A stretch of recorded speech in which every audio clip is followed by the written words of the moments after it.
Counter-Strike has returned to Dallas, Texas. The legends, the legacies, the history of Counter-Strike that we all love have their roots here, spanning back almost 2 decades. In 2001, the first highly anticipated North American versus European rivalry occurred in the grand finals of CPL that would inspire CS players for years to come. NIP beating X3 in double overtime. K-Sharp and Rambo from X3 would form the core of the best North American lineups for the next 8 years. Heaton and Potty from NIP would become the faces of the most dominant teams in Counter-Strike history, including time spent on SK Gaming. The legacy they started here in Dallas looks to come full circle as the Brazilian SK lineup come into this weekend as favorites to hoist the ESL Pro League trophy. My name is Moses, and I am your very proud host here for the ESL Pro League Season 5 Finals.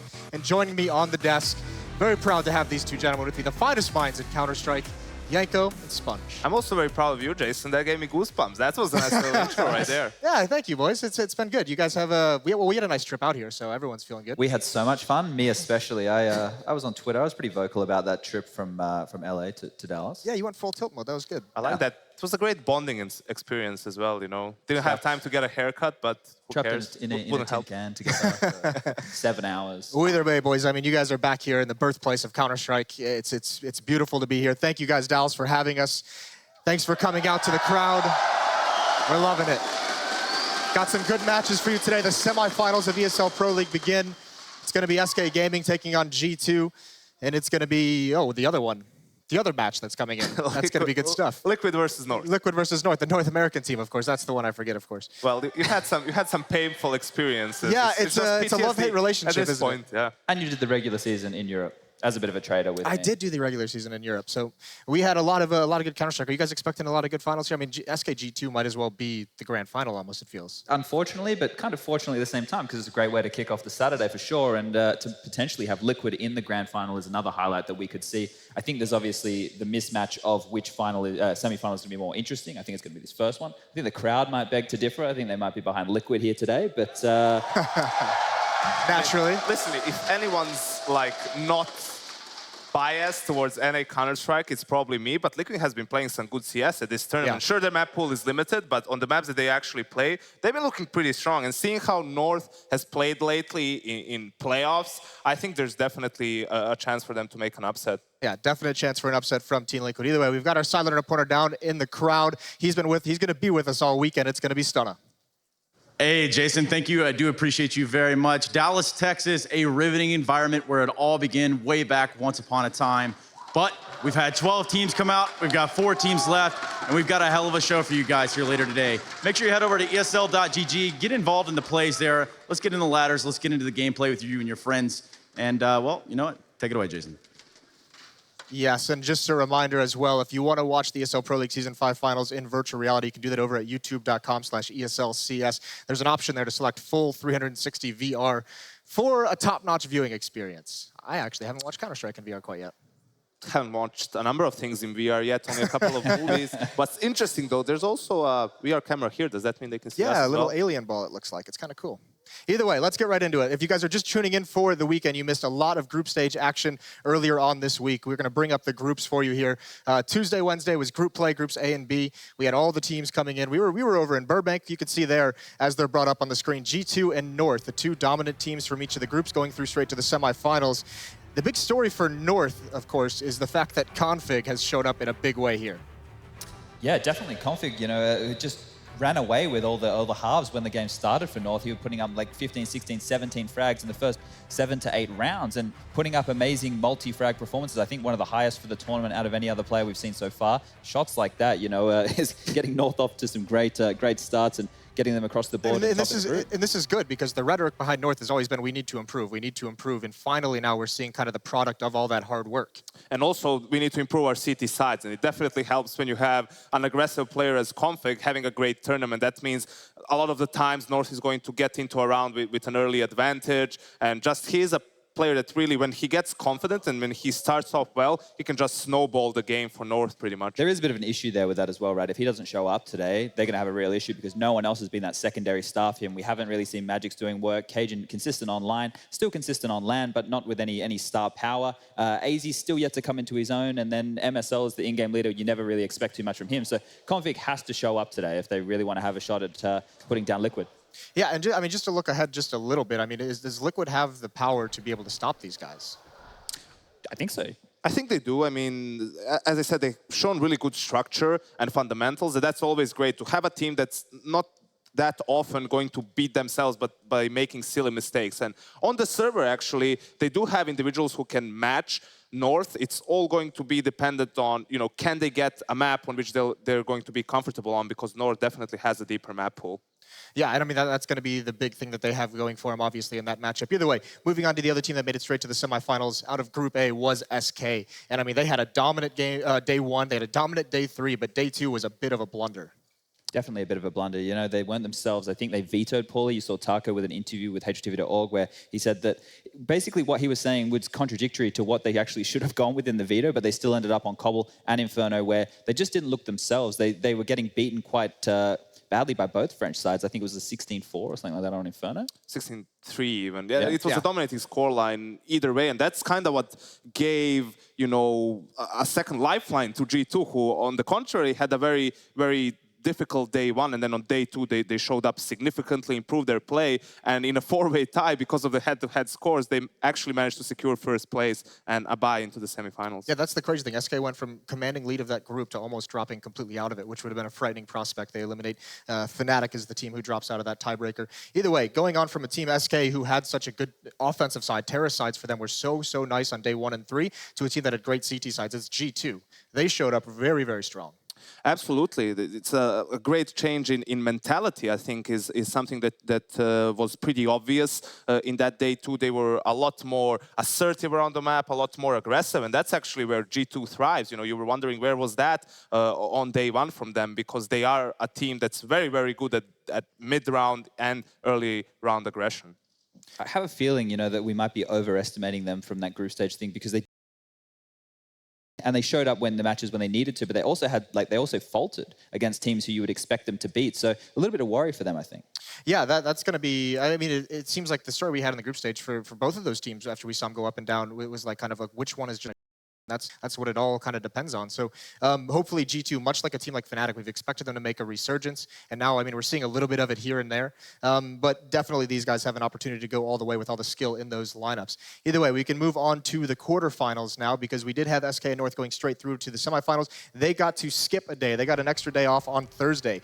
And we saw Mouse Sports and SK Gaming face off. That was a 2-0 for SK. We saw Envy and Team Liquid facing off. And Liquid with a dominant third map, they win 2-1. And also we have to remember, Jason, no team that got a bye into the semifinals ended up winning the tournament. So G2 and North looking to break that curse potentially here. But yeah, these are the pairs, and I think it's very well balanced. You know, obviously you look towards G2 and SK and wow, this should have been the final or this or that. But I think North versus Liquid can be a surprisingly exciting matchup as well. I think maybe to this format might change that little rule that Yanko had, because we are seeing a day break for all the teams. Normally, you know, it's a day break just for the team who's made it straight through. Right. Now it's both teams, they get that chance to reset. Nobody is fresher than each other, right? Everyone has had the same amount of game time really with the break. And I think North should make it to the finals.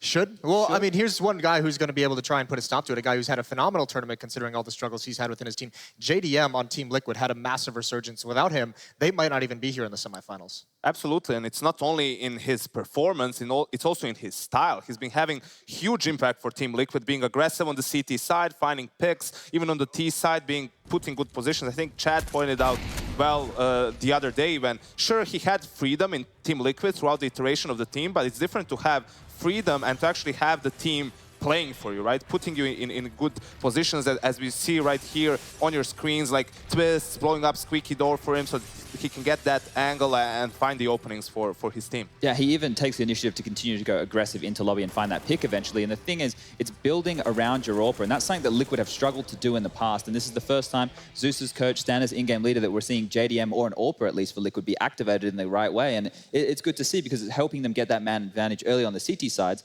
But when they did have their quarterfinal matchup, their other two CT sides on the first two maps were very poor. It was only when we got over to Nuke that it was that shutdown, and that was definitely helped by the huge performance from Twist. Yeah, I mean, a player that they're looking to step up massively. And I mean, even JDM, if we focus on him, Zeus was, I mean, that's been priority one since he became the coach, was find ways to get the AWPer to have an impact, something Liquid's never had. So this could be a whole new angle that we'll see from them today on stage. Either way, let's touch on SK versus Mouse. That's going to be, that was the quarterfinal where, I mean, was that really as dominant as it seemed? I think Mouse actually played a better brand of Counter-Strike on their T side. It was just the class from the SK guys and the clutch performances from people like Fallen that came out and were able to show a lot of dominance. Yeah, and now we actually have, for this first semifinal, it's going to be SK versus G2. We're going to bring you the voices of Sadicus and Henry. They're down in the crowd right now as well. Thanks, Jason. Chad, hello. Chad, I really like your shirt. Yours looks like it's seen an iron more recently than mine. Henry, yes. Semifinal, SKG2, rematch of Season 3 final. It went 5 maps at the time. Same orgs, different lineups. Sure. This time around, I'm not sure which one I paint as the favorite. Well, so far it's been polar opposites in terms of the storylines. SK day one, they looked amazing, 3-0, not dropping a single T round. That's got to be some sort of record in itself. Yep. G2 looks slow on that day, but day 2 rolls around, and they're the ones coming out of the trap hot on that day. Actually taking SK Gaming down, what, a 16-4? That's what makes this semi-final so exciting going forward, I think. Yeah, it is a bit of a grudge match in that sense. And G2, interestingly, as always said, they lose to the teams that win the tournament. Well, this time they lost to the 2 teams that are out in groups. Yeah. So maybe there's something in that. But SK itself, team play, 1.16 rating on 3 of the 5 players. Fur's a little bit above. He's been aggressive. But Fallen continues to be impactful on the AWP, and I'm still waiting for Cole to show up. I'm just looking forward to the duo of Shoxy and Kenny S. We know that double AWP can be very dangerous indeed, sometimes hit or miss. If it turns up in a semi-final, though, that could be the difference maker. And for me as well, the MVP's been body so far for G2. I think he's such a stable player. You know I'm a fan. Yeah, you love him. Yeah, and I think he's an amazing CS player, great fundamentals, and I hope he shows up here today. Well, it's going to be an awesome matchup. Historic venue for it. From CPL to EPL, SK looking to take the crown in Dallas once more, but they've got to go through G2, and it's going to be an extremely hard matchup. Yes, yes it is. Let's just get started on it right now. SK versus G2. Starting with this G2 team, they touched on it. Shox and Kenny, those are going to be the two players we always look at on this team, but they've built a very, very solid core of stable players around them. Body, they mentioned, coming up as a new player, one of the most exciting new talents we've had in the scene in quite some time. Absolutely, and ever since the moment he joined G2 steadily, he has been improving and kind of found his place within the team in that role, and actually has been having a decent amount of impact as well. It's also very interesting.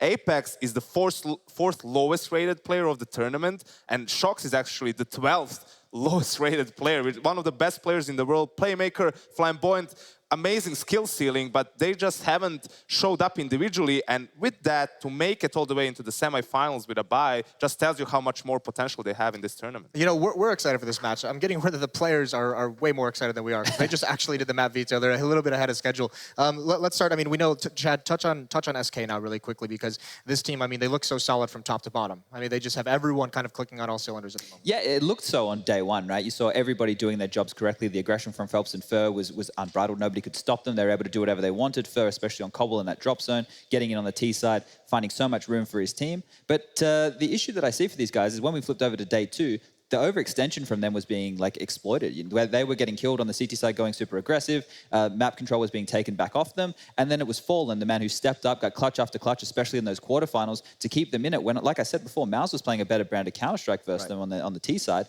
But lucky that Fallen, who has shown up, he's been reignited now that they've gone back to the old SK style of playing Counter-Strike, which is the best version of CS I think we have at the moment right now versus Astralis potentially, is looking real good. Well, let's check out their cache right now, because this was a map specifically I know you've talked about them maybe having some weakness on. Okay, so the issue that I saw against Mouse Sports was they had a bit of the way that they play middle, they just have fallen there with the AWP, sometimes Furs pushing up towards that sandbag area. And as you can see right here, if we just pause it, the two smokes that are going to come in are going to go on connector and highway box. And what that means is the AWP is pretty much negated from the start of the round, right? So he can't really do anything. And what they tend to do is fall back passively into the site and fall and will AWP down highway. Now, if you're a team like G2 and you know you can exploit that, you can do a lot of mid-round moves from there. Mouse Sports were able to take it, find frags early, and the way that SK adapted was poor. So if G2 know that, something they can do is take mid and then do late splits. Maybe send one player late coming up highway on an A flank, have somebody coming really late on the vent, or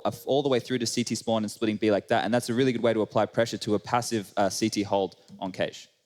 And I mean, do you, Yanko, do you agree with that kind of thing, that idea? I mean, this is a map we very well could see in the series. Yeah, that's definitely like a way, if you see a team doing something consistently, like for example, SK running this type of a setup consistently, then you can plan against it, and it is relatively easy to exploit the flaws. You just need good use of utility. But on the other side of things, SK is aware of that themselves. That's why they switch things up, send Fallen sometimes aggressive towards A main to find picks, because if you spend too much utility on mid and you don't find an opening there, you're not going to have enough to actually close out the round for the execute.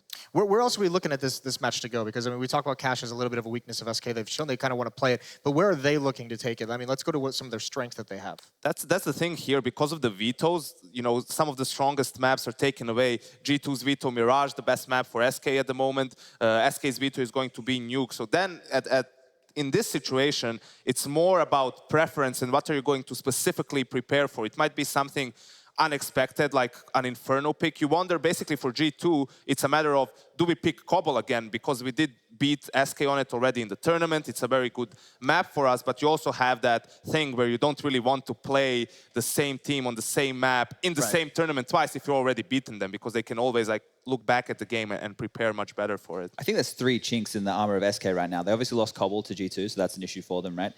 Inferno, they lost to Envious quite badly, so maybe they're a bit hurt. Their egos are a bit bruised there. And then the other one is Cache, which I just said could be exploited, but they obviously feel very confident on it. They haven't really lost that one on land. So if you're G2, you could look to that exploit, maybe take that in your stride. And also when you look at Overpass as well, they actually played this map in Kiev, and G2 had a very, very convincing win against SK. I think it was around 16-6, the score was. So maybe psychologically, when you look at it, G2 has an edge. But as we already pointed out, on that day too, SK wasn't really themselves. So I'm more interested to see what they go for. Do they go for Train? That's been like historically a great map for them, but it does seem like with Phelps, they're not really feeling 100% on it as of just yet. Yeah, it used to be a very dominant map, and this might be the first time since SK rose to dominance last year that we've seen them with such a confusing map pool. Even they don't even really know what they want to play with. They're good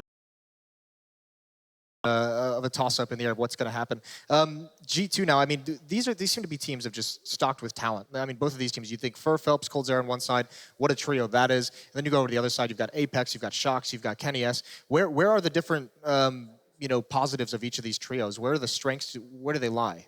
I think the deal with the trio from G2 is it's better with momentum. I think like good rating at the moment is because G2 are playing a better style of Counter-Strike that is more decision-based, right? They're actually taking territory, they're doing strategies, that kind of stuff. Whereas the old style of like G2 and Envy just used to be rush. Let's get some pistols, let's get super aggressive, let's get in there. And that's when a player like Apex can be activated and find a lot of room. And then the 2 players coming in behind him, sometimes Shox, sometimes Kenny, they can find the trade frags off him. So that's how I think that trio is, I guess, a little bit more proficient. Right. But when you look at SK, that trio can be consistent in a lot of different ways. And you have coldzera as that clutch factor, which I don't think he can be touched at the moment. Yeah, he seems to. I mean, there's a lot of talk always about the best player in the world. Is there any doubt in your mind, Yanko, that coldzera is the best player in the world?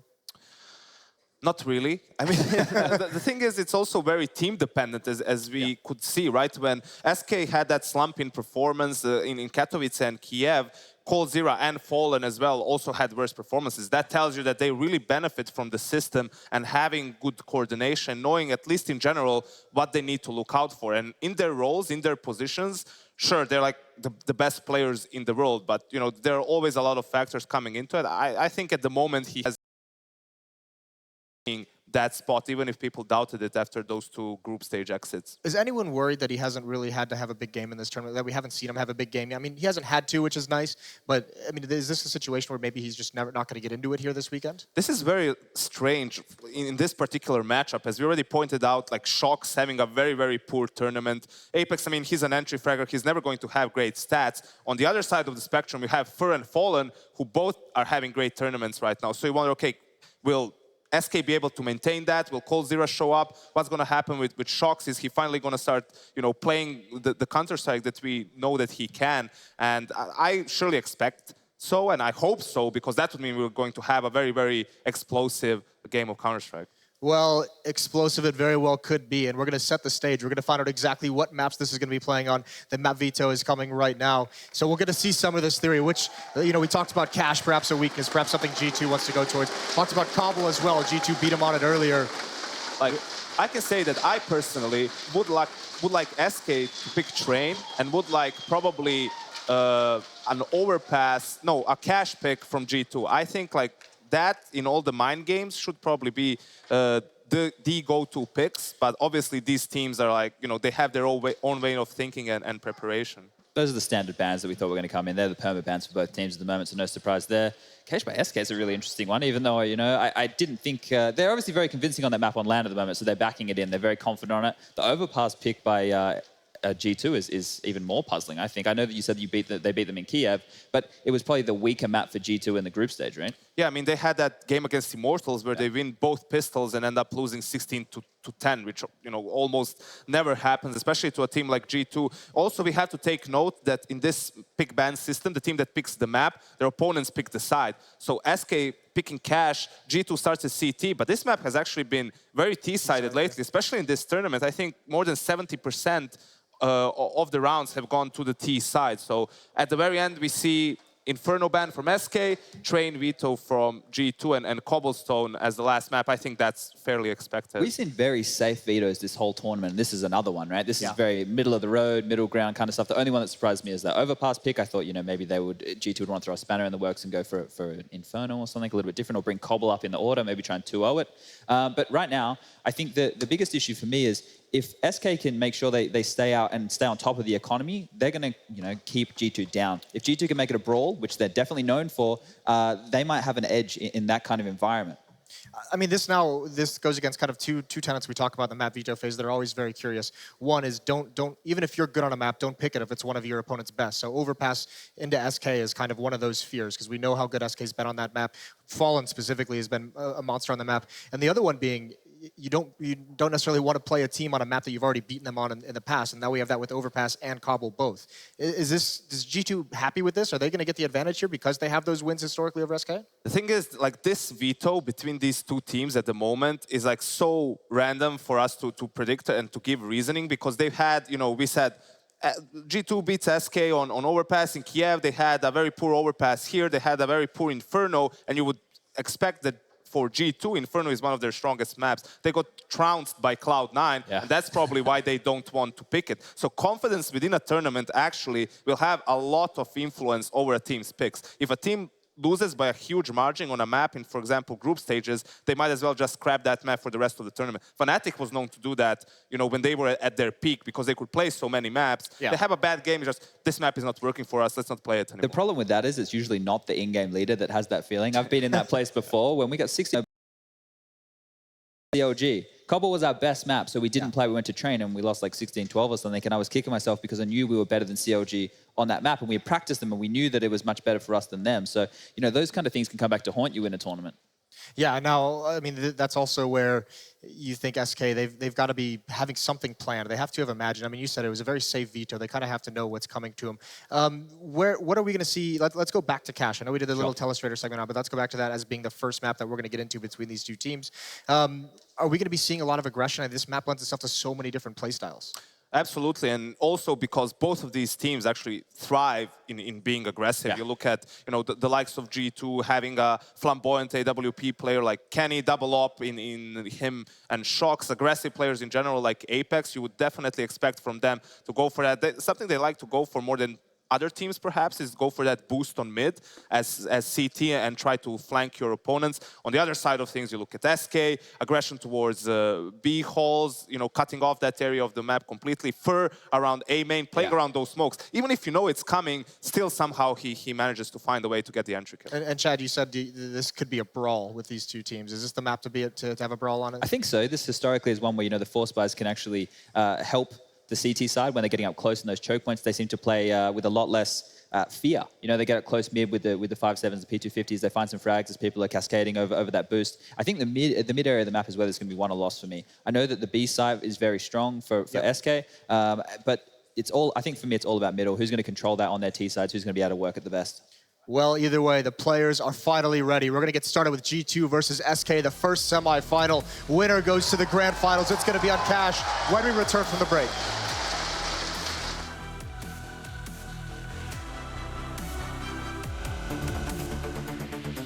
Favorite thing about Texas are steakhouses. The food. Barbecue, baby back ribs, I would say. And the women, of course. It's really warm here.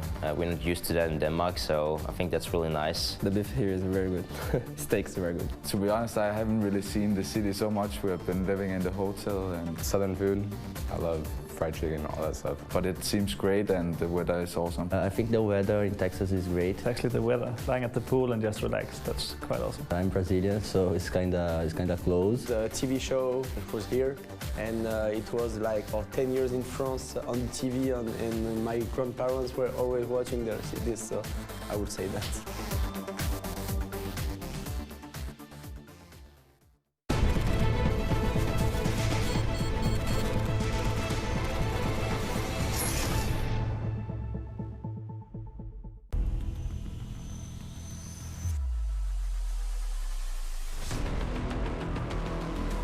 It's going to be absolutely electrifying. I can't wait for this. Indeed, New York is about to get doublet. Stacks, have you ever just stolen it from us? It is going to be unreal.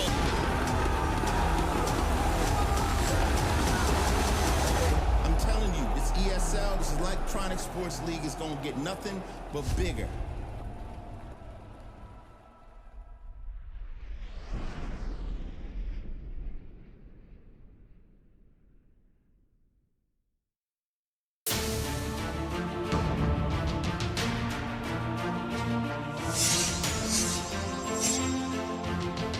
Exclusive black equalizer brightens dark scenes without overexposing bright areas.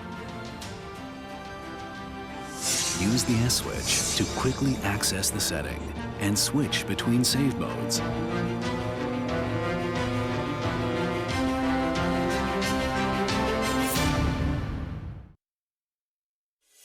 Athletes aren't just born, they're molded from the core. A core of strength, a core of laser focus, a core that can handle anything, a core that sweats the small stuff, a core that's the difference maker, game changer, world shocker. You see, hard work makes the athlete, but the edge of a Core i7 processor makes you unstoppable.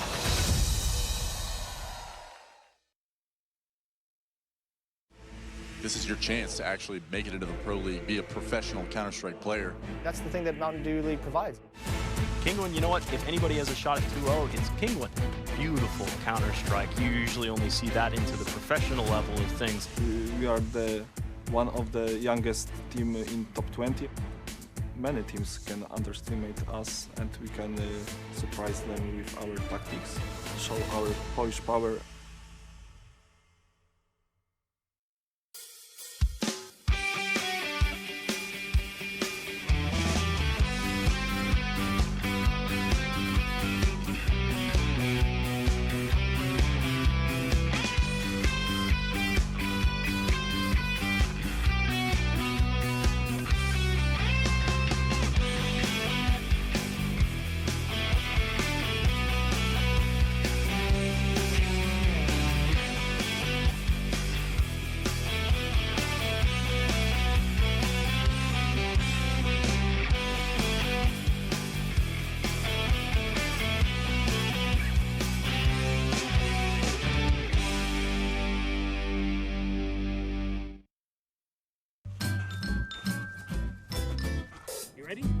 Easy boy, huh? You ready? Huh?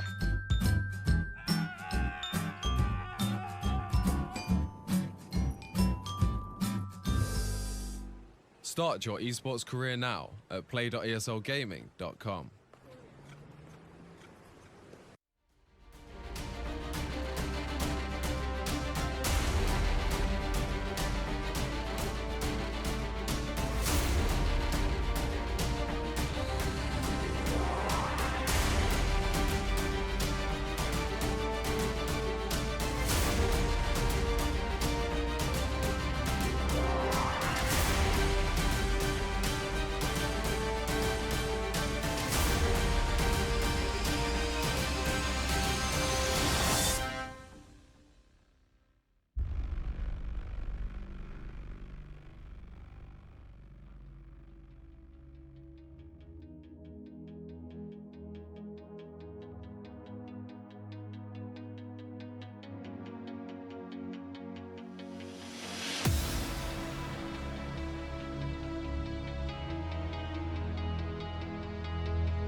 Welcome to Dallas, the home where competitive Counter-Strike was born.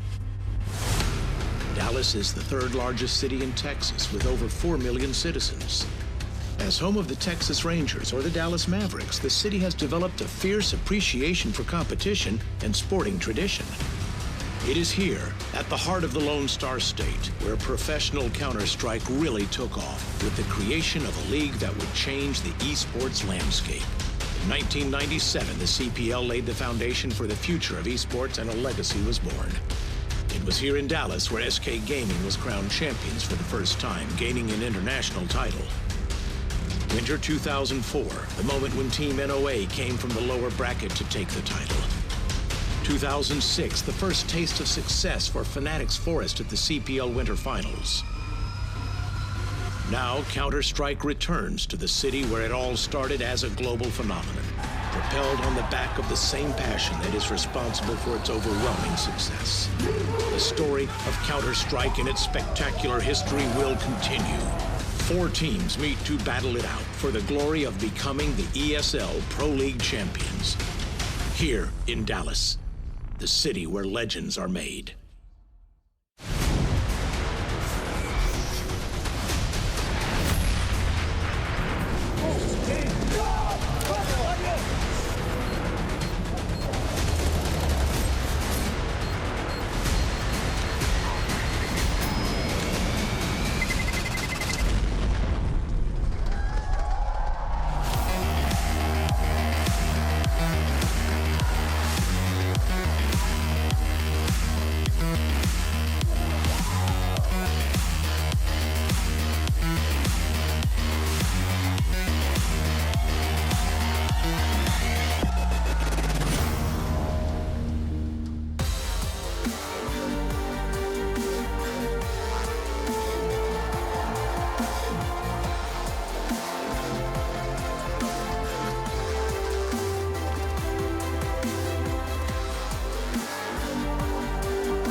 Not only am I a great improviser when my microphone dies, but my name is Golden Boy.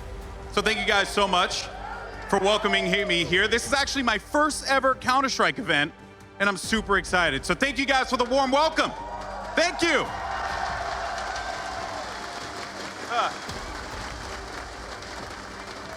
Now, I heard Dallas, Texas was a pretty rocky crowd, pretty bumpy, likes to make some noise. Yeah, I'm assuming you guys like to make some noise. So we got 4 incredible teams who are going to be battling it out. I mean, it has been a grueling process for these squads to make it to this moment right here. The ESL Pro League Season 5 Finals right here in the Lone Star State at the Verizon Theater in Dallas, Texas. Who's it going to be? Is it going to be North? Is it going to be G2 Esports? Or will it be SK Gaming? Or how about Team Liquid?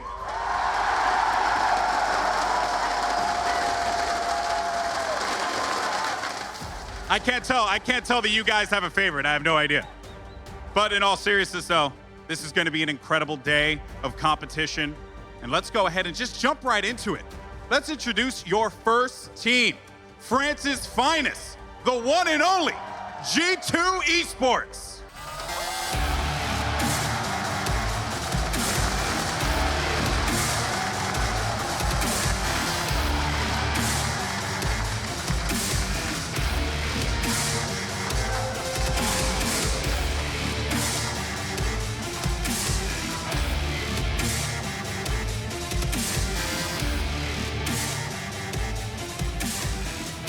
And their opponents. You guys know them very well. The Brazilian powerhouse, SK.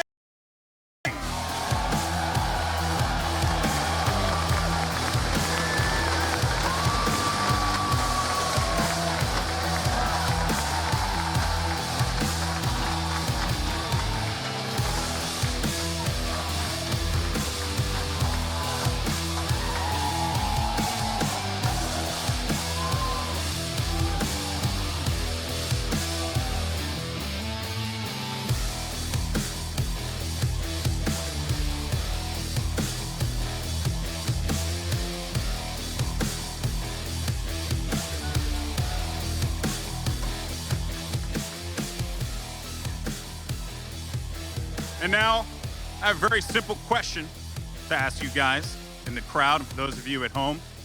Are you ready? Nah. Oh, let's do it one more time. I said, are you ready? Let's go ahead and kick it off.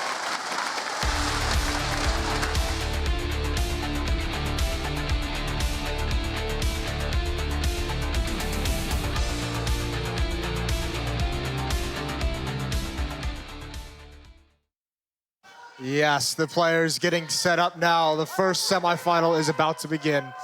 They set it all. You can even see Taco doing a little homage to Kerrigan as he came down that aisle, punching the air, doing the whole boxer thing. Having some fun with it. Quite liking that. Entry fragger. First one in, of course. Actually, this is the rematch of that amazing grand final that we had in London. In Season 3 finals, which was a best of 5. One of the most amazing series and one of my favorite series actually ever in season. That was like the goodbye. That was the send-off for the old Inferno, that overtime game. Shox wins that 1 versus 4 in OT. That was absolutely And G2 disgusting. doesn't pick it. Shame on them. Either way, yeah, this is going to be excellent. We have Cash, we've got Overpass, and we've got Cobble as the decider of these 3 maps. Pretty expected, but I mean, both these teams are very, very competent at all 3. And just the skill on these guys. We said it was going to be a brawl. This is just going to be back and forth, Chad. Yeah, if they're both going to be stubborn with their game plan, it's definitely going to be a brawl, right? SK have said recently, or maybe it's not too recent anymore, but I remember Fallen in an interview saying, you know, they don't really look into their opponents. They focus on themselves. They focus on their theory and how they're going to adapt to the game. And G2 are one who have historically, they've just had their own game plan and always run with that. Now they have Smiths as the coach. They have NK as the analyst. They have a lot more, I guess, insight into what their opponents are doing, a lot more information being fed to them, and they're not having to do the work. So it's going to be interesting to see if that shows off in the gameplay. And also, we've been talking a lot about aggression, how both of these teams thrive at it, and it's necessary on a map like Cash, but it's also very important not to overextend, especially in those rounds where your opponents are on a half buy or on a force buy with pistols. You know, we see too often, we see CTs go for aggression. The Ts only have Tech 9s, they're going for that smoke A execute just to plant the bomb, and because of that aggression, the Ts have the advantage close range with the mobility of the pistols, and then just steal around away. So for both of these teams, that retake game as well, getting the right read, what kind of a buy your opponents have, and not taking unnecessary risks is going to be very, very important. I wonder if small factors like knowing that SK plays retake on that A-bomb site on their anti-ecos is going to come into play, right? Because you can do an execute on the site then if you're G2 as Ts, if you're on a force bar, something like that, get map control, maybe hold on to a little bit of utility, and you know how to react. You're already going into that situation prepared. And I think that's going to be one of the main things in this situation for G2. How prepared are they for SK's tendencies? You don't want to let people like Cold Zero finding their way into the game with clutches. Same with Fallen recently. You want to try and shut them out and keep them out. Yeah, and this is going to be, I mean, we talked about overextensions just now. This is one of the weaknesses we saw, we said at SK on day 2. One of the reasons why they almost faltered and fell completely out. So map like Cash as well just lends itself to aggressive plays from the CT side. There's plenty of opportunities for mistakes to be made. This can be a very back and forth affair. One of the mistakes, watch your timing when you go through Z connector at the beginning of the round, because you know that body is going to be going for that wall bang. We just see that work way too often. And they weren't even mic'd up, and we could still hear the SK cheer as they exit the huddle, sit down in their seats, almost about to go live into this first map of the ESL semifinals. I mean, this is now, we've talked about both of the trio. Guys like Taco, though, who have just been so important for this team. Body on the other side of things. Guys filling in the gaps. Yeah, to talk more about those players, right? They understand their roles within the team. They do them so well, and they're happy to sacrifice space or potentially being a star player or getting more frags because it's for the greater good of the team. Body, he's more of a bomb site anchor. He's going to the CT sides and holding his team in the rounds, whereas Taco going in first on a lot of strategies, especially when it's a set piece execute. Normally that first guy, even if he makes space, he's going to have a really rough time. All the utilities to stop him, they're going to frag him, and that's when his teammates come in and find the kills. So he's not always on the top of the scoreboard, but always playing his role, and he understands that, which is what I admire about him. And it's very difficult for someone to sacrifice and to have, you know, to be okay with that, basically, not to get affected by the comments or anything else. So other player, Jason's favorite on G2, MBK, he's back. He's back, boys. I'm telling you right now, he's back. We'll see. He's had his up and down affairs in this tournament, but he's historically one of the most fun players to watch in CS:GO. So it'd be great if he gets back up to that carry level that he was once at, as like almost a Shocks player at the early stages of CS:GO. I mean, there's just so many players on both of these teams who can carry through the matches. Kenny S, for one, right, on that CT side and the T side, on a map like Cache, you can use him as a spearhead to find opening picks with ease. You can get him up on the boost. If a missed Molotov comes in, something like that, he can find a kill, and he has the flare, and you also have Fallen for the same thing. But the structure is going to be, I guess, the best thing out of SK. Their theory and understanding of once you lose a piece of the map, either as Ts or CT, you have to take another piece back, because what that forces the enemy to do is either take another risk, go further for information, or they have to concede what they've done and fall back to a safer play. Either way, we'll have to see. Map 1 is about to go live. The first semifinal starts right now. Take it away, Sadakis and Henry. So much, Moses. Yes, we are about to get going finally in our semifinal. Our first, I would say, higher tier in terms of favorites and odds of the semifinals. The winner of this could very well win the tournament. I'm sure Liquid and North have something to say about that, but on paper, you have to agree. I would say on paper, it feels like a grand final. G2 versus SK Gaming, 2 behemoth of CS:GO right now. It's going to be a hell of a game, like we described in the pre-match there. The fact is that SK looked so hot on the first day, then G2 really turned it on the second. Who's going to turn up here when it really counts? The best of 3 environment. Historically, G2 struggle when they get to the playoffs. We're hoping they can step up today and we get a nice 3 mapper. But it looks like we're ready to go live. Ladies and gentlemen, for the first time, G2 versus SK Gaming. Let's make some noise. G2 starting on the CT side, SK T side here. We'll have a look at the buys as they get into it. The pistol run has begun. 2 smokes, Fur and Fallen, along with 3 sets of armor as well. We've got 5 sets of armor for G2, and in terms of the setups, pretty standard for now. Fur will be throwing a smoke pretty quickly towards the A side of the map. He's at the truck right now, but we have got a bit of aggression coming in from the CTs. MBK pushing squeaky door, Kenny S looking towards A main. Yeah, very aggressive in that we will be getting information early in the G2 side. SK, therefore, the fake from Fur to cover off Highway and trying to track that to go toward middle won't necessarily come to play because Apex is already rotating back over inside of the site. Body, good start, headshot position, and Apex steps up as well. Shox finds Taco. It's all to play for still to get into the site, but a bomb plant's going to be a difficult task with Kenny and Shox sitting a crossfire from heaven. Not only that, flank coming in from NBK. Fur has to backtrack to try and open up options for Fallen. The sooner the better as well, because NBK's backed all the way toward T-spawn and should be able to cut him off as he rotates in to join his teammate. Fallen with a Glock at range, still trying to get the opening. Fur has at least spotted NBK. That's all the information gathered. That kill on NBK, exactly. It's going to open up the A site. They can rotate back around. Fur realizes it. Fallen's going to stay to fight. He's got bomb. He's got to be careful. They're going to pursue. This is going to be a battle out toward T-spawn, and Fallen's had enough of the battle. That was an absolute brawler around there. Trades all over the place. It looked like they're going to be finishing up towards that B site.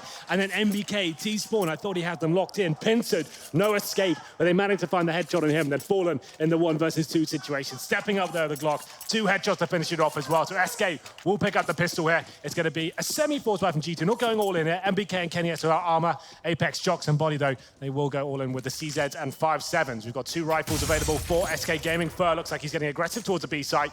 Smoke's going into the site itself. And we'll be holding up and seeing whether they can find his first pick. Fur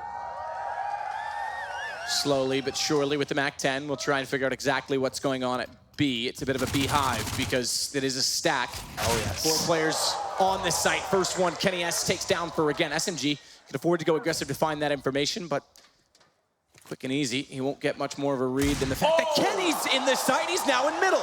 The Deagle onto Fallen. What a start to the round from G2. Yeah, Kenny S lighting them up so far. 2 shots to the Deagle, 2 headshots coming in. Body doing the similar sort of fashion there with the 5.7. It's going to be a 5-on-2. Taco and coldzera desperately trying to get back into this round. Taco does find a headshot towards Highway. There's still so much work to do here. The last playoff G2 was in was Star Ladder. Aside from obviously Tour, but the last big final, and it was FaZe. They played in the quarters. They lost all 6 pistols, but they won 3 eco rounds. They're on pace to win another one here. They've got an AK picked up on Apex. Taco's tagged down to 54, but bomb planted. The problem is for Taco, he's in the open, and they're going to be flanking in from A main any second. They don't even need to get there. Kenny's already won it. It's cold, if ever a time to step up in a 1 versus 4. They're all around him as well. Goes aggressive, finds 1, sprays down 2, has to turn quickly, can't do it. Shox will win out the rounds, and G2 go 1-1. Kenny S, what a monster in that second round force fight. He didn't even have armor, Matt. He actually only had the Deagle. He gets 3 kills with it in total. Body chiming in as well. Shocked at the final kill there. That's gutting for SK. And that's what we've been saying about Fur. Yes, he's been amazing all tournament, but he has been finding himself dying early on in rounds quite consistently. There again, running into B by himself. He gets checkers, gets 1 dig, sure. And I think at that point, you want to be capitalizing and getting back in towards A as fast as you can. They explore towards middle and got taken down with those Deagle shots. They were just... my God, amazing. Well, it's going to be round number 3. And we do have a force buy in return from the SK side, of course. Going to be having a couple of rifles here, a UMP, and a couple of pistols as well. Aggressive stuff, though, from G2. They're pushing towards A main, trying to find this first frag. We said Fur has been going down at the start. He'll be challenged here as well.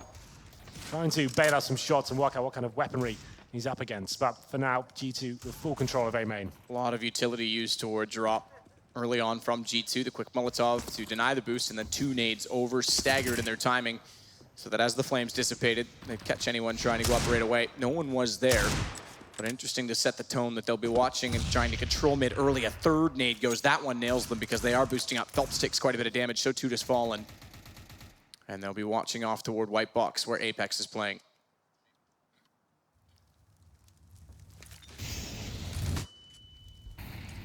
Apex is going to sit and wait to try and discover if they will commit to middle or not. Molotov's in vents, clears them, pushes them back, and lets Phelps get to the White Box reverse side. Shox is going to reapproach in through connector, and surely to peek. Good flash out. Phelps, no chance, and no one else to re-peek it because they were hoping to split it toward A main where NBK's playing. Good headshots from him. Taco gets a nice response, but they're down 2 men already. Yeah, well, this is looking very promising now for G2, of course. Got the AKs in the 4 versus 2 situation. Up to Taco and coldzera once again. Can they step up here? I'm not so sure. 20 seconds remaining. No bomb down. Easy kill there for Apex. coldzera finds 1, but ultimately gives his position away. And to be Shox to get the final kill there. So, SK Gaming, after winning the pistol in emphatic fashion there, getting shut down with the Kenny S Deagle, has led them to this 2-1 deficit. We have got a little wallbang from what I can see here. Taco, that's kind of nuts. You didn't notice that. That's unreal. Wow. You don't see that every day. That's pretty cool. Well, 2-1 for now. SK, though, will be on the pretty much full eco. Glocks P250s and a Deagle for coldzera. This should be a chance for G2 just to catch their breath and farm some cash with the SMGs. Got an MP9 there, a couple of UMPs as well. And we'll see what kind of play comes in from SK here. Not really much to do. That's why Kenny S is trying to farm cash. Like we said, he's going to be the main AWPer. Wants to get as much money as possible, but shut down by falling with that P250. It balances things out, but they only get the MP9 for it. So that second garage as well where Taco got that shot. You normally see it at the first one near lockers because it's more predictable. MBK still pushing up. A kill, but he goes down. That's an SMG available. Easy to grab that time. Although I say that, and Apex slips in and catches off Phelps trying to do it as he gets just a little bit more aggressive instead of backing off. He's got Fallen tagged up on a 19. He's going to pursue, spots him going in toward mid-main. Taco will hold station because he knows if he walks around the corner, the information's been relayed into middle. Shox is on the prowl. Split across the map, 1-1-1, but because of the HP and the weapon advantage, they can afford to do so. Well, still within a chance there, SK. 45 seconds. This kill is it, though, but Shoxy, he comes out on top, takes down coldzera. That pretty much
Well, a good pace to start off this semi-final. It was SK that took a pistol despite being down a man. Yes. Fallen with this great clutch. Pulled it back, and then we've had a few wall bangs, this one notably. But it's G2 that took control by winning the second round force buy. Oh, absolutely. Kenny S single-handedly ravishing them there with the 3 Deagle headshots with no armor as well, man. He didn't even force buy. That's insane. But still, round number 5 coming in. G2 Esports 3, SK Gaming 1. We are back underway. It's going to be Kenny S with the AWP, of course. In my opinion, his absolute best map. He can go to town on this one. So many options for him. And speaking of which, he's pushing towards A main by the looks of things as well. And we look for the first pick. Some wallbangs coming in once again from Taco. But Kenny S, he's got A main locked down for now. Body will be joining him as well, and the wallbanging begins. I'm sure we'll see a lot more wallbangs from the likes of G2, considering they've got that body wallbang from T-Spawn as well, Matt. That could be coming in at some point. Could indeed. I expect it will. He will attempt it. Minute 49. SK needs to be aware of the timing on it when he fires. Shox, good play underneath the drop, but Fur has gotten over top. Unsighted, unexpected. He'll take down Shox from behind as Cold sits still behind the smoke at main mid to walk out. They have middle, doesn't want to reface, doesn't want to challenge. And SK, after clearing bags with that Molotov, will be able to slowly work their way up toward highway. As they have a player, Taco, out towards Squeaky. He's going to start evaluating the A side as well as he opens up the doorway. Still plenty of time available here, but considerable damage inflicted towards SK. You can see Fur and Taco down about 50 HP. Fallen not far behind either. It looks like they'll finish up towards the B site here. They still have 2 smokes available. Perfect CT spawn and Heaven as well. But the last line of defense on this side of the map at least is going to be MBK waiting for them. If he can get at least 1 kill here, G2 should be in pretty good shape. If he goes down with nothing, then SK have a real chance. MBK, perfect position. Timing is everything. Takes 1, sees the second in small pit. Cold Zero goes down. He doesn't want to challenge immediately because he knows they're on to him, so he holds position instead. Perhaps smartly so. Spots the shoulder. Good awareness, good read that Fur was going to be pushing back around. Takes him as well. He just has to watch for Taco. Last alive, downed as well. Good play from NBK. Absolutely. Perfect stuff from NBK. Didn't overcommit. Knew he just had to find 1 frag, like I said. He ends up getting 3 in total. Allows him to walk past on the B side. He didn't have enough time to check every single corner. He's in a nice position there. Finds the first, staying alive. You can see the clock's running low. 10 seconds remaining. Denies the plant as well. It's a very good stuff there from NBK. And it's had to shut down the money once again of the Brazilian side. So they're coming into round number 6 here with Tech-9s. And some odd armor as well, a few smokes. It's known as a map that lends itself to these sort of partial buy situations. You can do basic executions, normally towards the A side, and that's what SK are running into. Kenny Esso finding the first kill. MBK can't land the shots this time. He's running low on ammo, goes for it, thinking he would get the kill. Had to go to the pistol, but look at Kenny behind quad. 2 quick kills before Cold gets him back, but a nade will close it again. G2 go up 5-1, convincing to start. And SK still with money on the max loss bonus, but no plants, only 1 plant in those 5 rounds. Yeah, not as pretty as I'd like that from SK. Normally, like I said, you go for those executions towards the A side of the map with the Tech-9s. Allows you to at least eradicate some risks there. Kenny shouldn't be able to find 2 or 3 kills without really being overwhelmed. They went for the full-on rush, taken down, but now the game begins. The first proper gun round, if you like, here. We've got rifles on either side. All for Kenny S. Not the same story for Fallen, but he has been amazing with the AK so far in this tournament as well, so don't let that persuade you otherwise. We'll see what happens here as Phelps will be pushing through the mid-smoke here. Shoxy on the other side waiting for him. Blinded with Shox. I thought that might have been the moment. Misses the shots on Fur, goes high right, and Phelps is able to take down Apex along with the kill that Fur got, so that opens mid entirely. Keep in mind, too, when I say 1 bomb plant out of the last 5, that came when they had pistols, when G2 won the round due to Kenny's Deagle. So they've been having trouble getting to sites. This time, it seems they finally opened one. B site is available. Fallen getting a kill with the Molotov. They'll cross to Generator and safely get toward default. Yeah, this looks like a pretty tight round for SK Gaming. Nothing that G2 can really do. WP, he's in CT Sport for now, MBK by his side. So it looks like they'll just be trying to save these weapons.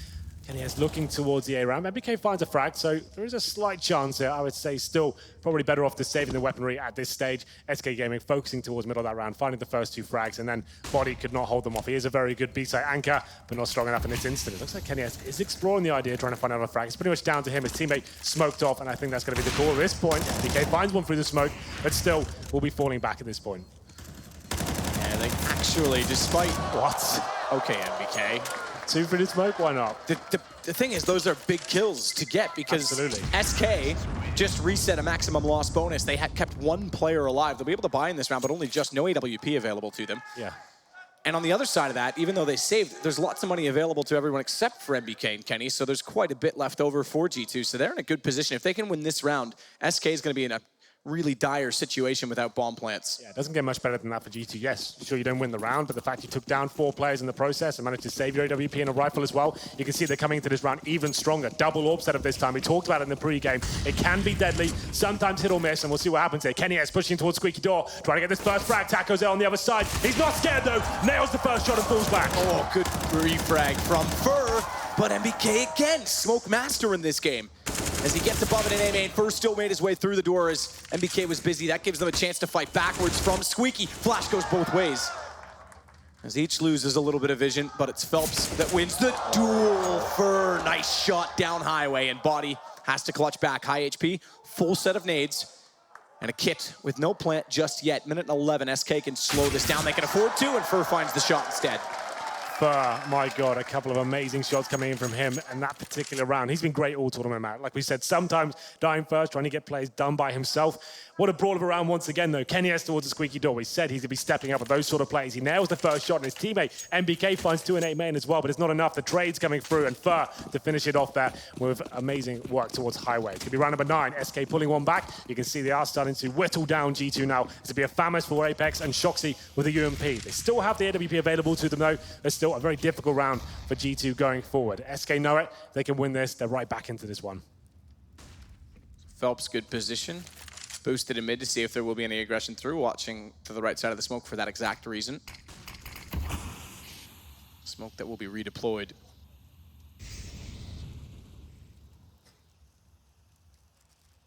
BK's thinking about it. He's just going to wait, though, surely. Because he's got a lot of support in the mid position with Apex and Body all there. So, much as mentioned early on, G2 want to pressure middle. Envy, back in the days when Happy and MBK, Kenny were all on that team, along with Kiyoshima, that lineup. 2015, were very good at controlling middle. You used to remember the rivalry between NIP and Envy, and Envy used to dominate NIP in the middle of this map. Well, similar storylines here so far. SK Gaming finding yet another pick, this time on MBK in the middle. They seem to be focusing 2 players towards the mid area. Normally when you're going to have extreme focus to that, you want to be maybe having 3 or an AWPer, and this is the worst of both worlds for them right now, because they're losing that first pick, and now 5-on-4, 35 seconds remaining. Bomb still towards middle, Taco's at the end of the squeaky door, and they have got quite an A-centric focus here. Kenny S, Body, and Apex towards the A side of the map. Bit of a gamble, Fallen exploring his options towards B, and that's what they'll finish with the bomb as well. Shox, small pit, nowhere to run, nowhere to hide. Fallen hits it with the AK. And this round is done. Yeah, bomb's gonna be inside of the site. This time, G2 have to save. So they come close to a great reset, but they themselves have been whittled down 3 digits of cash on everyone. And Body and Kenny are just going to sit back and let this go by. Kenny still has an AWP, so it's absolutely worth saving. We know that one AWP on this map can be enough. Absolutely. We know he's been going aggressive towards squeaky door, middle. We haven't seen it towards B yet, but that's what he needs to do next round. The money is going to be poor. If they do save the M4 with it, they could probably force a round with UMPs and CZs potentially. We'll see what they decide to do. But Kenny, yes, if he saves the AWP, there's always a chance he can step up and win the round single-handedly. So they'll be desperately trying to hold on to these weapons. This round, though, SK, they knew the money would be low for G2, waiting for the mistakes coming like that. They've only got the FAMAS and the UMP. They need to get an advantage early on. That was shut down, and they could run away with the round at that point. SK, great play. Having Taco towards the squeaky door as well. I'm not sure if you noticed that. He was there if the first kill went against him and Fallen goes in towards B. Taco can come in and actually stop the rotations from that area, and then at that point, they've got a pincer on either side of the map. It wasn't required, though. They found the entry kill. Taco just played the safe bet and fell back towards T-spawn. Tactical pause from G2. So, this is the pick your poison time, Matt. Do you force buy around the AWP and the M4? Limit your money going forward. It's still going to be a bit of a reach to try and win this round. And it could be throwing your money away because they could probably buy next round. They've got about 2,500 per player right now. So definitely a much different complexion to this game than when it was 5-2. And the reset goes the way of G2 in the last round. Or I should say 5-3. Reset goes their way. And it would have been G2 running with the half to a potential 9-round score. Now, SK can start to control this game. We know in the past it has been a T-sided map, statistically, fairly even in the way that it plays, but statistically it's been T-sided. So G2 is still in a good position, but they have to be smart with the economy. And we know the French teams like to force buy a lot. This is when they could fall into that turmoil. They went for the more modest approach for once, it seems. Like he said, the French side's known for force buying recklessly. This time they get some upgraded pistols, CZ there as well. But keep Kenny S and Body, they'll just be the only players with weaponry going into round number 10 here. So we'll have a look as to where Kenny S is positioning himself at the moment in CT spawn. Just trying to get some information, some nuances, something to work with and see whether we can find that first pick. I think he has to flash in towards A main at this point. Give it a go, see if we can get rolling here. Well, they'll do exactly that. Another ambiguous flash. Generally tossed in. No intent to be Gule, but it's going to be Fallen that gets down inside of Checkers and watches in toward the site. Covers off the corner. B's going to be open as well in that single kill against Apex. Shox gets in position to potentially catch the bomb out, but just the deagle to work with. The AWP of Kenny is already, although pushed through A main to get a lot of information, sitting back, they've got a problem. Taco is perfectly positioned to catch them off. Kenny needs to save the op once more. 1 versus 5, misses a shot, down he goes. No gun, save 5-5 game. Yeah, to be expected. Sure, Kenny S can potentially carry that around for his teammates unless he gets that opening kill. Once he gives his position away, that's pretty much it. SK Gaming go to a different part of the map, get towards events, work pick by pick, exactly what they did, and they managed to tie things up now. But like we said, G2, they took the more conservative approach in that sense. They actually managed to save some money going forward, didn't force buy into it, which would have been destroying them economically going forward. So they actually managed to get a decent buy, 4 and 4s, and Kenny S on the AWP once again. This will be their final round of money though. Kenny S towards the A side of the map, and once again, Phelps actually trying to work that first pick. Shoxy on the other side, taking a little bit of damage at the start. He's okay for now.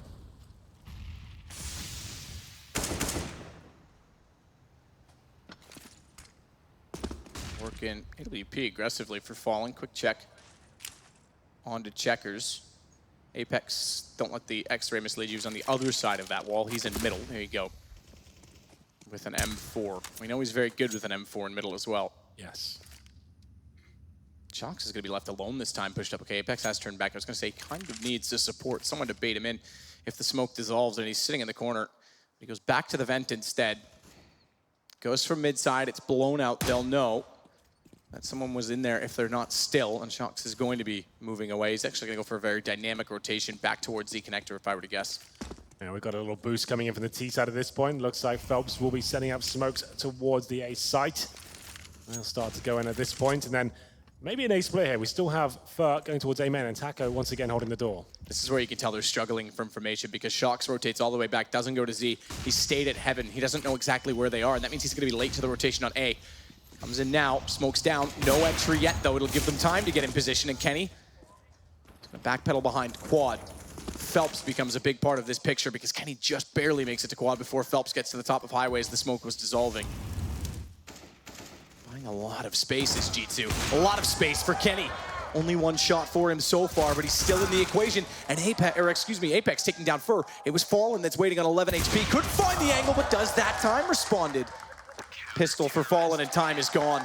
They took way too long. Oh, Cold, why does he face? Just save the gun. Time's gone. Yeah. Gonna get nothing for that. He was just trying to damage the economy. He's got lots of money himself. You can find a kill. That limits G2 going forward. So it's not the end of the world. He doesn't get cashed that round. But still, SK Gaming was looking so promising.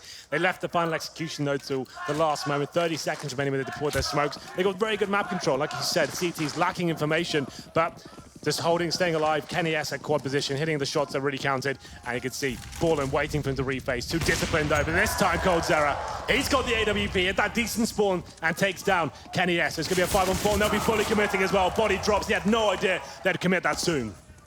Caught in no man's land. Body Fallen back toward middle. They've got 2 picks. No need to overcommit on a rotation. Waits to see what the response will be from G2, and it's Shox pushing up. Good read and anticipation from Fallen. And this round now done. Yeah, this is the harsh reset. Yeah, boot on the other foot, because it was 5 rounds to a 4-round reset now for G2, and as you say, it's going to come through with good effect. Yeah, this is double eco territory. Most of them had to fully invest into this round. MBK and Apex obviously trying to hold on to their weapons. MBK towards A main. Apex at the forklift position as well. That's SK Gaming utilizing their spawns. Cash certainly lends itself to that kind of play. If a player have a very good spawn towards B, you know the CT's a challenge in that position to start. Throw it over to Coldzera, who is their secondary AWPer as well. He's no slouch with that weapon. Manages to duel Kenny S, take him down. And at that point, you're going to decide, do we commit or wait for the rotations to come in? The reaction from the CTs, they went for the former, and this went all in towards that side. Body, like he said, towards Heaven. No man's land. Had his flashbangs out. Got caught. 4-on-1 situation. He was done for there. SK Gaming find one more kill. Just MBK survives. Here's the replay. You can see Kenny S did get a shot off, but narrowly missed. I think he might have still been moving there. As we round number 13. Quite a quick first half here. 6-6. Like I said, it's double eco territory, so GT will be forcing up around this UMP. Keeping Kenny S a bit more money than his teammates. Same sort of a body as well. 3 SMGs available. Kenny down to the deagle. Not necessarily a bad thing. We saw what he could do with that in round number 2. And Coldzera once again exploring his options towards B. Narrowly missing out on the shot there. Swap the gun back over, or not. Cold offered it. Yeah, well, we've seen Fallen being really, really good at the AKs in this tournament. So I think he said, you know what, Cold, you're feeling it this round. Go ahead, be my guest. To be fair, it was Phelps. He threw it toward. I think he was expecting Fallen to come around and grab it. He swapped it over now. Maybe he just threw it to the wrong player. Didn't realize who it was. Flash out for Fallen. Trying to get position in A main. They've already got over top of drop. Haven't committed to mid just yet, but Fur's there to watch over towards sandbags. Cold's going to figure out what's going on at B. But I would, depending on how the first pick goes, I would suspect that A is the intended. MB cutting down Fur. Good timing on the peak as he was still unable to check sandbags all by himself. No Molotov to throw toward it. Fallen responds, takes Kenny. Good pick to find, and now it will be the commitment onto A. Apex tries to go through the smoke. I think Taco may have spotted him. So Fallen's ready for it in the corner. Hears him jumping up there as well. He's just guessing as to where he's gone on the Tech 9. And they don't want to overcommit into him. They'll back off at least for the moment. Well, they know the money's very poor here for G2, and they're going to be forcing rotations at this stage. Apex pushing to squeak the door at this point. But Taco takes him down. Big pick up there. And that should be the signal now. They've only got 25 seconds remaining. They're only caught out with no time actually remaining for the bomb to go down. So let's just go all in. But Shoxy's fighting back with that UMP. An absolute brawl here. Shoxy finds another. They did walk into the site that had 3 G2 players as well. B did open up early in the rotations, 12 seconds. They've run out of time once already this game. Taco finds a kill, that's gonna be enough because he'll just get in position to plant, but he's low on HP and Body gets the advantage of him planting to get better position from Highway. AK-47 and Body on the barrels will be able to see over top of the box. Gun's not sticking out far enough yet. I'm wondering if Body can just barely see it. It's Taco. Moves back around. Drop down, makes a noise. Taco's ready for it. Holding the angle. Good headshot. 6-6, and they almost avoid turmoil with the economy on SMGs. They still have to sit tight for one more. Yeah, Shoxy, that nemesis there. What a performance from him in the open as well, doing work with that UMP. Comes down to Taco. 4 kills in total in that round. Great awareness as well. You could see how calm he was in that situation, waiting for Body to make the first move. He's just sitting on the bomb side there. Bit of a gamble, could have been coming from A-main, but he seemed to have it under control and then some. Great headshot to finish things off. 7-6 after that force buy from G2. Has to be the full eco here. Godzera, another lovely shot there towards B. Storage takes out MBK. Amazing precision, and a 5-on-4 as quickly as you like. MBK dropped. Shocks. Good response, CZ. They've won one already on pistols versus guns. Though is not going to allow it to happen a second time. Fur walking in from Highway, pretty straightforward, finds Kenny. Doesn't matter how many players they put in the A site. SK is going to find them all. That's more comfortable, isn't it? Just kill everyone instead of slowing right down and going into 20 seconds. Let's just face together and take the duels one-on-one. Great stuff. This is the Coldzera first shot.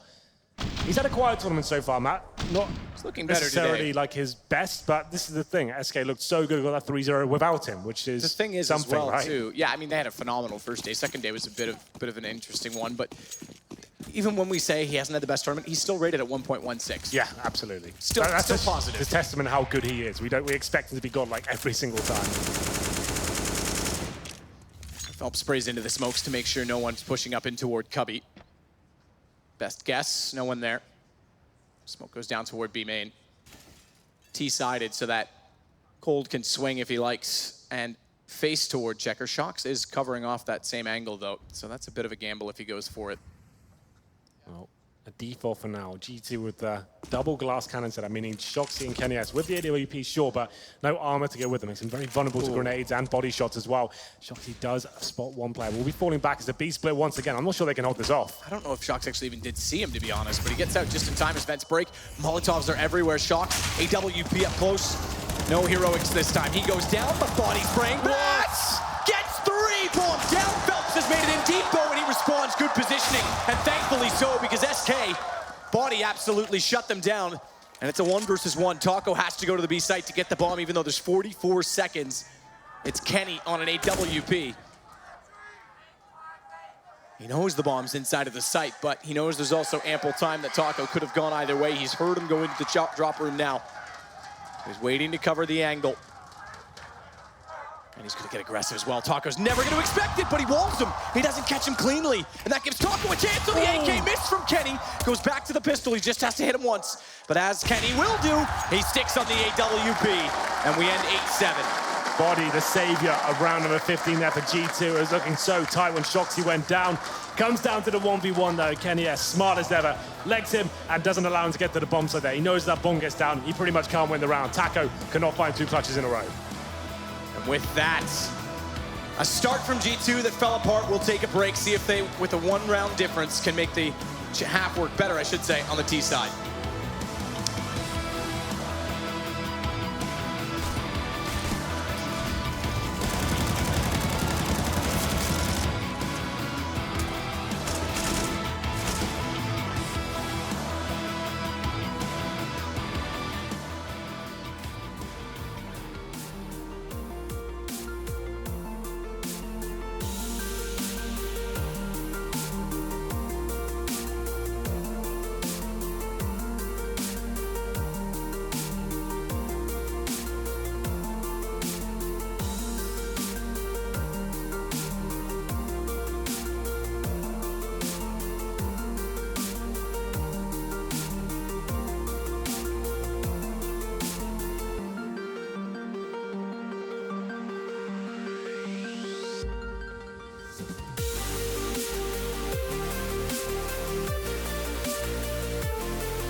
ESL Pro League is brought to you in part by Intel, Lenovo Legion, Xfinity, ESCA, Pay Safeguard, Mountain Dew League, Logitech G, and Zowie.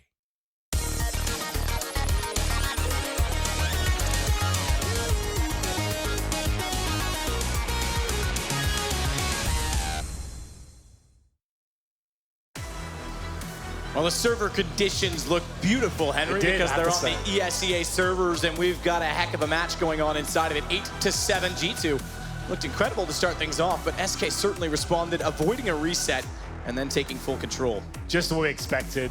G2 trying to get in their faces, pushing everywhere they can. KDS especially with the likes of Body trying to find those first picks, but SK gaming towards the tail end of that first half, running away with it to be 8-7 in their favor. Still only one round separating them. Still anyone's game here as we get into the second half. We'll have a look at the buy for G2 as we start it here. G2 versus SK, second half here on Dcash. It's going to be MBK with the Deagle. Let's follow him for now and see if he can open things up, usually towards middle. He'll be boosted up by the looks of things, maybe not towards A main he goes. This is brought out, especially on Cash, the likes of Nico like to go for this first pick, and MBK's got a chance now. Taco's there. Kenny started, well, I shouldn't say started, it was the second round with the Deagle, but he was falling on the Glock. Kenny starts off toward A main this time. MBK can't land the headshot. Good damage though to Taco. That allows Shocks to capitalize walking out from the squeaky door.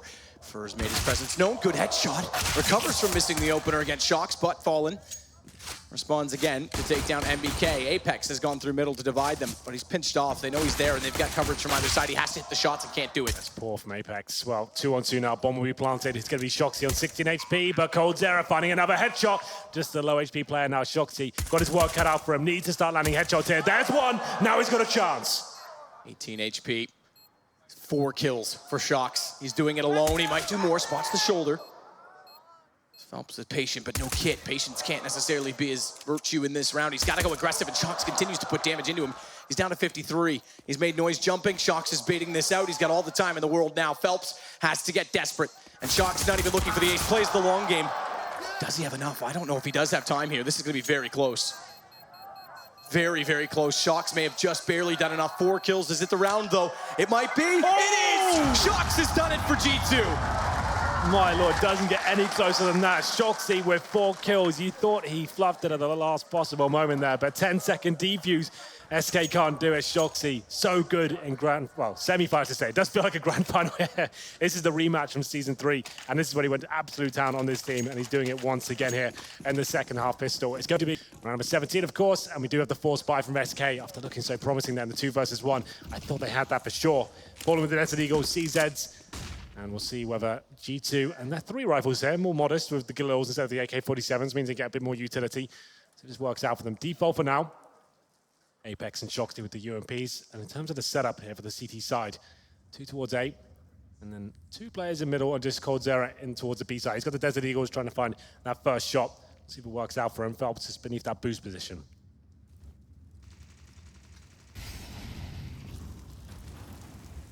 Beneath the boost position with a CZ. Taco wins out, pushing Squeaky against Shock, so he'll pick up a weapon. He's down to 21 HP. Has armor in it. Cold and Fur do as well, so maybe if you get the gun over to them, it might be beneficial, but they're quite far away on the map, to be fair. Fur's a little bit closer. So there it is. Gun swap. Fur grabs it.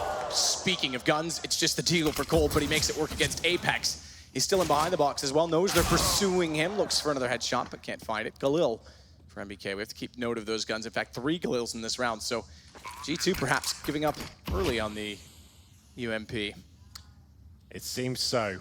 Taco and Fur now saving their weapons. They don't really have a chance of winning. There's no kit. Taco low HP as well. G2 the bomb down in B. 3 Galils up as well. Got a little bit scary for them as well. coldzera finding that frag and towards Checkers with the Desert Eagle. Taco similar fashion with the CZ. He's still got head armor though. Same story for Fur. So saving these weapons makes sense. Going forward, they will be in a full eco, but maybe can farm some cash, especially with that UMP going into the next round. You can see the cash here, and it's going to be Fallen, of course, the AWP player. He's got just about $1,000. Didn't buy armor. coldzera finding a kill. So G2, not really worth the hunt. They know he's a weapon up for Taco, but might as well stay alive. 3 Galils in towards Sunroom. And it's going to be G2 taking the lead now, 9-8. SK with another eco going forward. Taking the lead on the T side, and again, having control early in the half, it becomes a money battle, especially on the CT side for SK.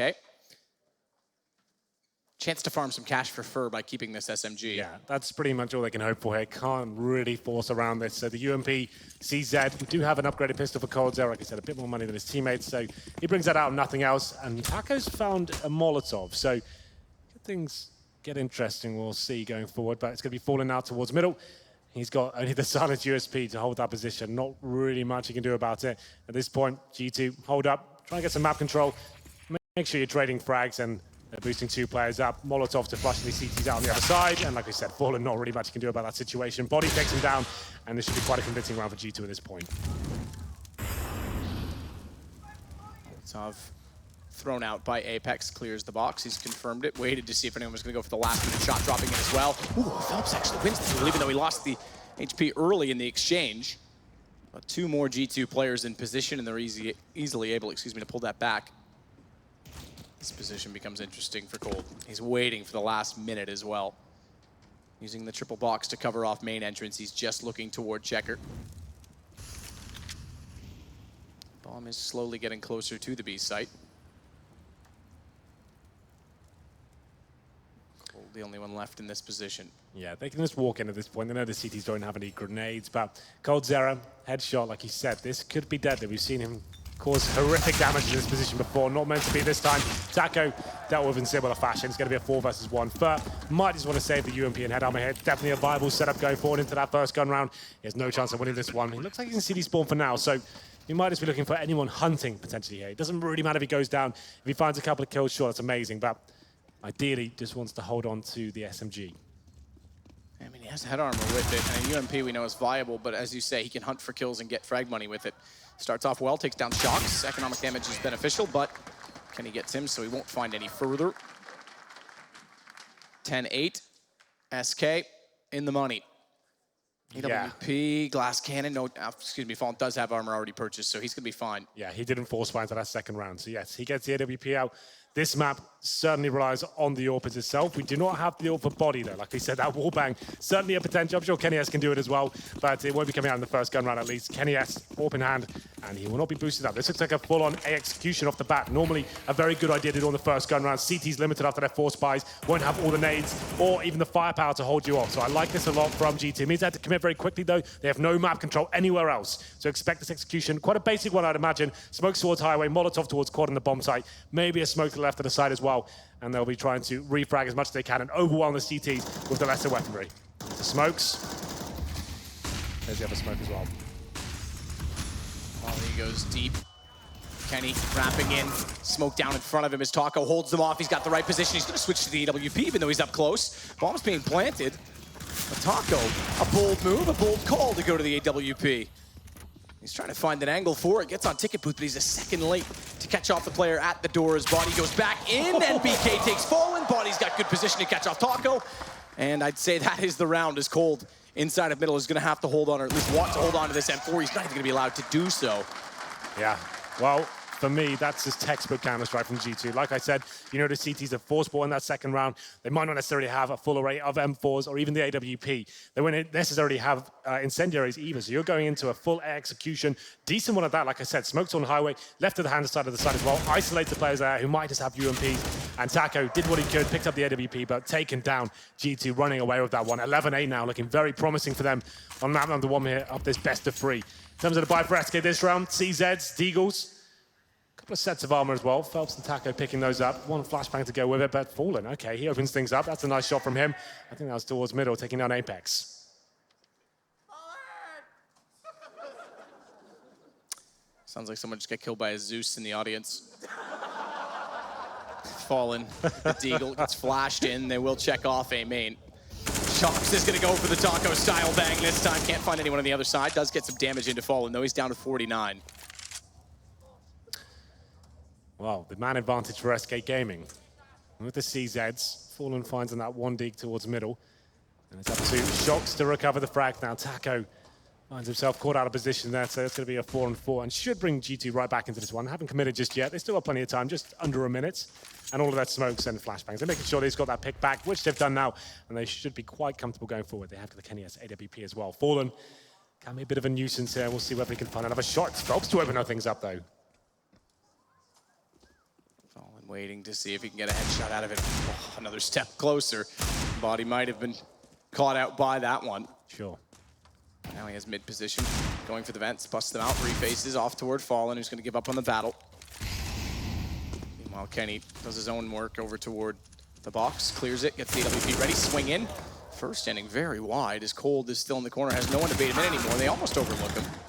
The aim punch comes in from the AK, and G2 find yet another round to go 12-8. Yet to find a round on the CT side is SK. Yeah, absolutely. 5-0 now in the second half. SK will be recalibrating themselves, so money's starting to stabilize. You can see the double orbs that are coming in. There's the shot from Fallen. It's towards the boost position. I beg your pardon. So great work by him to find the first frag, but wasn't enough to find the round. Like we said, SK double orb, Cold Zero and Fallen this time. They mix up the secondary orb roll between Cold Zero and Taka as well. This map, though, it seems to be Cold Zero primarily, who likes to focus towards B. Kenny has, though, a duel once again, and Cold Zero finds his teammate, MBK, giving his frag away almost there. He thought he was covered by Kenny, but the angle a little bit too shallow there, and it's a 5-on-4 very quickly into round number 21. The start they need, finally. Yeah. And at 28 still to work back into this, though, for G2. They'll start doing it on the B side of the map first. Cold is going to get Molotov'd out. Tough position to be in. They've Molotov'd that every single round, and he gets absolutely annihilated for it. Pulls it even. Phelps tries to compensate by getting clever, a little bit too clever. Over-aggressive, and Body finds him. G2's going to steal this round back, surely. Just wait. Fallen's ready. 3 kills unanswered, though, and Fallen just barely late to the position as Apex slips in toward the tree, and they had to convert this. I say that because Fallen's just been lights out in the clutches throughout this tournament. Think about that Mouse Sports quarterfinal. He looked amazing, especially on Mirage as well. He wrecked them, and I thought he might have had a bit of magic left in the tank there, but wasn't meant to be. Apex starting to warm up now. Been pretty quiet so far. Finds 4 frags in this round, I beg your pardon. Takes his total up now to 14. He was lagging behind a little bit there. That's a big, big round after losing the first pick. Cold Zero finds it in B storage. Took down MBK as well, which I thought was an interesting decision from MBK to actually walk into that corner, but they recover into that B site. Looking very good at the moment as well. Out-fragging SK Gaming across the board. And that's what they needed coming into this one. They needed to be the better aimers here today. 13-8, and we will have a tactical pause for the Brazilian side. In terms of money, it's looking pretty bleak, Matt. They've got just under 4K per player, and it's 13-8, looking on the barrel of match point very soon. So I think at this point, take a partial bite, allow it to get to round number 14 for G2, and then you need to win out. Can't make any more mistakes going forward. And they might, okay, they brought out 2 UMP, CZs. It won't be the full investment, but like we said, a partial buy with the maximum loss bonus now, because they're at 6-0. Yeah, they've got to find a round into this. Like this, we've got some dramatic music now. It's not bad. Getting a sense of dread going forward for SK. Get the blood flowing. Yeah. Shock to the system. That's what Chad would say. Well, they'll split it out of spawn, so they won't go for a grouping or a stack with these pistols. Very straightforward, a little aggressive toward B, just Cold inside of Checker. Where things started to fall apart in the last round when he got Molotov. Another Molotov thrown that direction this time, not behind the box, but enough to push him back off the angle, and MBK will take it over with the AK. So Shoxy with the MAC-10. Usually in this sort of scenario, it would be a very beneficial weapon to have, but he has got 4 sets of armor in front of him, and luckily Cold Zero fell without head armor, and here we go. Going to town, farms $1,200, and then some more as well. Unfortunately not, Fallen does take him down in the end. He's down to 1 HP. He'll be dealt with by Kenny S, and that's be the round over. Cold Zero and Phelps on the other side of the map. Bomb will be planted. We've got a UMP and a CZ. No kit, no nade. So they might be better off to saving the armor here. We know the money's pretty poor going forward, but they have got the maximum loss bonus. This will be round number 14 for G2. Cold Zero might find another hit. Not meant to be though as MBK takes him down. Phelps, he'll pick up the AK, sure. Will he survive though? That's another question. Okay, not even the first part. Nope, not even the first part. 2 rounds is all G2 need after being 1 behind at the start of this half. SK, they're certainly not making their job easy. If they want to get back into this game, they've left it a little bit late. They'll go for a double op. They have to. It's now or never. This is last buy if they don't win this round. We'll see what G2 bring to the table. Such a cute bit of rounds that they could go Body's got it. Body's got it. Is he doing it? He's sitting for it. He's waiting. No, they jump over it. They know. Baited out the shot too. He's broken the map. They have to change the way they come out of connector. Good play from Fur. Aggressive. Nearly gets caught out. He gets tagged down to 60. I think they're going to, yeah, they did swap it back over to Kenny. So Kenny just lets Body take that shot at this point. Surely Kenny knows how to do it. Anything you show him. Body's done it, what, 3 times now? So you might as well just let him keep doing it. Okay. Molotov's good. Takes Shocks to 41. Now reposition away from the forklift. The door's already been opened.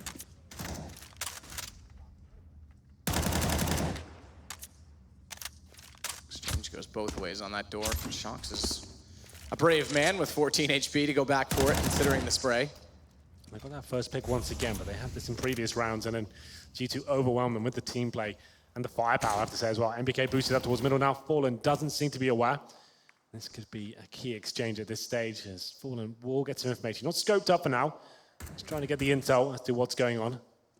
Quite an open B site here for now, and we can see the bomb in A storage. It's going to be up to Taco, and Fallen to strike first. Like we said, does take down MBK. Now on 5-on-3. Surely the first round for SK Gaming is about to arrive. It's always the worst when you're slipping up that wall, hoping to spot someone to connect or sandbags. Can't look far right. They pop out worst possible time. Kenny, though, good response. Again, using Molotovs. Very good use of Molotovs to clear corners from G2, but Taco, good play to strike back, takes Body. It still means the AWP is in position at A main. They've got to be careful of it, but it's all they've left to be fearful of. Double up, double M4 versus that of just Kenny S as he works in.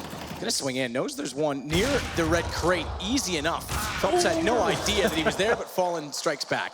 Yeah, he's just trying to get as many frags in there as he can. Like we've discussed in the first half, he's reset the loss bonus now by losing that round. If he finds 2-3 kills there, that could be really damaging for SK. Luckily, they shut it down before it gets out of hand there. Round number 24 coming in, the double orb setup working out for SK there. They find their first round of the second half. Scoreline currently 7-1. SK need to start stepping up here. No mistakes can be made at this point. They can't allow G2 to get to the map point so early on Cash. For now, though, Fallen watching towards middle. No smoke to push him back. So that suggests it will be more of a default here. But Fur and Taco, they're thinking about maybe boosting up here. Very common strategy. And it looks like Shoxy, or I should say Apex is aware, takes Spur down to 3 HP. That's going to cancel the boost, and he gets dealt with by Shox in the end as well. Did they make noise there? They seemed so assertive and confident they were boosting up. Not sure, but it certainly was aggressive. You catch them off. Taco, gone. Don't even count it. Phelps, excuse me, will get the shot back. He's got work to do, smoked off. He's gonna push it. He's gonna go aggressive. Phelps is always so aggressive. We thought Stewie was the master of pushing smokes. Look at Phelps. Oh, timing though. He had Kenny dead to rights and looks away. And that might be round 15 acquired for G2 as a result, especially with Kenny getting cold. Things go from bad to worse, and the game might have just slipped because they have no money going into the next round. Absolutely nothing. This is SK's map pick as well, Matthew. So this is actually turmoil at this point. SK not really turning up to the second half whatsoever after going up 8-7 in the first. Money's just been a massive issue for them, but they have had the double orb set up a few times now. And losing the first pick, it feels like almost every single time, apart from the previous round. It's going to be Fallen to save his AWP. 18 kills at the moment. He's in towards T-spawn. G2 don't even want to hunt him. They will be only getting $1,400 in the next round, so it's pivotal that he stays alive here in number 24. After trying to do the boost there, G2, there must have been a sound cue because Apex seemed so confident that they were in that position, and then Shoxy busting out the door as well. He finds 2, and it's going to be round number 24 going in favor, and indeed map point obtained by the French side. Here we go then. A chance to recalibrate SK. What can they bring to the table here? Sure, you've got the orb. A UMP comes out, 2 CZs and another UMP to accompany them. It's not looking good. It's map point for G2. If ever there was a chance to pick up the first map, this should be it. Full buy for the French side and not really much to work with at all for the Brazilians. Now, nothing really to work with. Phelps will sit. CZ waiting to hope to get a headshot. Actually does get the jump on Shocks. Has to back off immediately because he expects someone to pop through the smoke and take him down. You'd expect at least a flashbang there. I know he's trying to surprise the CT's waiting on the other side, but just a flash. Even a Molotov beneath the boost spot is quite common these days, but it's going to be the initial frag, and now Fallen with the orb. He could actually cause some damage at Apex. Looks like he'll be taken down almost certainly. There it is, a 5-on-3. They could just do this. Molotov get extinguished immediately. Directly into a smoke. Taco, though, pushing up. Good positioning. Here's Body, who's now slowed and gotten a little more cautious, and I'm not sure if he spotted his shoulder or... I think he must have done that sort of thing. Yeah, because he definitely slowed down, or he just anticipated it, but either way, he gets the kill. Well, still, not really SK to work home and salvage any weapons. They're sure Fallen's got the AWP, but Kenny S, he's patrolling middle, and they've lost track of where the T's may be ending up. It looks like a B split from what I can see right now towards the fence. They'll go. Fallen's watching it. Oh, where is he? Away.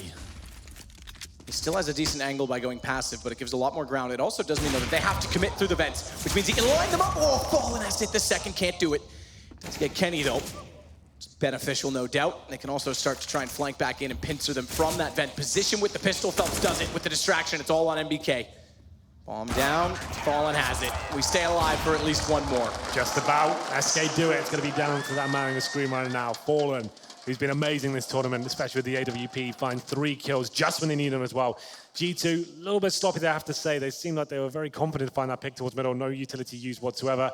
Normally you're flashing, Molotov in the vent, smoking connector, and it means you're eradicating the chance of the CTs getting that first drop in you. That gun goes away, they go towards B, and then Fallen's waiting for them, finds 3 in total, and now they're right back into this. It will take 5 rounds in a row, sure.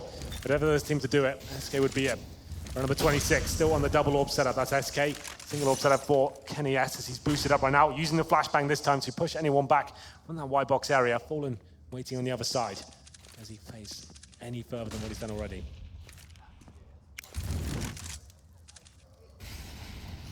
Kenny will wait again to self-clear with Molotovs. They've done, as I mentioned already, a very good job of that throughout the course of this game. They've actually been able to predict exactly where SK was going to be playing in a few certain instances. That said, it's pretty standard positions in which you can use them. Fallen. No AWP this time, goes for the M4, knows they're inside of middle, he's called it.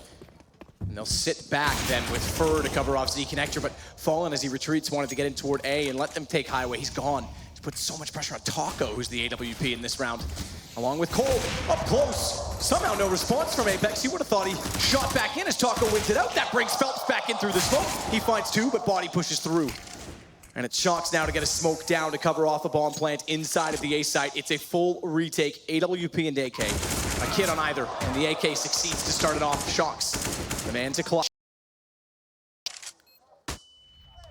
Flash lands both ways. They're gonna push this together and hopefully get the trade position. They don't even need to. Fur over the top of the barrels. How's the money for G2?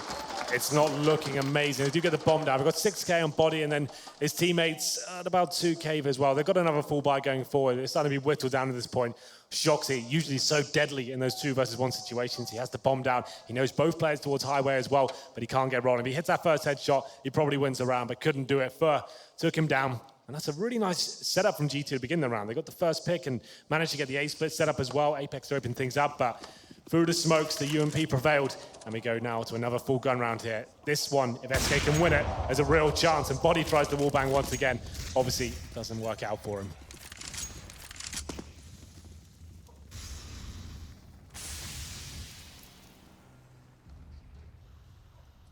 Cold. Sitting to wait. Like I said, SK might have left it late. They've pulled 3 of the last 4 rounds, but they obviously need the next 4. After dropping 7 at the start of this half? Yeah, it was 7, so.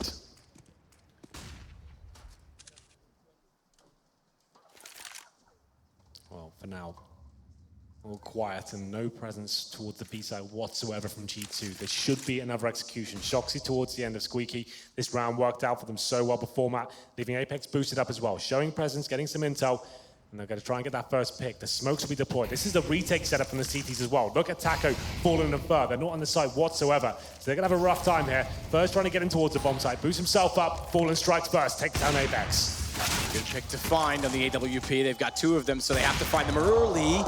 Fallen seems to be missing the second shot on occasion. The problem is there's no one in the site. They've already cleared with just 1 kill. Away back in. Good patience displayed from Fallen to find that one. He's got no patience anymore. He'll go hunting. Body goes down. And Taco finds Kenny.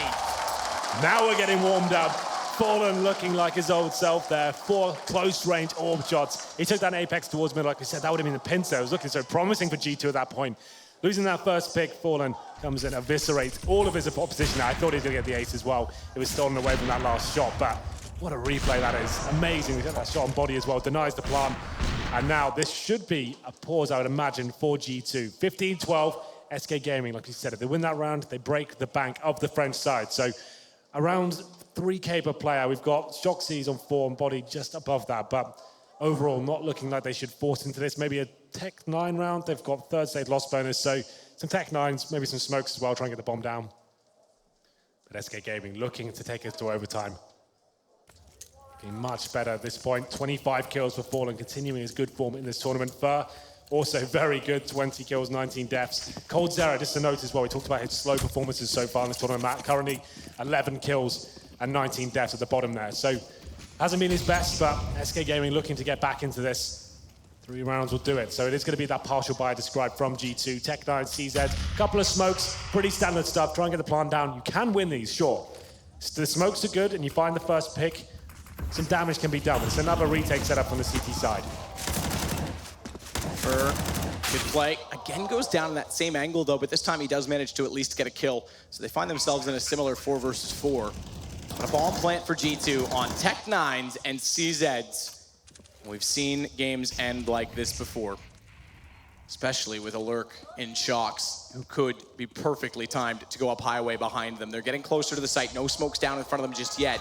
Shox is inching his way. Back turn, get closer, get that pistol into an effective range. 1, but they get around the corner. Fallen knows he's there. He's turned his attention back to it, though, and Kenny's got the kills. That is going to be it. Pistols are going to do it, and Shox with the wraparound. 16-2 for G2. 16-12, excuse me, for G2. It looked like that was slipping out of reach for G2. The money was done, and they were losing almost every single battle there with a bomb down as well. But it's the pistols, of course. This is a French team we're talking about. Tech 9s and CZs. It comes down to the in-game leader, Shoxy, the legend of the team, coming up high. Like you said, timing perfection as well. He could have pulled the trigger earlier, but he decided to get nice and close, take the attention away, get 1 kill, and his teammates can capitalize at that point as well. So that's SK's pick going against him. G2 looking very strong today in terms of fragging potential. Very, very. And a good start, a great start to the second half. SK, again, leaving it late. They definitely had some firepower, but it couldn't match G2 this time around. And I'm thrilled, but at the same time, that's SK's map choice. Yeah. This is going to be a very, very hard series for them. Well, Matthew, I think we're done here for the first map. Let's see what Jason's saying over at the analyst desk. Thank you, boys. Welcome to the Xfinity analyst desk. Yes, a map 1 victory for G2. Back and forth. We did say it was going to be a little bit of a fight between these two teams, a brawl, so to speak. Yeah, definitely a tussle. It exactly was. I mean, SK in the first half looked down and out to start things out. And then they win 7 of 9 to close that half out to give themselves a fighting chance moving forward. Actually turned into a great half for them. Yeah, they did do a great job of coming back in the first half, but when you look across the game, actually SK had a poor start in both of those halves, and yeah. Mostly they're themselves to blame, especially for that first half, winning pistol round, and then in the second round, very disjointed in that anti-force buy round. You saw Fur in checkers by himself being very aggressive, which is, you know, not necessarily weird for SK, but why not have the rest of the team behind him? Kenny S got 3 players singled out, 3 sick headshots with the Deagle, and that's what got G2 into that hot start. Chad, can you talk about, I know just before you dive too deep into it, just touch on, I know in the back you mentioned the pace of SK was something that you hadn't normally seen from them on cash. It seemed like they wanted to go to middle on the T side like a lot quicker than they normally do. Normally they default, they kind of bait out utility towards B. They just, you know, spam through smokes and stuff before they're going over the boost. They were doing that a lot earlier. Seeing that come in and then the 2 players, which was Shox and Apex playing close towards middle, that was an issue for them. Like you said in the green room, Yanko, they probably should have won that first gun round, but they didn't, and that's why the lead kind of spiraled in the favor of G2. In the long run, battle for mid. You know, they eventually got control and then they were able to exploit that and do some nice splits, force more players into mid, force players off of mid. They were dictating the pace in the end of that half. And if they had just got that off the first gun round, I think it could have been, you know, maybe even a 9-6, 10-5 first half for them. I mean, for SK, that round won by Fur and Phelps. It was a 2v4 or a 2v3. They brought it back. That was the first gun round, basically, that they want not to get reset. You know, if it weren't for that round, G2 probably runs away with that first half. And I think both of these teams did a lot of preparation, obviously, for each other on this particular map, because I think the reason why SK was so aggressive initially is because they thought that they could be able to single out Shox and get an early advantage. And you could see when G2 switched to the T side, for example, going aggressive towards mid, or just the Apex. I don't think he had a sound cue for that boost. I think that's just him doing it, you know, blindly, because he knows that SK likes to go for it. Molotoving Cold Zera in that box in checkers all the time. He plays that position probably way too often. And again, one round. I also love the way that G2 punished SK for force buying on their CT side. On the first gun round, they went knows that they're low on utility, knows that they can take advantage of that. So by doing an A execute on the first gun round on the T side, what it means is the CTs, if they're stuck in the site, they don't have any utility to actually stop you getting out the choke point. They have to play a little bit aggressive. They have to force themselves into a limbo state where they push as your execute comes in, and that didn't come out from SK. I think what's great for this series is that the stars are showing up for these teams. I mean, we saw that amazing round from Fallen towards the end with the AWP. You can see it on your screens now. Kenny S as well having a great game with the AWP and also with the pistols that force buy was very, very important for G2. Shox finally showing up in this tournament. Second half, pistol, four kills and a 1v2. You could just see the fear he instills in his opponents. I think against any other player, Phelps hits the first out of the 3 shots in that round is won easily. But maybe because, you know, he's against Shox, he already got the one tap on his teammate, and in a 1v1 situation, maybe, you know, there's a little bit of jitters going on. Yeah, and that pistol round won by Shox gets them on a 7-0 run to start out that second half. They eventually close it out. We said this was going to be a star-studded affair. The firepower on each side has been matched, but still the question remains, is coldzera going to show up here? They need him in Game 2, down 1 map. G2 versus SK.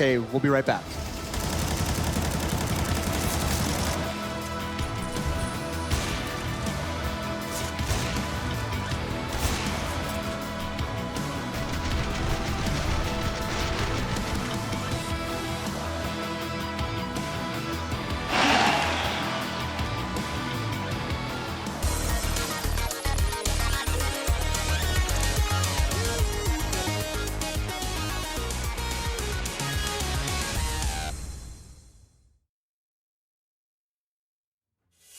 Athletes aren't just born. They're molded from the core. A core of strength. A core of laser focus. A core that can handle anything. A core that sweats the small stuff. A core that's the difference maker, game changer, world shocker. You see, hard work makes the athlete. But the edge of a Core i7 processor makes you unstoppable.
Get your team apparel now at shop.eslgaming.com.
ESL Pro League is brought to you in part by Intel, Lenovo Legion, Xfinity, ESCA, Pay Safeguard, Mountain Dew League, Logitech G, and Zowie.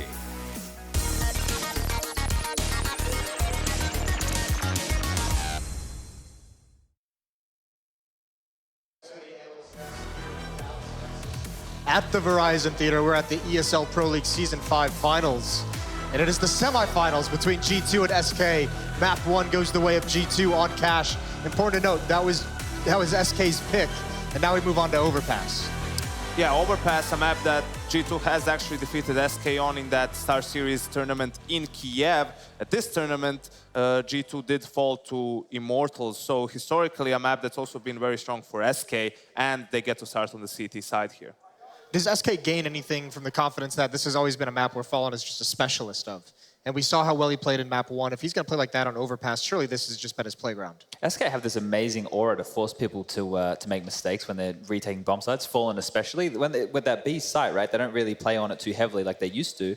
But when they're coming back in for that retake setup, the players are picking them when they shouldn't be. You know, Fallen's basically just waiting with the AWP, and they're offering himself up to him to get kills. So if SK can, you know, keep that kind of stuff up, it's hard to do. But if they can keep that up, they're going to be in pretty good shape on their CT side. Are we worried at all that coldzera still is not kind of showing up in the way we'd think? Yep. I mean, in the first map, he was the lowest rated player statistically for SK Gaming. So I think he plays a very important role towards that B bomb site. When they're aggressive towards A, they tend to play passive B, and that's where he needs to do a lot of work with Taco. Now, Yeko, we're going to get into Overpass a little bit deeper now. I know you have a clip picked out that you wanted to show us. Yes, this is the adjustment from G2 in day 2. From day 1, their aggression on Overpass. As you can see, they sent basically 4 players towards the A bomb site early on. We can pause it here. You can see how Kenny is actually the sole player towards the B bomb site with the AWP, Body and Apex in tandem pushing towards A long, Shocks towards mid, and MBK is by himself towards the connector area, just trying to buy time. We can play it out from here. The goal is to try and get an early advantage towards that A side of the map to fight the default from the T's. They have Kenny anchoring the B bomb site in case they go for a fast play towards B. He can get a kill or 2, and then they can play for the retake. With how aggressive that is, it's an all-in in my mind. You know, they're going for those frags. They're trying to stop the T's before they have any stake in the round. Also finding out information if no one's there, right? So if you go that aggressive and you're using that many flashes to take fights, the round is either won or lost in that play. We can pause it here real quick as well, so you can see the adjustment on the other side of things. Just Kenny by himself towards A. Now the rest of the team is towards B. Very important to know that Shocks is actually flashing for his teammates that are going to try and take control of water. So you can see how in the following gun round, we can play the rest of it here. They just adjust constantly. It's constant aggression from G2, and it's not just this, just the early round aggression. On Overpass, they're actually very good at mid-round aggression, pop flashing out a monster, and just getting a lot of information on where their opponents are. The difference is, for me, is G2 seem to be doing these things like a team, whereas SK, you watch them, it seems very individual, right? They're doing individual plays or maybe just in pairs. This seems like a whole unit. It seems they're working together, and it's well practiced. Yeah, well, either way, we're going to see what they're up against now, because SK in the past, historically, this has been a phenomenal map for them. They need coldzera, though. Fallen can't do it alone on this map. We're going to get back with your casters, Sadicus and Henry G. Back indeed, and we are going straight into Overpass. Yeah. I've got a sneaking suspicion. I know Fallen's so good at the park sign. I know he's very good in the close range AWP. We know he's certainly back. I've got a sneaking suspicion G2's going to steal this one away as well. Just in terms of individual performances so far, G2 seem to have the upper hand, Matt. Like we said, coldzera still not really arriving. We thought playoffs might be different for him. It doesn't seem to be the case as of yet, but it is the second map. Headline is G2 picking up SK's pick. They're looking with the 2-0 here. This is their map pick. They did drop it to Immortals earlier in the tournament, but that was a rough day for them. We'll see whether they can recover here as we get into round number 1. Ladies and gentlemen, the second map of your first semi-final today, SK Gaming versus G2. You still with us? There we go. And it's going to be G2 standing on the T side here. 5 sets of armor. And SK, 4 sets for them. It's going to be Fallen with the defuse kit, a couple of flashbangs as well. Most teams favor towards the B side of the map here on Overpass. A little bit aggressive towards middle, trying to get some information here. And you can see them setting up for the B split. The boost coming in. Phelps gets the first headshot. coldzera chiming in as well, looking for a second. Taco steals it away. I think Phelps got one of the 2. He missed a lot of shots, but it turns out it may not even matter. Look at this round. It's all SK until MBK finds 2 quick headshots. Yeah. They deal with that swiftly. Keep in mind, everyone this weekend playing on i7 quad cores. Things are going to be silky smooth for them, so Phelps has nothing to blame except for his accuracy on the first few shots that he missed, but made up for it. Yeah, certainly did. The boost coming in from the CT side pistol, quite rare to see that, I have to say. Works out for them as well. Like we normally suggest, it's the B side of the map that the Terrors like to favor. Shut down there from aggression from short and the boost as well. It's going to be 5 SMGs for SK. I'm not a fan of this by myself. They do make it work, and we do not have the force buy from G2 here, Matt. This is actually kind of interesting. They know going up against these SMGs, they can get Galilza next round. So they don't get the bomb down, but they can still force buy into the third. It's a strategy that's used every now and then. Na'Vi sometimes use this, and it's very interesting to see how it pans out. It's a different approach to what we're used to. Normally you'd force buying in the second round if the bomb's not planted. So G2 going out swinging in next round. So they want to keep their money about 1,500, because 1,900 on top. Next round means they get 3K, and that means they can get Galil head armor, which is exactly what that costs. So they'll have more firepower than SK going into round number 3, even though they got no plan. Long angle for Phelps to hold from the window over toward B with an SMG, but meanwhile, it's the initial approach toward A. This might sound ridiculous, but it's in G2's best interest not to find any kills here. They want to keep these 5 SMGs alive for SK. Don't let them upgrade to an M4. So they'd be fine with all 5 players going down and not getting anything done. If they get the bomb down and that sort of idea as well, that's amazing. That's what I was going to say. Somehow I feel like bomb plant is of greater interest based on their positioning, but a Molotov burns 3 apparently. What? I need to see that in replays. That's actually good though, because they don't give the SMG UMP money. So they might just be jumping in those flames and thinking, you know what, let's just die to this. You can't type kill in spawn anymore like you used to at the beginning of CSGO, but you can jump in the fire and deny the extra money bonus. If they did that, that's next level strategies. That's kind of nuts. That is pretty cool. Can you imagine that's what he did? 1 with the SMG. Yeah. It's kind of curious that he found 3, so... I'm going to ask him after this. Did you do that on purpose? That'd be insane. All right, tweet it out. Everyone follow at, what is it, at Henry GCSGO? That's the one. All right, he'll tell you if he did it or not. Okay. You're welcome, Henry. Thank you so much. Well, here we go. Like we said, the third round force buy. Quite rare to see this in CSGO. 4 Galils, NBK with a couple of kills in the pistol means he can get the AK-47 out. That's an extra $600 for him. We'll see where this works out. They don't want to fire any shots yet. They want to make this a surprise. They've got this weaponry going forward. I think SK might have a sneaking suspicion, seeing as they had no armor and just glocked up against him in the previous round. We'll see where that comes into fruition as we get into a more interesting moment here. Just looking for any CT aggression. That's Apex hunting towards the toilet area and connector itself. I think there are 2 CTs waiting on the other side. NBK to strike first, finds Phelps. Apex the refrag, looking very promising now. Sit tight. In the bathrooms, body getting closer. Having those SMGs could hinder them, as you mentioned. And again, G2, just to note, has gone with 3 Galils, so they are leading off toward the rifles, the secondary rifles instead. This tournament's going to have some good statistics for us when we look back on it and see how the UMP was used and utilized, or whether or not it lost its effective range. Good play, Shocks and Kenny. Good crossfire on the way through. Takedown Taco. He only manages 1 kill. Furs left against 3. You mentioned it. They haven't gotten a lot of SMG reward money. Only get 2 kills in this round. 1 SMG kill in the last out of the ones that existed. Yeah. They did jump in the fire. That's so smart. Knowing they can't do anything with it. Just deny that kill reward. 3 players surviving it for G2. So this interesting strategy working out for them. I like it a lot. Knowing that SK, we've commented a million times, Matt, they're saying that SK like to go for those 5 UMPs on the second round, especially on the CT side. I'm not a fan of it myself, because you're limited once you go up against the rifles. The bomb does go down that pistol, but you can see how it's about to harm SK here. Going forward, the money's still reasonable. They can definitely get a buy, but G2 find round number 3 there. Headshots coming in towards connector, the refrag going in their favor. And did they jump in on purpose? I think they did, yeah, look at it. They definitely did, Matt. They're just definitely killing themselves. Yeah, that's ridiculous. That's so next level. Imagine they did that and then someone snuck into B and planted. That would have been like the perfect way to lose a round. Yeah, that's so cool. If you're going to lose, that's how you lose. I don't have to ask them anymore. So there we go. It's been answered for us. That's so smart. There we go. Well, round number 4. Of course, we do have SK with another buy here. Fallen with the AWP. Famous, a rare appearance, and that's kind of had a resurgence to this event, obviously with the UMP nerf. We'll get into that later. And Taco coming out from which is weapon. So it's going to be a couple of M4s here. And we'll see whether SK can pull this one back. 2 Galils, that's G2, no all for them as of yet. They still have 4 smokes remaining, but Fallen gets the first shot, but refract by body. Advantage still lies with the T's for now. Quick check toward long. SK trying to extend the series. Just joining us, map 2. Yeah, Kenny's just found an AWP as well. This is looking very good now for G2. Okay, And he's going to sit and wait and watch bathroom connection as well. So if Fur pushes through to try and get further information, he'll walk into the crosshairs. Depends on how long Kenny wants to wait around for it, because Fur doesn't need to force the issue early. There's still a minute to work with. He's comfortable just checking out toward long instead, but whose patience wears thin first? Because Kenny's moved off, it seems like his will. Fur's not gone toward the door. You can hear them rotating back from the party. So he's actually in an okay position, but this will be the flash. In body to go around the corner, and Fur needs to anticipate it. Doesn't, blind it up, taken down. Very good teamwork from G2. Oh, you say that, they headshot each other at the same time as well. True enough.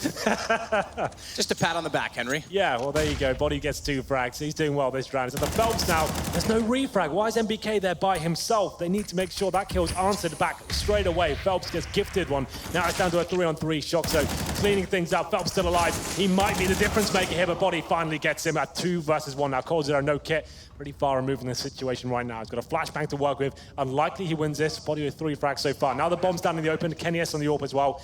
I don't see how coldzera wins this. Let's see what he can bring to the table. Double as well toward dumpster stairwell. So he goes to the bank instead. Don't know that he'll be able to withdraw much as he starts to work in. Checks both ways. Famas, again, you mentioned it at range. Flash through. I think back off. That's it. Yeah, he's done. No kit, no chance. Very nice run there from G2. Slow and methodical, getting that first pick on Fallen as well. That was instrumental. Interestingly enough, he did pick up a kit on that stairwell. And if he'd gotten that sooner, I wonder if it would have changed his thoughts. I think so. Once that bomb's down in the open, you know Kenny's got the AWP. You never get out of duel 2. They might as well save the armor. Got the kit, like he said, that's $400 picked up, essentially. And once that bomb goes down, he didn't really have a chance. Great run from Body. Although he did headshot his teammate, it was all fine in the end. Good flashbangs, good teamwork overall with G2. After losing the pistol, looking very strong here. This should be the eco now from SK Gaming. They saved the Famas Shore. They're going to be dropping that, and coldzera buys at UMP. Are they going to force it? I'll have a look. It looks like they are all in, Matthew. I'm not sure I agree with this one. Fallen, he'll be joining as well. Everyone down to $0 here. So a Famas, 3 UMPs. Taco, he's on the CZ. They've got a few smokes to work with, 1 kid as well from the previous round. coldzera got that. Shoxy with the Max 10 once again. Up against armor players this time. Fallen's the only CT side player with no head armor. So that Mac 10 is not going to be... Okay, shut up, Henry. It's going to be absolutely fine. It's absolutely fine. He'll get a kill towards Sean. 8 HP left for him, but it's job done for that gun. Yeah. Q in the rest of SK, or Q out rather. A rather dull outro, as it's just cold remaining. Yeah, I didn't think Shoxy would manage to crack open the B side like that, but they've gone one step further and killed 4 players. Just holding up, once that first kill that came in, holding the key choke points, waiting for the reactions there, and it's going to be coldzera left towards Shaw. Shoxy's there by himself. Looks like coldzera's just holding a triangle. He actually didn't hear Shoxy go past, it seems. So he'll be holding up. The bomb should eventually make his way towards A. You can see Shoxy's made his way through CT spawn. So he'll call, yep, let's get the bomb over here. It's absolutely fine. But he also said the B side was open. So they're not 100% sure where they'll be going with this, but it should be all for naught. They might give a kill away depending if they go towards B. Just biding their time though. They want to make sure everything's absolutely fine. MBK going for the connector. That should suggest, beg your pardon. Use your words. Yeah, I'm trying. Still early. Then they'll go towards the A side. They'll be absolutely fine here. Well, coldzera, not really much he can do about this one. He'll just be holding up outside short with the Famas in hand, and it should be almost certainly an eco going forward. It'll be a 3rd stage loss bonus after this one. So $2,400 on top of the Famas. It will be an eco for sure. Maybe some P250s. coldzera might as well save the lesser rifle. Like we said, let's just discuss this for a second. The Famas has a bit of a resurgence in this tournament map, basically because the UMP has been nerfed somewhat. We still see a lot of UMPs, but it's not as powerful as range as it once was, like last week. So that's why we see the Famas coming in. It's a few, well, it's actually a considerable amount more than the UMP. That's the main problem for me, that the fact the UMP is still 1,200 and the Famas is still 2,200. So I think that gap needs to be bridged slightly, and then we'll be in the right sort of place. We'll see what the statistics say. Right now it says Phelps is the only one getting any kills for SK. He's up to 9. I think the next best on his team is 2. Yep, that's right. 9 for Phelps, 2 for Taco, 2 for coldzera. Fallen, 1 for 4. We need him to step up here, but G2. They did gift, remember, Phelps 3 kills in the flames. That's true. Yeah, he did get 3 for absolutely nothing. Now they committed suicide by jumping in the flames. That's the first time I've seen that in CSGO. That's actually, if you think about it, it's a really smart idea. Limits the CTs going forward, and you know you can't win the round. Everyone in matchmaking after watching this is going to go yeah, voluntarily suicide. Don't it's do situational. That. Yeah, let's make that clear. Don't just think that's a clever idea. MBK takes down Taco. Good start again, G2 against Pistols this time. Not much to battle against, but first still manages one on the P250. And he's in position that he could swing back around and try and capitalize toward bathrooms as such. They have to leave Body in an angle that he can cover that position. Oh, if they've lost Body, they've lost Apex. That's bomb down. And Fur has a weapon to work with. He's got an AK. That's tremendous job by him. Yeah, and it seems G2 got a bit ahead of themselves in that round, 1 by 1 towards key points in the map as well, not trading. That should be the headline. That's what you should be aiming for on these anti-eco rounds. If you go into a key position, you need to be having 2 players there to get the refrag to avoid this being a potential. Now Kenny S, low HP, knows that there's a player on the other side towards long. I don't think he can get him. He's stuck in such a difficult position. His teammate on the other side of the map, Phelps almost guaranteed this frag. There it is, easy kill. And now it's up to Shoxy, who is the clutch master. With this so much time remaining, maybe he can cause some damage here, but they've got the all picked up, the AK-47, and they've got the bomb. And as you would say, Matt, the trifecta of doom set up around it. That is definitely what I would say, Henry. You are dead right, but take away 1 point on the triangle. Shox gets Fur down, and they're going to slowly work back out. He's got 19. This should end in favor of SK. Cold makes sure of it. So good recovery, all things considered, when we just talked about the lack of frag distribution on the SK side, the lack of money. This buys them right back into it. Yeah, I want to see that shot from Fallen if possible. That USB from the A site, it looked like that was about 50 meters as well.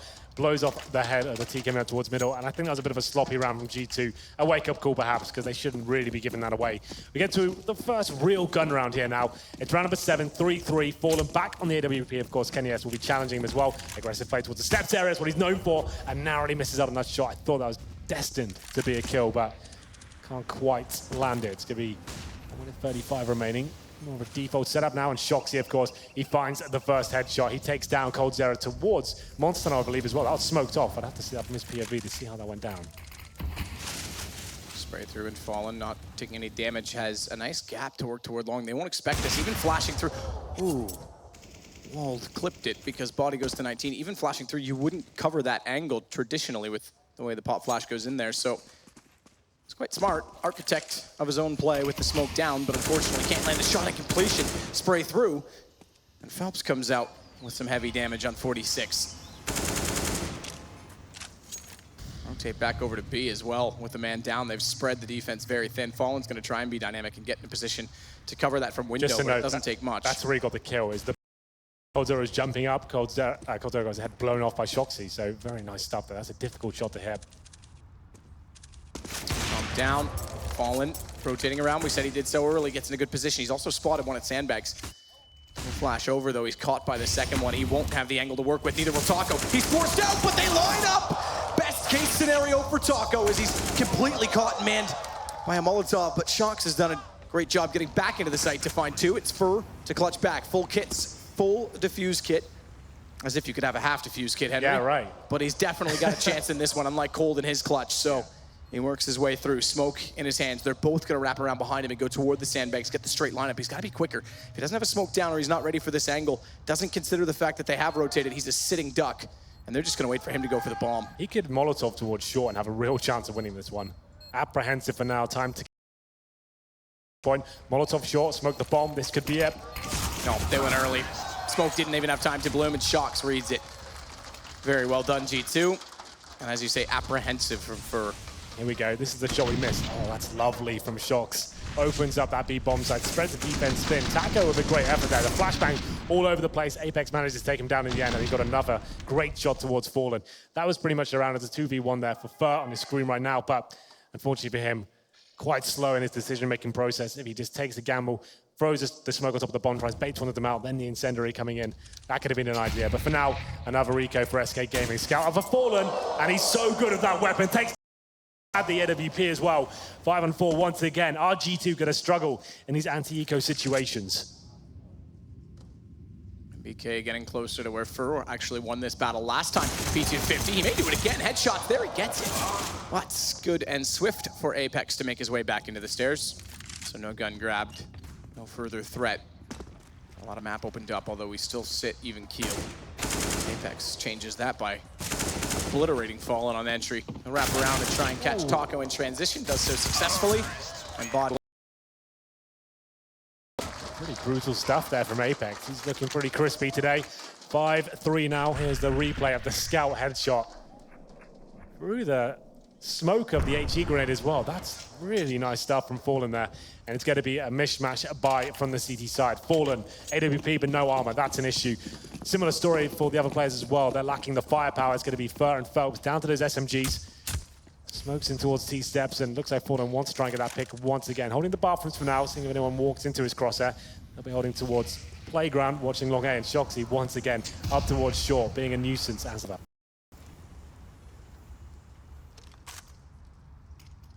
Taco playing at the barrels. Very passive positioning, but they have Phelps and Cold also inside of the site, so they're ready for a push onto the B side. Relying then on Fallen's AWP to hold off A alone. In fact, Fur's rotating around as well. He's going to have some company. They've got to be on top of this, especially with Fur only on the SMG. Yeah, for sure. No real damage inflicted as of yet. They're leaving Shoxy to anchor this position. You can see on the sandbags right now, listening for any sort of sound cues, nuances, something that gives him information here while his teammates make their way towards A. Even if he stays there, he can come in for a great backstab if they get the bomb down. That's a big if. As Fallen's waiting for them, and he misses a shot there. A rare miss from Fallen. He normally nails those all day long. And it's going to be a 5-on-5 for now. 45 seconds remaining, and MBK might just give his frag away. The smoke's starting to be deployed here on the A site. Fallen forced out of position. Still has an angle to work with. Somehow hits that as the flash comes in. Good timing. And Fur is able to take down Apex. That'll allow all things to go the way of SK. Taco finding one as well. Finally a response. The first answered kill. Kenny actually wins the battle on a Tech 9. That gives MBK further room to work with already at the top of the stairs in the site, but he's got to go back to grab the ball in 15 seconds. Kenny has to hold off. Swift as ever. MBK trades it though, so he's still in this with a chance, but Cold Zero wins the exchange. And we get one closer to a tie game yet again, early, just as we were in the last map. Yeah, comes down to Fallen there, missing a couple of shots to kick things off, and the final execution comes towards A. Molotov out of position, he starts hitting them though, and it comes down to the 1v1. The thing is, SK, sure they win the round, but only one player surviving as well. G2 have tons of money going forward here in round number 10. Looking at SK, they've got UMPs, M4s, and Fallen once again on the glass cannon. So this is a problem. Lose one round, they're in double eco territory, so he needs to be very careful here. Fur aggressive towards middle, trying to find his first pick. Snuck into a decent aggressive spot here. That backline position means you can hide from the initial encounters of the T. He's going to sit behind the fountain for now. Body seems to be aware and got his crosshair in that sort of position. We'll see whether he comes around and pre-fires this. It's Apex first. They seem to be aware. Takes him down 5-on-4 just like that. Bit of a gamble to go in that sort of position, especially got the SMG as well. You're trying to get one kill and shut down any full execution potential from the T sides. Push forward, G2, marching on. Quick to take long and control of the bathrooms area. Not every single round, but a few, at least 3 times they've gotten out there quite convincingly without many kills. Yeah, well the good news is Shoxy's with them this time. He's not anchoring a B. That's going to walk up, contact play all the way up long as well. Shoxy's made a good smoke to CT's ready from bathroom. Fallen starting to hit shots, so this is a problem as he finds 2. That second one was so fast. MBK takes him down. Second player fell to him as well. No, he didn't. Phelps is still in the corner. I thought he'd gone down. He's managed to get the kill on MBK. At first, he was the rear guard for Fallen. MBK managed to slip by him with the smoke down. Apex will retake the position in which Phelps just died, and with the bomb planted, a 2 versus 2 with one kit. It's only going Kenny. He's rotating out to get the default position on the AWP. There is a flash, but no smoke. Yeah, that's a problem. If there was a smoke, it would be better because of exactly that AWP, but the AWP's gone. Taco, what a shot! He nails Apex as well. Cold's gone down to the nade, but Taco's the one with the kit, so he can easily find it, thankfully, inside of the smoke. I'm just wondering why Kenny S has anything to do with that round. It's an amazing shot from Taco, sure. But Kenny S, his teammate can listen up when the bomb's being touched. They had a perfect setup there, and there was a bit of a stab in T-spawn, apparently. Fallen with 2 fast shots. That was amazing. But the thing is, they had no smokes, no flashbangs, right? His teammate, I'm talking about Kenny S, his teammate can just hold there, hiding, telling, okay, they're on the bomb right now take a face. And he's just in the open, gets his head blown off, and that's a huge round for SK to pick up. Like we said, if they lose that, that's double eco. And now G2, their money's been heavily affected by that previous one. They will partial buy into this one. They keep the money about $1,000 per player. Body with a bit more, he'll be getting the AK-47 out. Smoked, flashbangs, CZs. And let's see whether they can get rolling here, but Fallen seems to be getting to the swing of things now. Takes another roll shot as he finds MBK. Kenny, quick check to the jump spot. Continues to Evaluate slowly with the Tech 9 by himself as well, but getting some control of the water position they could start to execute with the smokes they do have. Pop flash in, Apex didn't really look away from his own flash, but fancies his chances. One spotted, I'm sure Apex spotted it toward jungle before the smoke deployed. Seeing on the boost as well, he gets a few shots in. But still SK that find the majority of the kills. Body only managing one on his AK. Apex. Nifty. He's got an AK to work with. Has head armor in this. Very, very tall order. Good shot on Cold. Looks again to try and find Fallen backing away inside of the window position. And they're getting more and more timid on the SK side. Another headshot potentially. He hits this. Oh. We have a round. Fallen makes the right call and just keeps his head down. No need to lose in that exchange early because bomb goes down after that, and Apex can easily swing to win it. They do show some patience and discipline, and they'll pull back the round, and they'll take a lead 6-5. So SK, much like they did on Cash, fall down early and then pull it back. Dicey there. It's going to be that partial buy from G2, smokes towards the B side. You normally say on most maps, the B execution on those sort of limited rounds means you can normally get the bomb down. That happens, but it's down to that amazing shot from Apex to take Cold Zera. Pretty comfortable from that point. Taco and Fallen, they're sticking together, making sure they don't give anything away. The Orb survives, and same story for the AK-47 as well. G2 with the plant down, an extra $800 per player. So they'll be pretty comfortable in terms of money going forward, but that's now 3 rounds in a row for SK. If you are just joining us, the first map, which was SK's pick, went in favor of G2, 16-12, I believe. And we thought they might just run away with it on overpass here. It was a great start, and they did have a nice, considerable lead, but now that's slipping away as SK Gaming take the scoreline to 6-5 here. Falling towards B this time, and this is a run boost coming in. I like the look of this. It's successful, but no one waiting on the other side. That could be very difficult to deal with. For now, though, default round. We have got 2 players from the CT side in towards Connector. That's Phelps and Fur. He's getting a lot of intel. This is very promising for them. The fact is that Connector's open, and now Body's gone down as well. Oh, almost a double kill for Fallen there while blind. Doesn't quite pull the trigger in time. That would have been massive and heart-wrenching for G2 in this round. Yeah. Phelps is in a good spot. Very good spot. Apex thinks this is all clear. He's alone, so he's just playing it by himself. Head was down. I was going to call for his teammates to rotate by the looks of things as well, because Kenny's got the bomb heading that direction. And Phelps spoils all plans.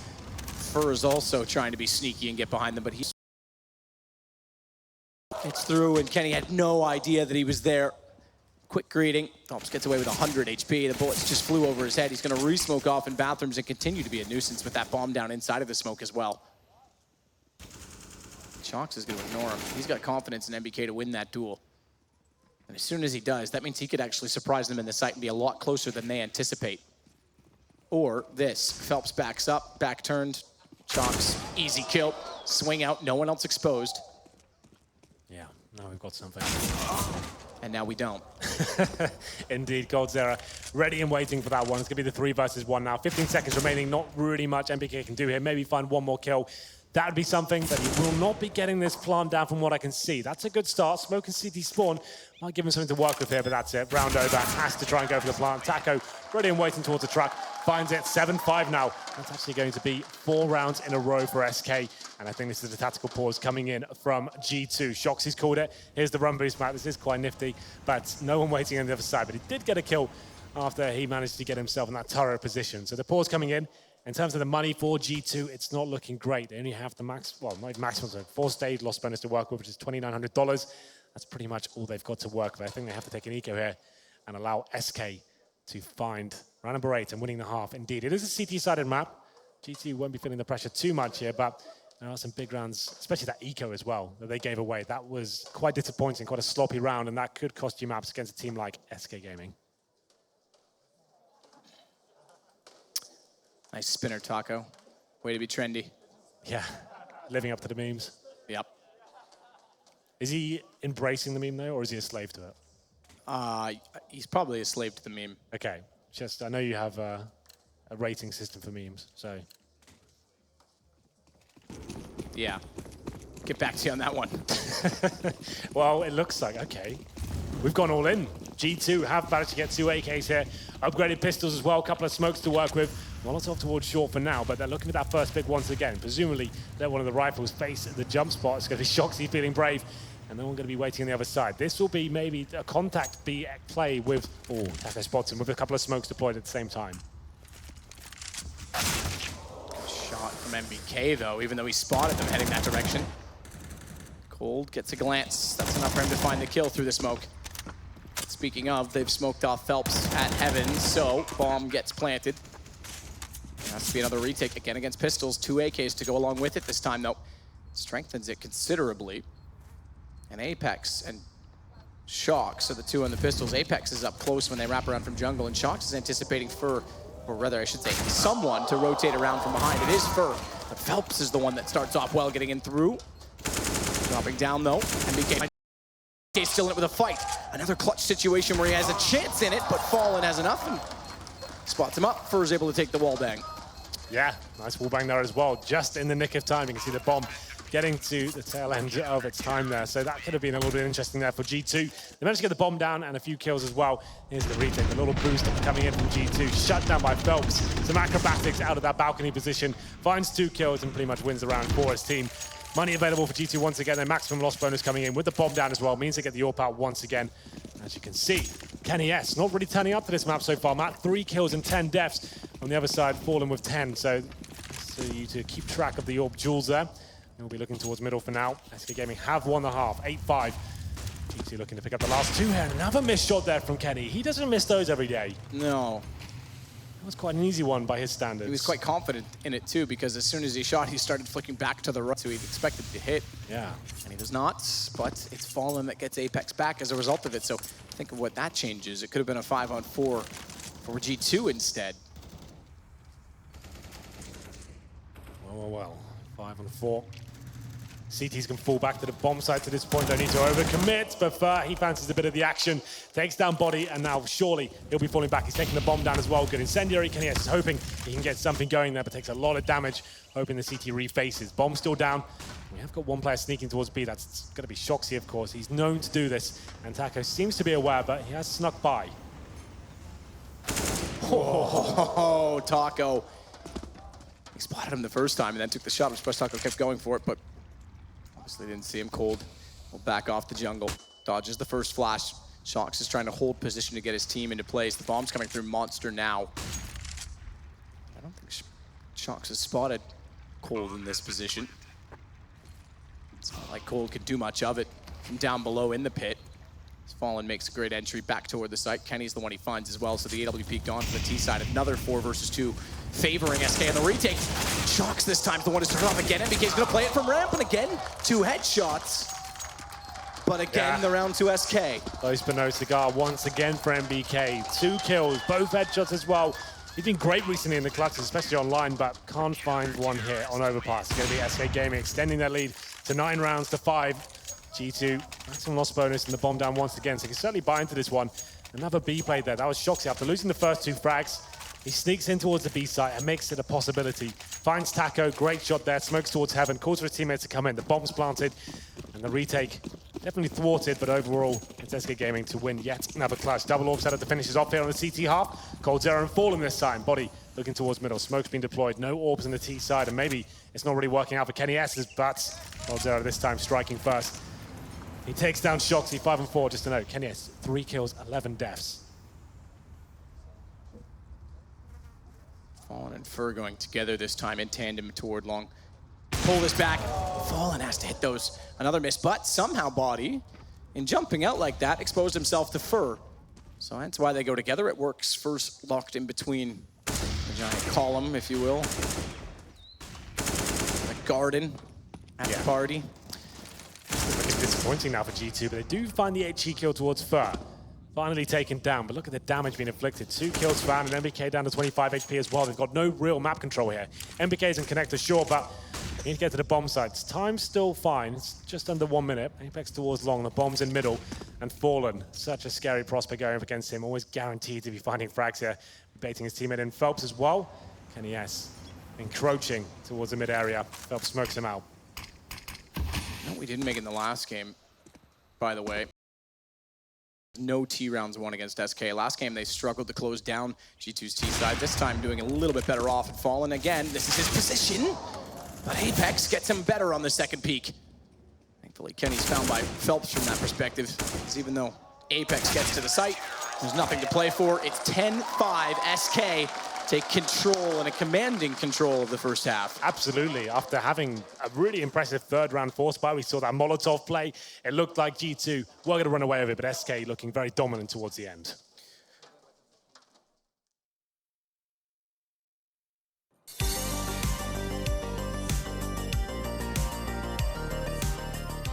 To beat G2 in the semifinals and go to the grand finals, it's going to be a dream for us. I think we grow in a big stage.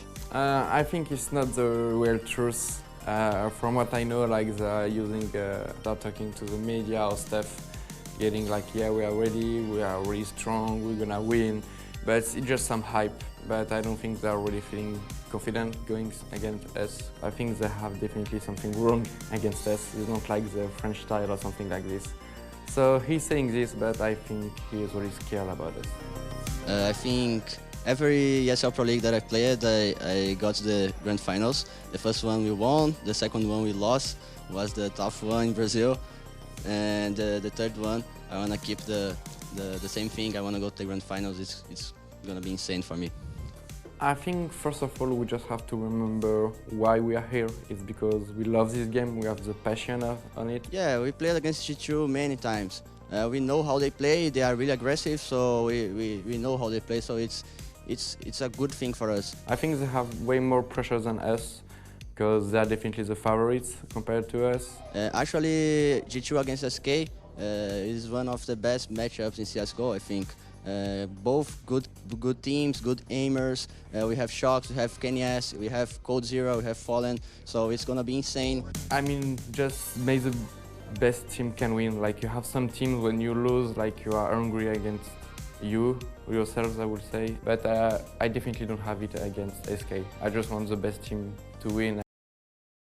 We play to lift the trophy. That's the main challenge for us. I think the last times we played against G2, we lost. So now it's our time. When you are coming up to the goal, which is like lifting the trophy, you can sometimes having some fear about the win, you know. Like, you want to win, but you want so much badly to win that you are not playing as good as you should. So if we go to the final, I think we'll need to be definitely focused on this point. Like, I love to play in a big stage with a big crowd. I think it's really special, and like I said, we grow when we see a lot of people scream. We are Brazilians, but we live here in North America, so we are really happy that they support us, and I hope they do in the semi-finals, in the grand finals, if we go to the grand finals. Playing a Brazilian team here in Dallas, I think they will definitely have the crowd with them. So it's gonna be really hard, but anyway, like, every people who will be cheering for us, like, thanks for your support, and I hope we'll have a good show here. Well, there you have it. Quite a bit of information from either team, and I like that Taco says they enjoy playing in front of a crowd, North American crowd no less, but he considers it at home. I don't know how they feel about that. I'm sure they're all behind Liquid, but I think everyone this side of the SK bracket, yeah. Back in Dallas as well, of all places, historic. Tradition was carried on in a more subtle fashion. There was closed door lands with ESEA through their pro seasons, or invite seasons, I should say, until the inception of this league. Well, there you have it. 10-5 in favor of SK Gaming. They switch over to the T side here. 3 sets of armor, but Body, he's not messing around. Wants that first shot. Spots a couple of players doing damage here, and no one finding a frag just yet, but Body finally nails it. He's going to be Ferg going down. 5 on 3 now as he gets the second and the third. Nearly takes his teammate as well as he gets some damage in, but Apex doesn't mind. He'll go around the corner and still find what is the 4th kill of the round as Taco takes down Shox. It's the only kill thus far from SK. All G2. Yeah, absolutely. Body with 3 kills there. Coming out the trap, swinging. It's going to be Taco remaining now. 4 versus 1 at this point.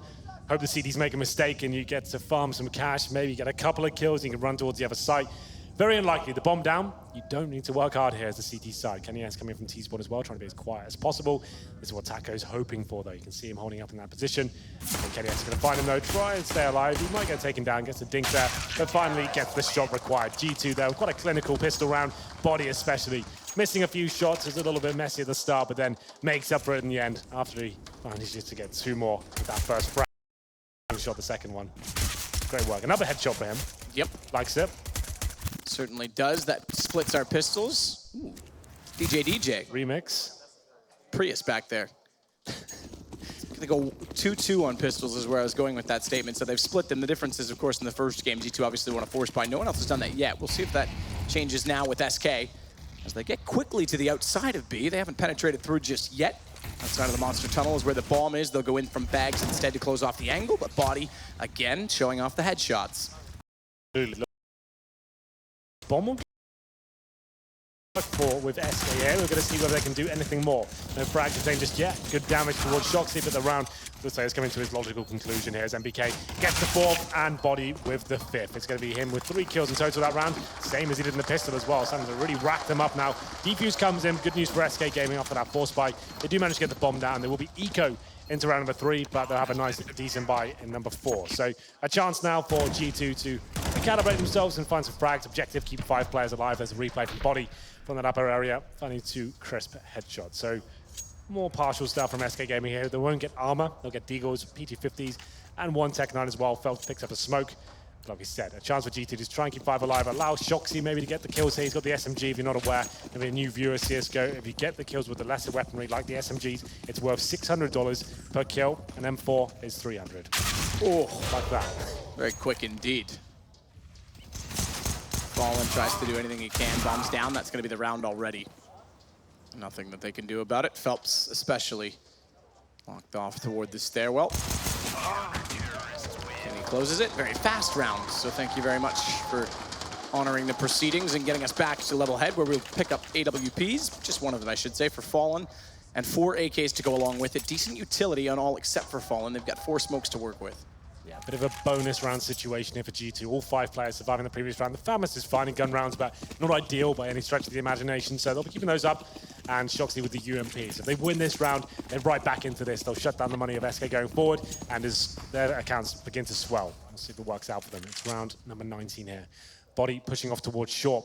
And he's with MBK as well. This is very common when you have this sort of bonus round like I just described. You want to try and find the first kill, get the early advantage in your favor. They're actually fully committing to this as well, heading towards T-spawn. There is a player waiting for them. That's going to be Taco in a very defensive position. He might find both kills there. Might indeed. It's quite a good angle. Very defensive, but it's a hard shot. MBK shows us why. Headshot for him, and Kenny adds to that total. So Taco anticipated correctly that G2 would get aggressive, saving weapons over.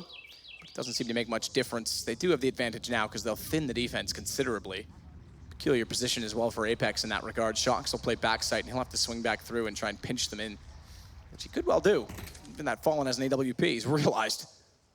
Shox is crossed. He's ready for a jump, and I don't think Shox is going to be a fool enough to do so. Yeah, CT players will jump to try and get information there, but coldzera is encroaching on the bomb site. He should be able to take this frag down, no problem. It's going to be indeed happening. coldzera finds it, and Apex equals things up. 2-on-2 now.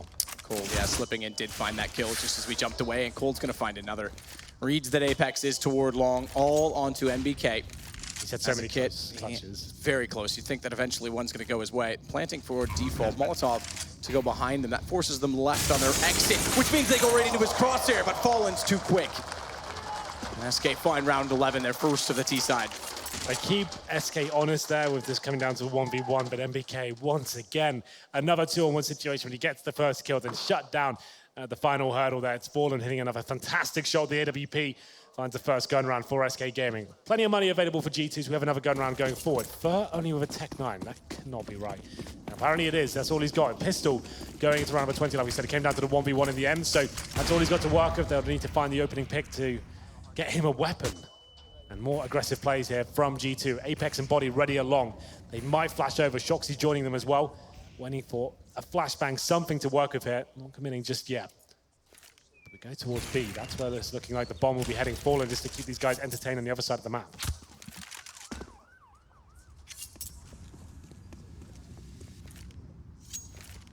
He's going to rotate around as well, speaking of him. With B all but wide open, it's Kenny.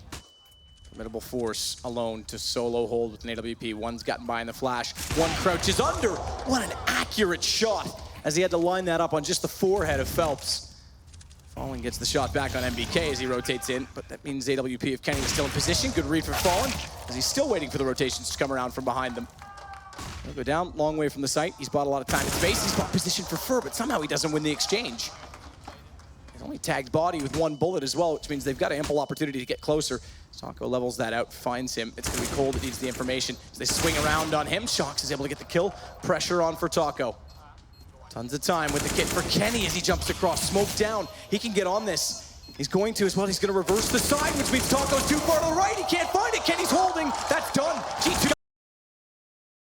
Narrowly missing out on the bomb line up there. 1 bullet would have done it, but Kenny S smartly puts himself to the left-hand side, has a bit more cover to work with there, and Taco smoked out, has no choice but to submit and allow him to win the round there. That's quite a harsh reset. Sure, the bomb goes down, but they only get $1,400 on top of that 800 here.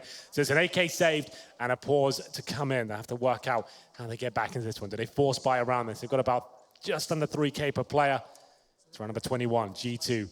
Finally coming up top set in a clutch situation. It seems like the majority have gone in favor of the Brazilian side. So a pause just to work out how SK go forward in this one. Taco did save the AK, as you can see right there. And we haven't had the unpause just yet. So they're still contemplating their options. I would say with that buy, they're going to get 1900 next round. I think you take an eco here.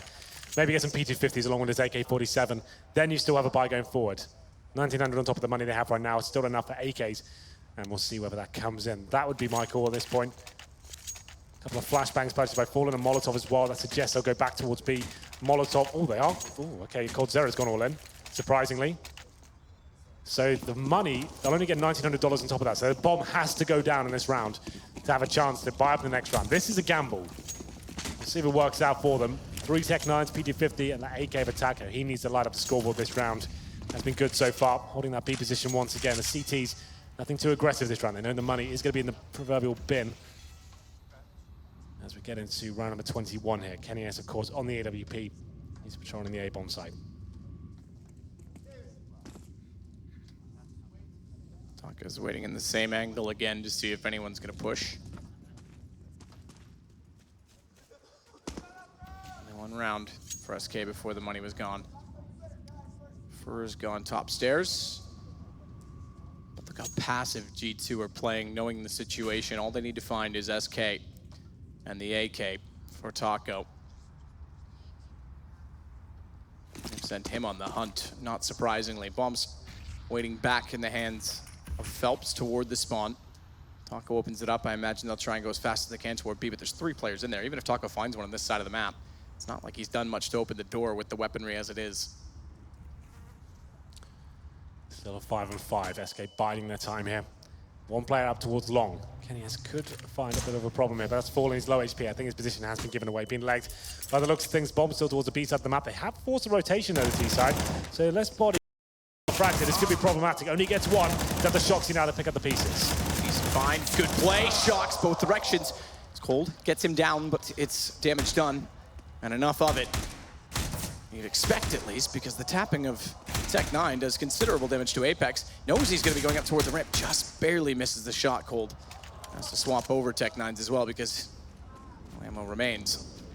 Fallen desperate to get the bomb. Is very low on HP. Time's gone anyway. They'll have to stay alive. Keep the AK-47. Fallen just barely reached that. 1 round between them. G2 closing up late yet again. Yeah, they're looking good right now. 11-10. This looks like another eco as well. Like we said, if Body only gets 1 kill, it's going to be problematic. But of course, Shoxy, strong as ever, manages to find 2 and secure the round. 11-10. So, what's the play here from SK? 2 players with no money whatsoever. That's Fallen and coldzera. The rest of the guys a bit more partial with their buy. It's going to be round number 22 now. 1 AK, Tech 9s, limited in grenades, 1 smoke and a flashbang. I'm not sure how they get into the bomb sites with that. It comes down to Fallen. He has been very good with the AK-47 in this tournament. Primarily known as an AWPer, of course, one of the very best in the world. But no slouch with the rifles either. We'll see whether he can maybe light up the scoreboard here as we get into this. It's going to be G2 looking to tie things up. Your favorite scoreline, 11-11, and now a nice cheeky boost as well. Haven't seen this fine kills before. You can get information as to whether this CT AWPer is boosted up. Nothing gathered though as of yet. As of yet.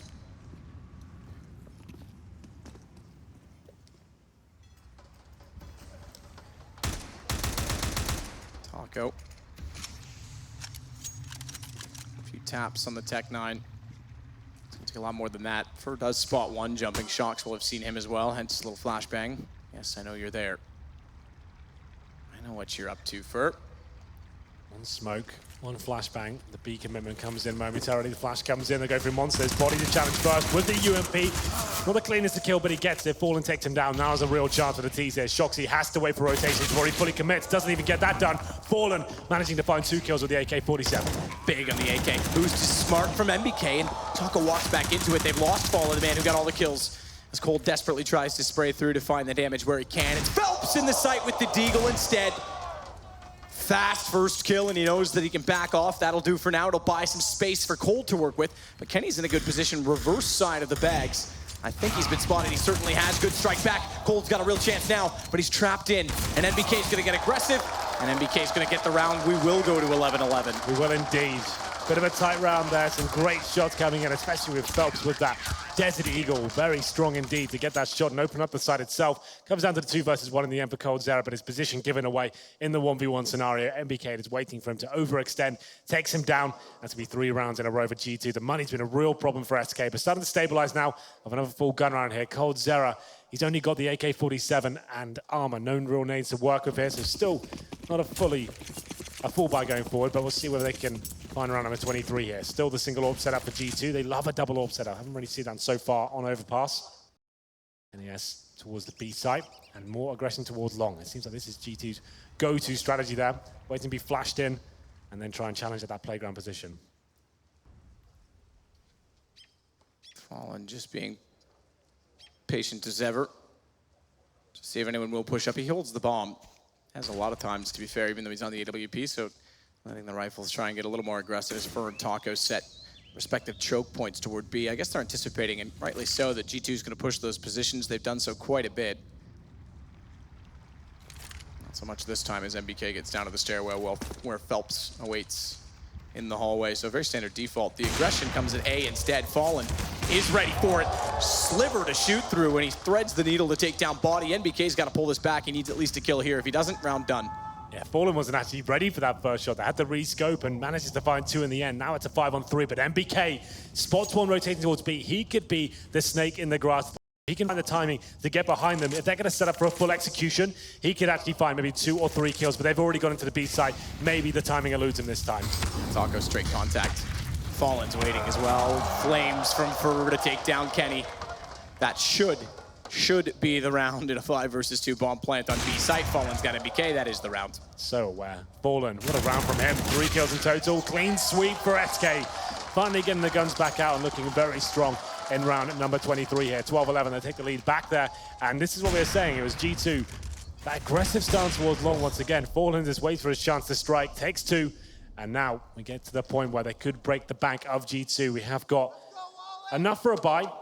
3 and 4 so far on the UMP for Shocks. Kenny S still on the AWP, but glass cannon mini, and he has a sniper rifle itself. No armor. That means if one bullet hits him, that shoots his scope off into the air. It's very difficult for an AWP to operate with no armor, but certainly possible. You just have to be very fast indeed. And that's something Kenny S is very good at, finding quick shots. MBK and Body push through to make sure they cover off water, so they do get aggressive this time on B. Continues to be their style of play.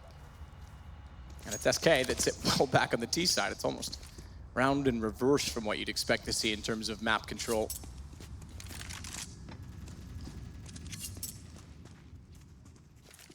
Kenny stays very passive, however, on his AWP. Waiting to see if anyone's going to jump up over top to either spot for information or get on top of the flower pot. I was going to say it's not really a pot, is it? Flower bed? Flower bed, that's a better word. Wow. 1 minute remaining, and it looks like they execute coming in momentarily. They're trying to reclaim along the CT side. Apex gets into that one and done position, but he's baited in by his teammate here. So Kenny has to take the first shot, but timing could be against them. Not even 1 kill. Fur finds Apex. Kenny is fighting back. And he's in a good spot now. Fallen knows the angle, though. His timing was everything, because getting a kill at Bathrooms, he could have swung back out toward long, but now it's going to be Fur walking in. MBK does so well, but goes down. And Fur gets in position to cut off the headshot on Body, whose accuracy continues to be supreme.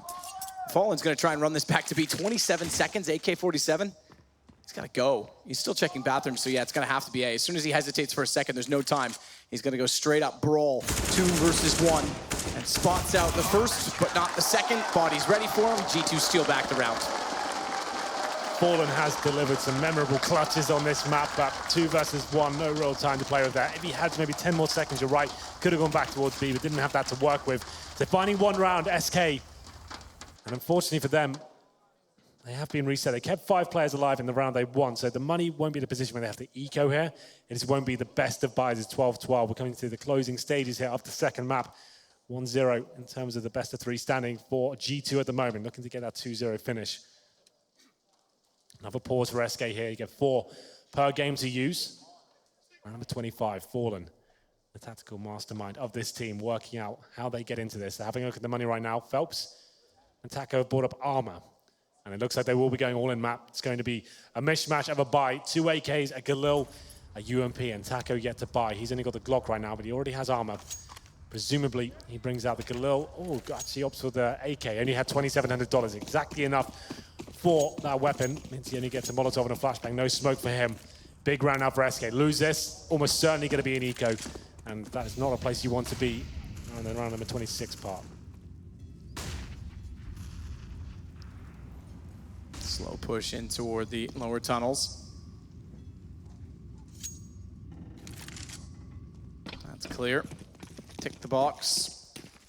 And rush. And rush to catch Apex, who starts to look toward the park side. He's going to swing around. Kenny's still playing there. AWP up close. Kenny, master of it, but he's flashed off. Who's going around the corner first? Apparently neither. As he goes back in. Bomb denied. Help to Phelps for taking down Fallen that time, but they'll grab the bomb again, and Fur should go for the plant. Phelps has to continue pushing in. Kenny, big miss. That'll buy them more space, but they haven't gone for the plant. They finally will. As it goes down, their manpower limited. NBK again with a double that's unanswered. Unanswered until now. Fur finding only 1. All he can deal with, and Taco's got to be patient. It is planted for him, but there's smokes, 2 of them to put on top of the bomb.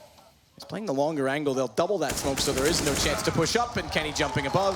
Diffuse comes in. They'll take the lead, G2. Bit of a Hail Mary play there from SK Gaming. Like we said, the mishmash buy coming in. Didn't really have the utility to work with as well. Opted for the fast A strategy. G2 have been showing most of their presence towards long. It works out. They get the first kill on Apex as well. But Kenny has such a nuisance area. Finds 1 kill, buys his teammates some time. And Jason's been saying NBK's back. And this game, he certainly is. He actually found his 28th frag for G2 at this point. 28 kills, 19 deaths, that's not bad at all. Looking for that 30 bomb, and like we said, bomb down, they have to be ego here, SK. Tech-9s, Deagle, no nades, apart from 1 flashbang in the hands of Fur. G2 looking to get a 14-12, but they did allow a few pistol rounds to slip by on Cash, and on this map as well. We'll see if the same thing happens here. This would be massive if SK Gamer can somehow win this round. Falling towards long on the Desert Eagle. There is a player waiting for him behind the tree. Yeah, he's gonna walk straight into this. He could do this. Good actually. Oh, he didn't. He did. Yeah, he did. Okay. I wasn't sure. He realized it. Fallen. Bit of an anticlimax there. I thought he was just going to walk right by, but yeah. Either way, same result. Only 1 shot lands. Apex on 59 after all of that. Taco's up to the bags, but he won't go much further. Smoke down. Apex has gone all the way down long, and Cold's still waiting in the bathroom. Best chance is that Apex calls it clear. Kenny's rotating. Cold could slip in and get a plant out of this if the timing is right. Problem is he's got to go pretty much right now because Apex could easily swing back and catch him. They're getting closer to it. They think Apex has called this. They're going off of his information. It's misinformation at this point in time. Or is it? Oh, now he knows. Now the rotation comes back in. Spots 2. Yeah, so that's great from him. They're going to have A-side control. Bomb not quite there, but Phelps, he could have an interesting position here. They're going to have knives out. Could be the double frag. Shoxy panicking now. Phelps looking for a second frag. Doesn't look like it's going to happen. He might be taken down at this point. Held them off long enough to give position to his 2 teammates. Cold's going to babysit the bomb. If he'd found a double in that position, things would have gone very well. Apex is working back up long. That's Cold's problem, but he does well to get NBK immediately. All onto Fur, tapping with a Tech-9 aim punch. Bit of a factor, but still manages only 1 kill. That's all he gets. 14-12 now for G2. And only 2 rounds still for SK on the T side. Bomb plant's going to give them a lot more money. Absolutely. Apex with 3 kills there. Just about avoids Fallen, who did spot him behind the tree there. Takes him down to the first shot. Let's have a look at this looked on Apex's screen. So he's behind the tree, spots a shadow, a little bit late reaction there, but managed to recover and get the shot in his favor. It was then the T player made his way towards CT spawn. That could have been an interesting position. Phelps only gets 1. If he gets a double kill there, they have a real shot of winning that round. And I would have said SK picking that one on would have got them right back into this. But still another gun round here, 14-12. Round number 27, falling back on the orb. No head armor though, and it's Kenny S. The head armor not a factor as he takes him down with the aggressive pick towards Fountain.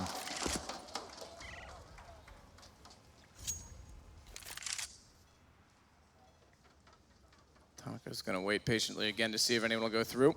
But the first pick to G2 in this, a gun round for SK, which have been few and far between on this T side, is all important because it could be the end or the beginning of it. Cold catches off Shocks. That's sloppy from Shocks. It's a 5-4. He doesn't really need to hunt for information there. What was he really hoping for? Wasn't flashed over, just went for the drive pace at that point and just didn't get anything for it. Now it's a 4-4, which technically favors the T's. Kenny has a spotted one. The flick shot doesn't land. Definitely had potential too. He's almost lucky he missed the jump. Yeah. Because I think Kenny would have nailed it if he got up on top of the bed. Just like you nail things on beds, Henry. Phelps will rotate around. Fur gets down inside of the hallway. Cold, it's still holding off the same angle that Shocks went down at, but it's Body and MBK inside of the site this time. And Apex pushing at bathrooms. No information at long, so Kenny's not free to leave the A site just yet. But he is ever closer to rotating around. Phelps needs to hold this position. Oddly as that sounds, needs to be able to turn back and cover off Apex on rotation once the bomb goes in. Utility to aid his teammates and attention elsewhere. The three men from Monster, they're the ones that have to take the site. And MBK, he's baited them in so far that Taco goes hunting for him, gets tunnel visioned. And Body's able to take the shot back with 11 seconds. They have to hold the plant. Fur's gonna do so. The Cold's gone. It's all on to Fur and the flank comes through. Phelps couldn't win the duel between him. And that spells the end of the round and map point with no money for SK. Series point at that as well. This is the best of three, the semi-final, the first of today. Bomb plant gives them a little bit. It does. So they'll have enough to buy, sure, but that's 4 rounds in a row. So they get $2,900, 15-12. Rose lead here for SK Gaming. They found themselves in a very similar situation on Cash. Managed to get 3 or 4 rounds together to close the gap. As actually then they lost the Pistols to find the map victory for G2 here. Looking at that 2-0, all for Kenny S once again. It looks like a fast peak commitment. All 5 players this side of the map. This could be a straight up rush map. It's definitely an interesting play, but they're going for it. This is it. Can they find the round? Fast, but through flames. And in blindness, they'll start to fall down. Phelps gets at least a kill back, thankfully, because Body was swinging in a position where he could have found more toward Monster.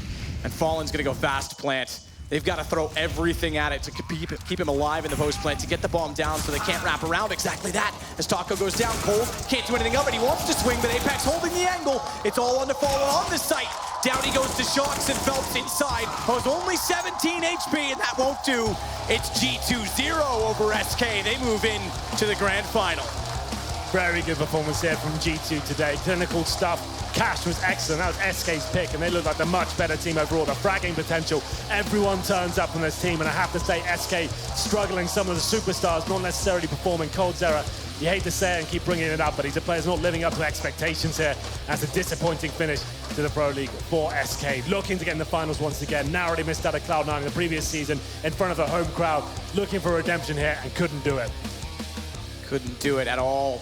So G2, one step closer. SK, they bow out in the semifinals. But who will G2 play? Is it going to be Liquid or North who advance straight through to the semis? And North desperately need that because they've had trouble in playoffs. Going to buy to go a little bit further for once. Yeah, absolutely. That's going to be a hell of a matchup there. And G2 booked themselves a place in the grand finals. Pivotal in that situation. He wasn't so as electric on Overpass, but Cash especially. That's one of his absolute best maps. He looked phenomenal in that one. Did indeed, always does. And I have to say, after winning on Cash, Overpass, it may seem good on paper between the two of them, but G2's just got the upper hand on it and firepower, like you say. The stars of G2 showed up brighter today, I have to say. Cliche as that sound. But that said, Kenny S is on the stage with Golden Boy. All right, guys, I'm down here with the man, the myth, the legend, the one and only. Put your hands together, Kenny S. All right, I asked you before the cast is through to us. Apparently, you're not feeling all that. What's going on, man? Nothing really bad. I'm just feeling really sick because of the American AC. Thank you very much. So I have some fever and I'm coughing a bit more than usual. So I'm really happy that we managed to close it out pretty fast because I could not handle a turn map. Yeah, well, now you got a little time to rest, thankfully, right? Maybe you'll turn that AC down just a tad. for tomorrow. All right, so I do want to ask you, there's actually one thing in particular that I did want to ask about that last round. Was at the first half, you guys all kind of ran into the Molotovs there. It was just like a weird instance. Me and the rest of the analysts were talking about in the back. What happened in that instance? In the last one? It was the, what was it? Second game, first half. I don't remember, I'm sorry. Fair point. Fair point. It was a very specific moment, to be honest. I was just looking at it, I was like, okay. In any case, so, going into it, you guys picked up cash. You felt pretty confident. Did you expect the overpass pick? They actually picked... I'm sorry, yes, the reverse, my bad. We expected them to pick cash, actually. Because they won against Fnatic in group stage, like, pretty easily. And we never played them on cash, so we never beat them. And we managed to beat them on Cobalt Overpass in best of one already in the past. So, yeah, it was kind of obvious for us that they would pick cash. Between cash and Inferno, maybe. But yeah, it was obvious for us. All right, so you guys are moving on. Huge opportunity up ahead for you. Against the two teams who are coming up in just a little while here, who would you rather face in the finals? We really want to face North because they are really cocky. And we want to show them that winning an event doesn't mean anything against CS. Ooh, all right. That's spicy. I love it. Kenny, got some rest, my man. Thank you so much for the time. Appreciate it, guys. Over at the desk, take it away.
Intel, Lenovo Legion, Xfinity, ESCA, Pay Safeguard, Mountain Dew League, Logitech G, and Zowie.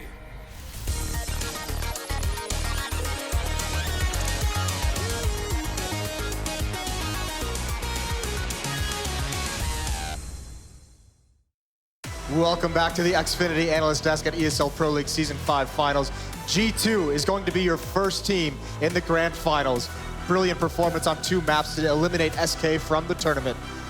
I mean, that's got to be a little bit surprising to see G2 do that, to that effect. I mean, this was two very well put together games. I know you were talking about, they look like much more of a team than SK. Yeah, definitely. All the CT aggression from SK was so individual. And then we're talking about in the pregame how G2, they had a lot of teamwork in the way that they're going to approach those CT rounds. They did it time and time again here. Even towards the, the end of this half, they were playing together and shutting down SK's rushes and aggression. And G2 just looked like a better unit today. I want to touch on something before we get too deep. The Molotovs that go by S Kenny on the stage. Diving into the Molotov like lemurs and just three players just basically just letting themselves die. Is that, if indeed they're doing it to deny bonus money to the SMGs, is that a viable idea? Is that a good strategy? Well, the way it looks there, yes. Because they're just like posturing around. It just looks so ridiculous, doesn't it? Well, let's die to something and not those SMGs. But it's just weird, I know they had Glocks, but if that's your way out of a round, it's like, surely there's a better way. Or maybe they're just defining how we're going to play Counter-Strike. I mean, if they just rush through it, they can get one kill. And if they get one kill, that's worth it more than just, dying to getting 300 instead of 600. In the end, it's a $900 difference. It's not going to be the end of the world, right? Yeah, okay, well, let's move on from that, just because Kenny didn't remember it. We remembered it very vividly. This is a situation now where another slow start in the first half for SK. They bounce back at the end of that first half, and then going into their T side, the side of the map that's been so good to them all tournament long. I think it was like maybe 3 rounds they lost in the group stage on the T, or I mean in day 1 and 3 on the T side. Here they get battered. They don't get anything on the T side.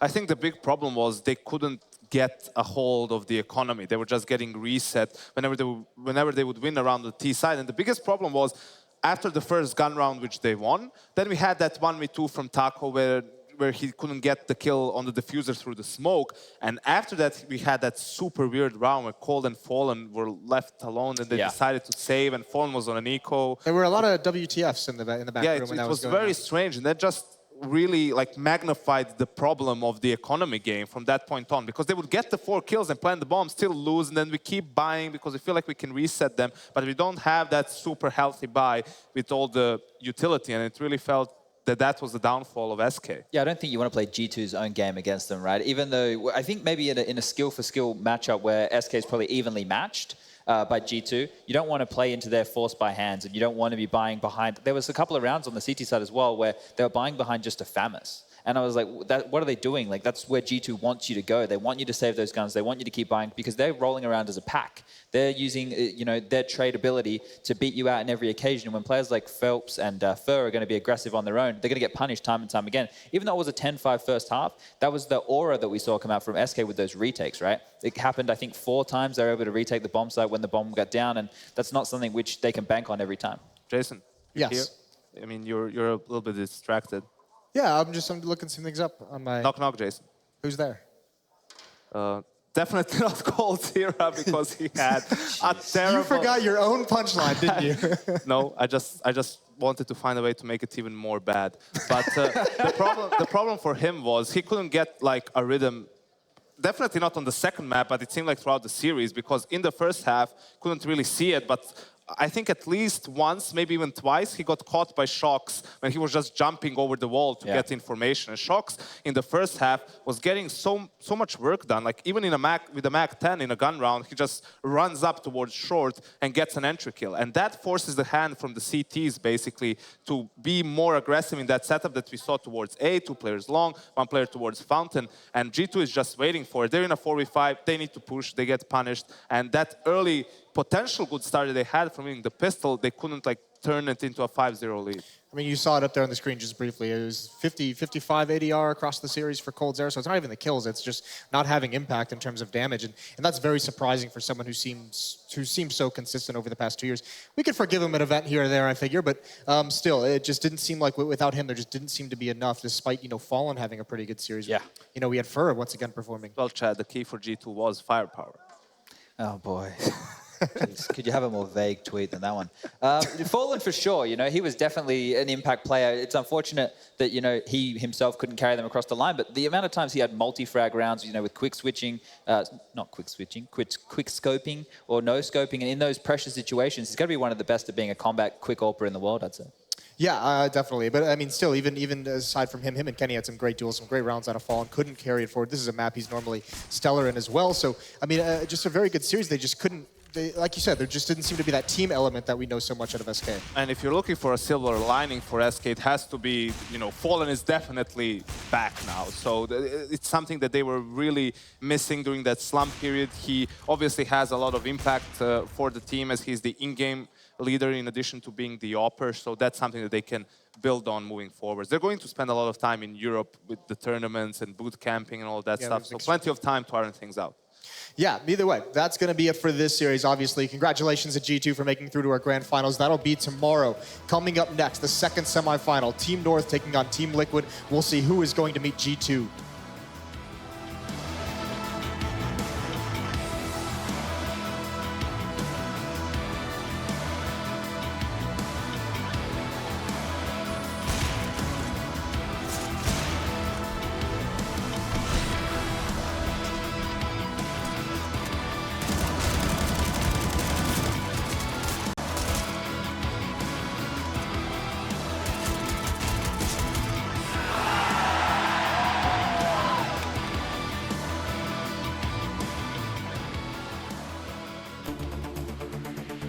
I would love to lift the trophy. You have to prove to the world that you're good both online and offline to actually compete among the best. You play a lot of games online, so when you lift a trophy, the feeling is amazing because you put a lot of hard work for you won the tournament. Winning this tournament will be one of the biggest achievements in my life. It would be a really good confidence boost for building up momentum for ESL Cologne. Cloud9 won the last one.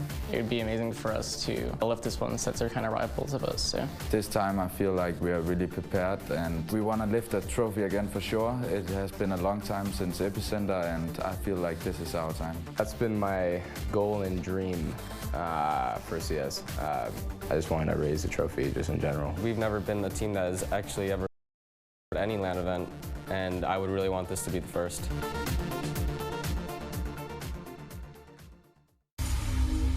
You know this feeling.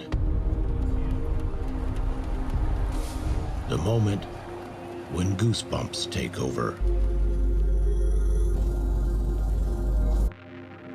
The moment the fans roar. The moment you can't hold yourself back. This feeling push you begin.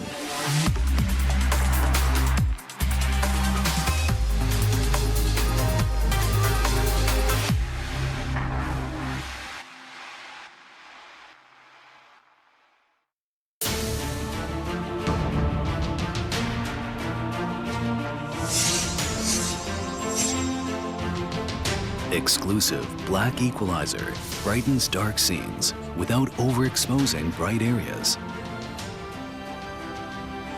Use the S switch to quickly access the setting and switch between save modes.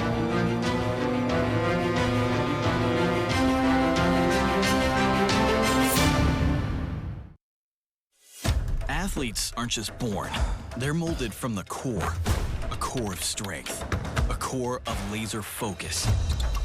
A core that can handle anything. A core that sweats the small stuff. A core that's the difference maker, game changer, world shocker.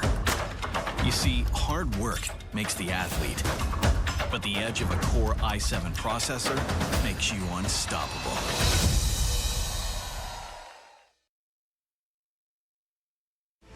This is your chance to actually make it into the Pro League, be a professional Counter-Strike player. That's the thing that Mountain Dew League provides. Kingwin, you know what? If anybody has a shot at 2-0, it's Kingwin. Beautiful Counter-Strike. You usually only see that into the professional level of things. We are one of the youngest team in top 20. Many teams can underestimate us and we can surprise them with our tactics, show our Polish power.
Start your esports career now at play.eslgaming.com.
Definitely the boot camps have helped a lot. We're still a pretty new team, only a few months old, with the addition of Twist. So we're still figuring out a lot of stuff, but we've been boot camping a lot, practicing a lot, and I think it's showing that we're finally getting comfortable.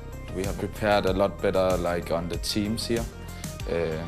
Abe, our analyst, the old 1.6 legend, have been doing a great job together with the coach, which have made it quite easier for me as an in-game leader and also the players. Something our coach has been helping us a lot with is just staying calm and forgetting about whatever mistakes happen, because it's just been known in our team, and we're the kind of players that really get upset and get stressed and can't handle the pressure. But with the help of Zeus and all of us just working really hard to fix the mistakes, we just forget about whatever happened in the past and stay calm and just able to play our own game. So in general, we are just really prepared as a team, and it feels so good when we play and you feel confident in you and the team so much.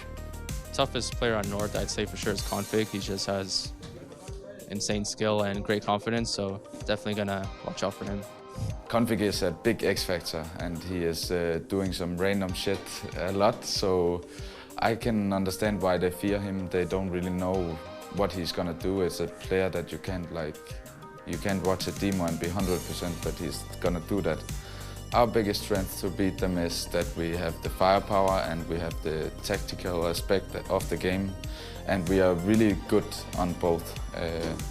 yeah, I just think we're better than them both on firepower and tactical. I wouldn't call it pressure, it's more excitement. We just love playing in front of the crowd, so we're excited to see the NA fans, and hopefully they just cheer for us all the way. I'm looking very much forward to play in front of the crowd. I imagine that Liquid is going to have the home crowd in our game, but it's no problem because we have played against Virtus Pro when they have a home crowd and we wrecked them on the 2 last map. I think it's going to be a good semi-final, but we will win.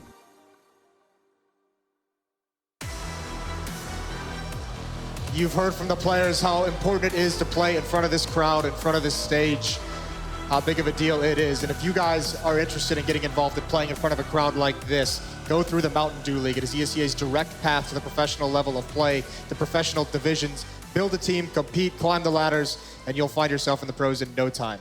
Either way, we're going to get started with the second semifinal. It's going to be Team Liquid taking on North. Before we dive too deep into it, we've got your casters for the match down in the crowd. It's Blue and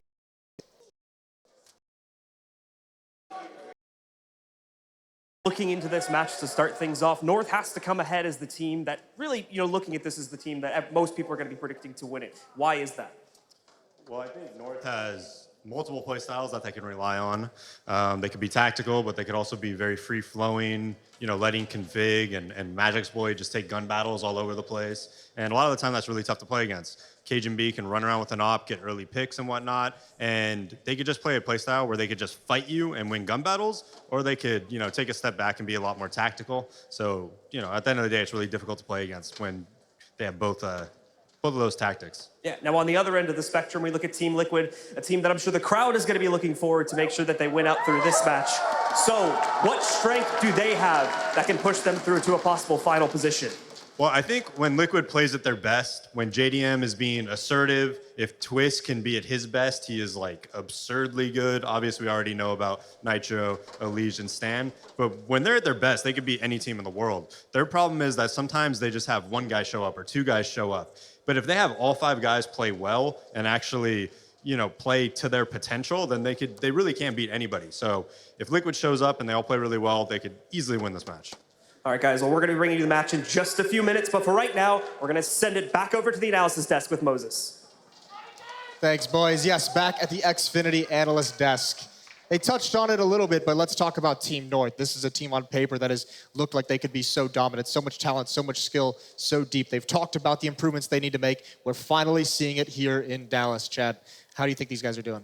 Yeah, they're doing pretty good. I think they've had a few issues, and they've definitely been criticized by the community and other analysts about, how they perform at these big events and not really performing well when they are the favored team. They like to be the underdog, right? But these guys have a really good system. I like the way that MSL and Raga have prepped the team. I didn't know that Ave was the analyst for them. So he's also the coach of their academy team. So yeah, so he's pulling double duty. That's pretty cool. But, their system, the way that they approach the game, I really like that. And the fact that they can have the loose style because of players like Config and Magic just adds that extra depth to their repertoire.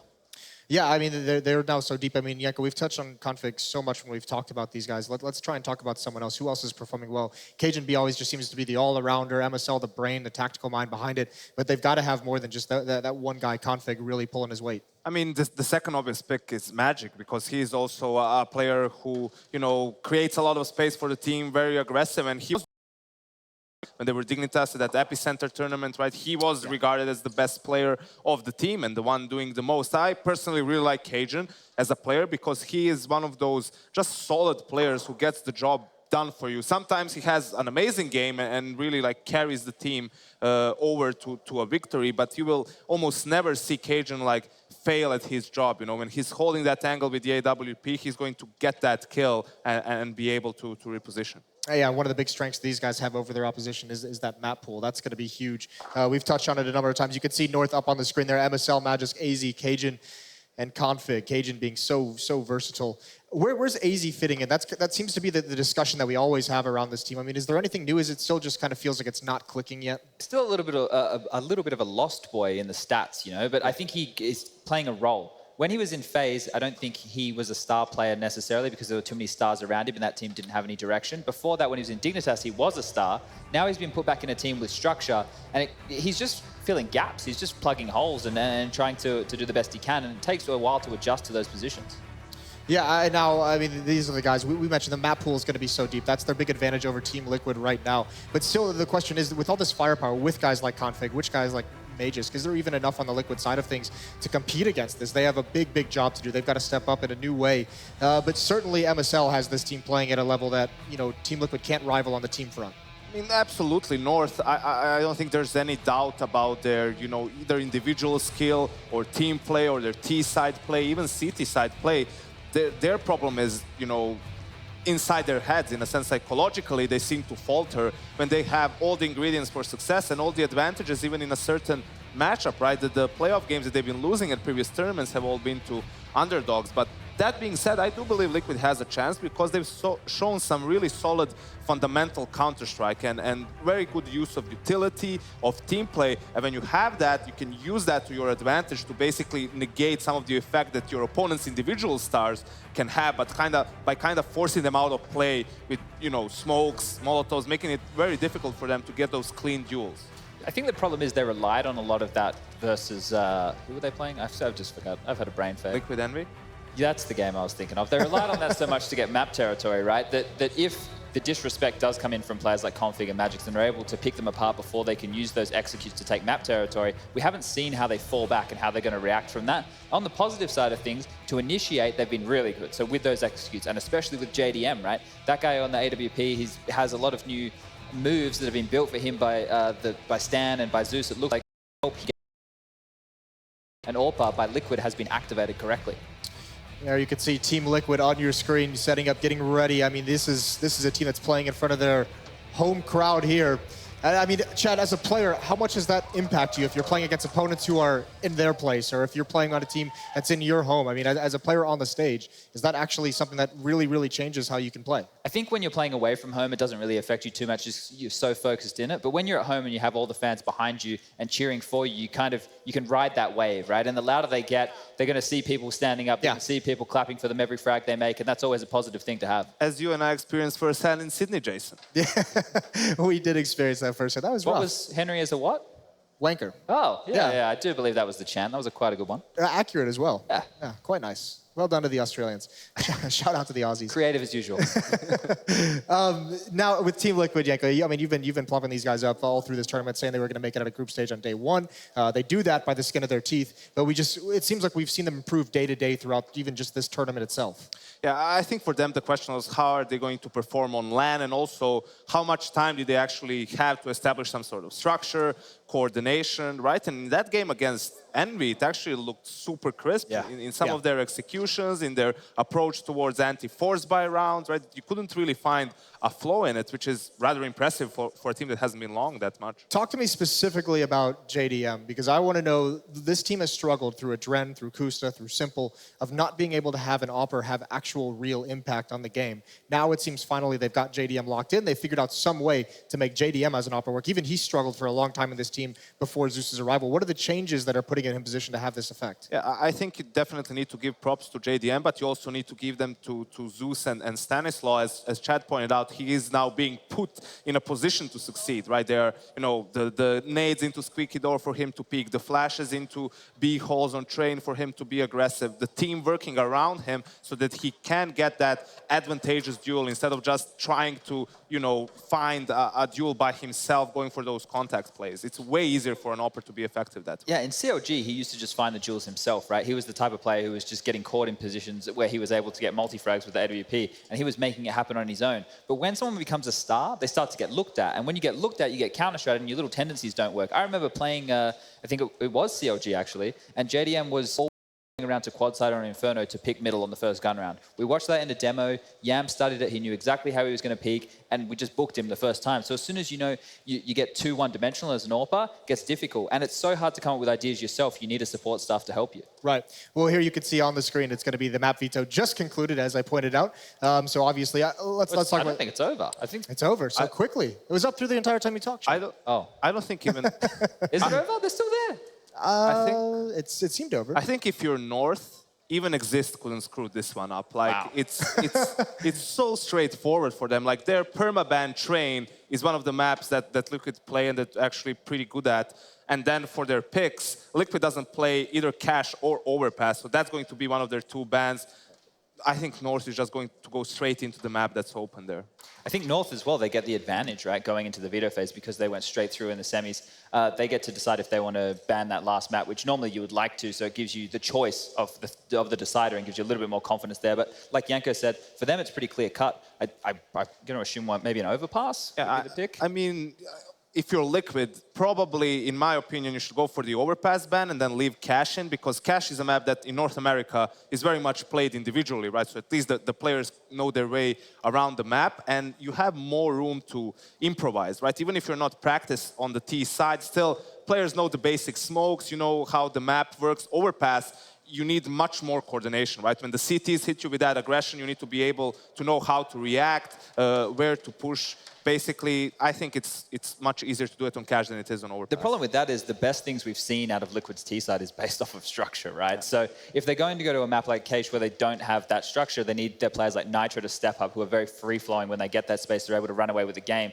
That's going to rely heavily on him if they do want to go with that pick. Notoriously, he had some of his greatest games on Cash, actually. Yeah, I mean, that was the crazy thing. That was the first thing that put Nitro on the map, was his games against Fnatic of all teams at their peak, was where he was dropping 30-some kills. We haven't seen that Nitro in a while, though. It seems like he's lost a little bit of that fire. We talk about this, right? When you become a role player, when you're that hardcore entry fragger, the frags aren't always going to come your way, especially in a structured team, because when their execute comes in, you're first, they're expecting it to come, their utility is being used on you, you're going to have a rough time. Your role is to die, almost. Yeah, and just to create space and give the other people coming in a chance. When you do faster strats and you're a player like Nitro, Apex, Taco, you're going with the flow and you're confident because your teammates are flashing for you, right? Like super helping you out with all the utility. And your job is just to get in there and catch the first player flashed off guard and get that frag. And then it snowballs. When you're playing the more structured meta of Counter-Strike that we have right now, it's harder to do so. I think his role shouldn't even be called, like that role shouldn't be called entry fragger, just entry. Because sometimes he doesn't even need to get the kill, that player. You just want to create space for the team to gain ground and for you to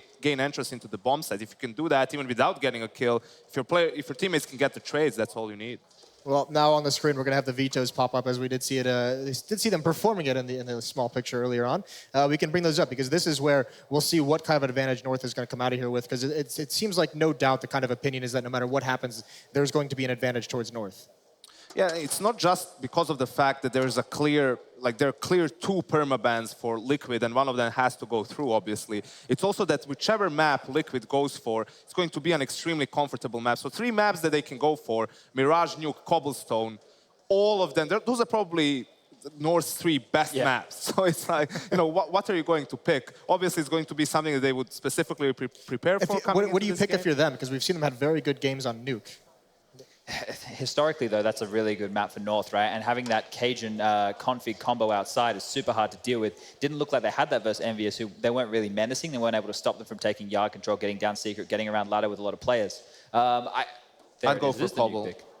They go for Nuke. They're not punishing them in the veto here by giving them Mirage, right? Like, if they went for the Cache pick, like Janko said, that's how you punish a team in the veto. You go, well, we know you don't play this. We're going to force you to play it and make you squirm a little bit. Is this a little bit of overlooking Liquid, perhaps? Maybe like looking past them? I think this is a matter of North being super confident in their own maps, that they feel like, even though Liquid plays Mirage and they play it a lot, they feel that, okay, we are just better than them on this map.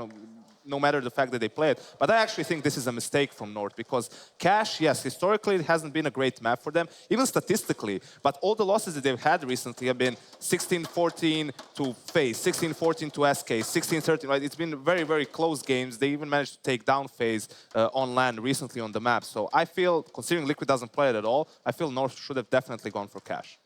You feeling the same way, Chad? Yeah, and that means now we're not going to see it in the series at all. Inferno being the 3rd is a bit interesting to me. Cobble, Liquid did look relatively prepared on, right? We did see a lot of structure out of them, so this is taking that out of the equation. Inferno, where it was against Mousesports, I think they played, they didn't look fantastic on that map, so to see them go with that as the 3rd, it's not bad. Again, this is where I'm, again, a little bit torn, because, okay, if you're North, you're looking at Cobblestone. Liquid played it in the series against Envious as well. Maybe they're thinking, okay, Liquid's Cobble actually looked really good, all things considering, and we don't want to risk it. Let's move it to Inferno, a map that they play less, and we think like we're a stronger team there. But I don't know, that not picking Cache really bugs me. Like, I really think they should have gone for that, man. Yeah, Because now you have instead of having one map where Liquid is going to be extremely uncomfortable on, you get 3 maps that Liquid play. Yeah. And that for them that's awesome. They're an underdog. They have nothing to lose, and we saw that they're willing to come out with aggression on the CT side. We saw they're a team that are reactive. And looking back at how North plays in some of these playoffs games where things get close and they start going wrong for them, it can get really scary. Also fighting that curse of going straight through to the semifinals, getting 2 days off as well, coming into this maybe a little bit cold. G2 are on the way to beating that, so... Yeah, they're getting there. They're getting there. They got to be very happy with that. That was a very good series out of them earlier. Either way, let's now focus. Let's get off the idea of the entirety of the map veto process. Okay. Let's get just into Nuke. I mean, obviously, we're going to mention just because they're starting on the T side as well, Team Liquid, that fast pace they have outside, that control they're able to have outside. We've seen 2 teams now unable to stop them. I already touched on it though. Config and Cajun outside, they're very powerful in those positions. Config, like we touched on in the pre-show, is super strong at just getting multi-frag, some of the most in the whole event so far. He gets close to the T red box. He comes up secret. He plays on the catwalk. He has help from his Annex player. Cajun patrolling with the AWP, watching Silo for him. It means that he can get those frags and get away. And it's going to be more difficult in this occasion, I think, for Liquid to get that outside control. I agree that city-side aggression, North is one of the rare teams that, okay, nowadays we see it more. We saw it from Liquid boosting Elysia up on the silo. We see it from FaZe with Rain. But that's very important to have that player posted up in secret, because that negates the opportunity for the T's to fake out, to just throw the smokes and then go for something different and to bait out your rotation. So that's something Liquid is definitely going to be able to see, to scout, looking at some past games from North. So I'm very interested to see how Liquid basically approach this game. Are they going to change their playstyle slightly? Because I consider really both Zeus and Stanislaw very good at preparing their team. Something else that I think is really strong for North on their T side is the individual moves that they have to make space. Magic's Boy especially has this move where he nades open Squeaky Door, he smokes off the Molotov because the CT protocol is to Molotov Hut, Molotov Squeaky. He puts that out and then he plays next to the vent, right? And someone is always dropping on top of Hut. Someone is always up on that yellow rafter and he almost gets a free kill there. So if they've done their homework Liquid, they can stop that. They know it's going to be there. They can prepare for that type of positioning. But if they don't, there's a lot more space going to be opened up on the map as opposed to when they played Envious, who were just doing outside executes or top executes and just getting mowed down by a well-prepared Liquid. Yeah, and now, I mean, Nuke, you talked about it. It's a team it's a map that historically has been very good for North, but they seem to have, they were like the first team to really take it in, right? They were the first team to really be considered the best team on it, but it seems like it's drifted away. It seems like this is a window of opportunity for Liquid at the moment. Considering Liquid's performance, yes, but North is the team that initially revolutionized Nuke to an extent. They were the all these new strategies on the map, these outside fakes, these pop flashing through your own smokes on yard and then splitting the upper bomb site through mini, right? Their playbook is extremely deep on this map. There are a number of different things they can go for. And seeing Liquid's play on the CT side, it was actually fairly versatile. So again, this is where a good start is going to be very, very important for them, because that's what gives you room to be aggressive. If you're passive against North, despite it being a fairly CT-sided map, you can still get punished for it. This is the map that North lost to Chiefs on. Let's not remember. Oh, yeah. And if you're losing to Chiefs... And they lost that on the CT side, lost 11 rounds as CT. The thing in that situation is they would have underestimated Chiefs. They wouldn't have prepared properly. They would have gone, these guys are just some noob team from Australia. Let's not worry about them. I ruled them out from the get-go. Which usually works. Which is what North did, right? It didn't pay off. What, ruling out Australians? Yeah, tends to be the way. But I think they're going to be much more prepared in this situation, right? And that's a kind of a humbling experience where they are going to learn from that and hopefully take that forward. And hopefully we don't see that level of underpreparedness again. I think, we talk about Config and how he's the focal player for the team, especially on a map like Nuke. The problem is what happens if he doesn't continue his string of performances from the group stage, right? He is the highest rated player of the tournament, but he also only played 5 maps. They haven't seen action for 2 days. I think this is a situation in which some of the other players will definitely need to step up. I don't expect Config to be able to carry North by himself over Liquid. Yeah, and just as an update, there is a small audio issue, which is why we're having such an extended chit-chat. I really like talking, so I hope everyone else likes the sound of my voice. You really just like camera time. I can't say that. Diva. Get me on camera Diva as much as possible. Should we have some fun with it? Yeah, let's have some fun with it, Jack. Yeah, can you get more knock-knock jokes? Not really. I need at least a week to think up of something like as strong as the previous one, yeah. Okay. Well, there's a Let's Go Liquid chant starting in the crowd that I heard try to begin. It fizzed out pretty quickly, It was just one guy. It was just one guy. It reminds me of Sir Scoots at MLG Columbus. when he got booed. That was phenomenal, wasn't it? Yeah, let's, okay, so we have so much time. You know, moving forward into the future, we might not have this much time again. Let's actually start just touch on map 2 as well. Might as well do it. We're going to be having Mirage as the second map. I know you said you didn't like that pick just because, well, did you not like it because it's not a great map for North, or do you not like it because you would have preferred Cash? I didn't like it because I would have preferred Cash. It's a map that Liquid played once online and lost it to, I believe, either Misfits or CLG, right? So when a team is that much unprepared on the map, you know that almost exclusively they don't play it, and it's a map that you have in your pool, you are prepared to play it, why not go for it? On the other side of things, you always have the fact that they're feeling super confident on their own picks, and then they would rather go into Mirage where they know what Liquid has in store generally for them, and then they can just, you know, go Cash. I'm in the same boat. I think they should definitely have tried to have punished Liquid. It's just like, you don't play this map, so you have a massive gaping hole in your map pool. We're going to punish you for it because we are the favorite. We are the better team. We have the better players. We have the more experience. And this is what's going to happen to you. But in this case, it's like, well, we'll give you something you kind of play and hope that we're better on it. If they don't have a good game, like Yanko was saying, if Config doesn't show up in those early stages and no one else is there to, you know, catch him or catch the team and carry them forward, it's going to be so difficult. And also another thing, I think there's no way that Liquid would have expected Cash not to be picked with them leaving it open in the pool. So that's, again, might be a slight advantage for North, that Liquid probably spent most of their time preparing for Cash as North's pick. Yeah, I'm actually just helpful to time. I've got some Liquid highlights coming up on the screen from the group stage. Hopefully we see some of the nuke, which is where they were so dominant. But this is a team just individually. These guys are playing very, very well at the moment. Yeah, surprisingly, Twist was so quiet on day one, right? He had a terrible rating. I think it was like 47 ADR or something like that. He wasn't really having much contribution. But then day 2, he kind of turned it on. He turned up and he was having a massive impact on both Inferno and in the quarterfinals on Nuke as well. I think it's because of the air conditioning. Kenny Essen mentioned it as well. It's no joke. Here in Texas, the air conditioning is unreal. It's like mutant air conditioning. Why do you guys need such good air conditioning? Well, it gets very hot down here. Oh, it gets hot here, does it? Yeah, it does. Yeah, funny that. What, did you lure me into that one? Yeah, the Australian bait and switch. It wasn't that hot over there. You're in winter. It was like still 65 degrees. That's not a winter. It actually reminded me of Dubai, where it's like 40 degrees outside and then everything's AC to 17 degrees. For the hometown crowd, that's very hot. Just to let you know, that's Celsius degrees. But yeah, this is, I mean, that kind of air conditioning, and it is the kind of case where it is something where you need to, hand warmers just don't cut it. And it's actually kind of funny. Need a blanket. Well, speaking of being in Dallas and at the CPLs, all the history that we've mentioned here, it was that way at the old CPLs in the tournament area. It was ice cold, freezing cold, because there were like hundreds of computers in the one ballroom, so the AC was always on super low. So teams would actually do push-ups, do jumping jacks in the tournament area just to get blood moving. I wonder how much of that exists now, right? I remember playing Jordan in a tournament. It was actually E-League, I think, and walking behind him to go to my PC, and he was like doing stretches and like warming up that way. At us. So maybe it worked. But did you start stretching before games? No, I should have, right? One time I did some push-ups before a game. How'd that go? Good? Yeah, we won. It was only versus immunity, so that wasn't like it was a big deal. But I'm curious as to, you know, like the pre-game rituals along those lines, how teams really take that. Because some of my guys, like I remember Jay Kess was like, he needed to have a Mars bar. I don't know if you guys have Mars bars here. We do have Mars bars. Yeah, and like... It's the worst out of all of them. Okay. Well, he always felt more comfortable when he had one of those, right? And it's just those silly things in his head, like wearing the LAN pants and all this, like just ridiculous things like that. What are you guys doing? Yeah, well, I mean, you know, players, they're a little bit peculiar about the playing conditions, because we've been in tournaments where, like, in one room, one team has wanted the air conditioning on and the other team has yelled for it to be off, so you have to like alternate back and forth when each team is complaining about it. I wonder, Jason, where do you lie in this one? Because you did actually order mouse pads for some of the North guys. I did order some mouse pads. What happened with that? Guys. They're still actually at the hotel. I haven't actually retrieved them.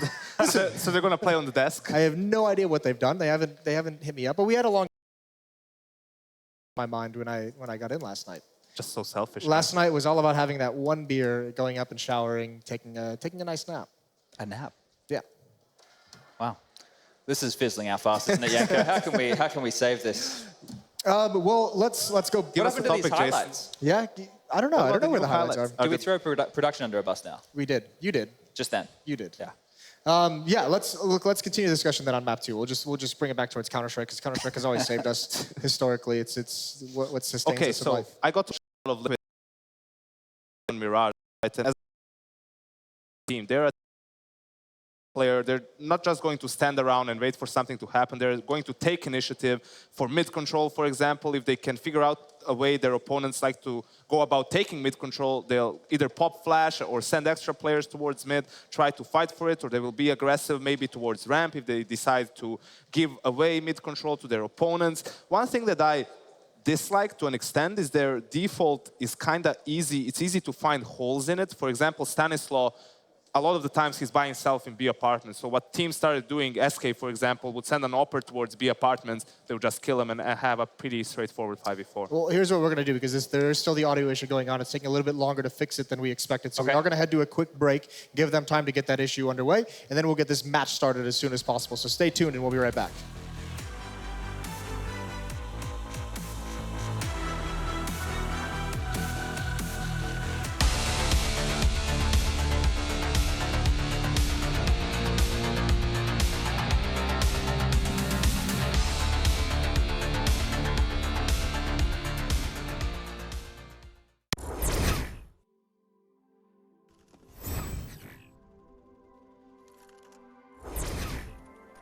And Astralis already has 3 players here.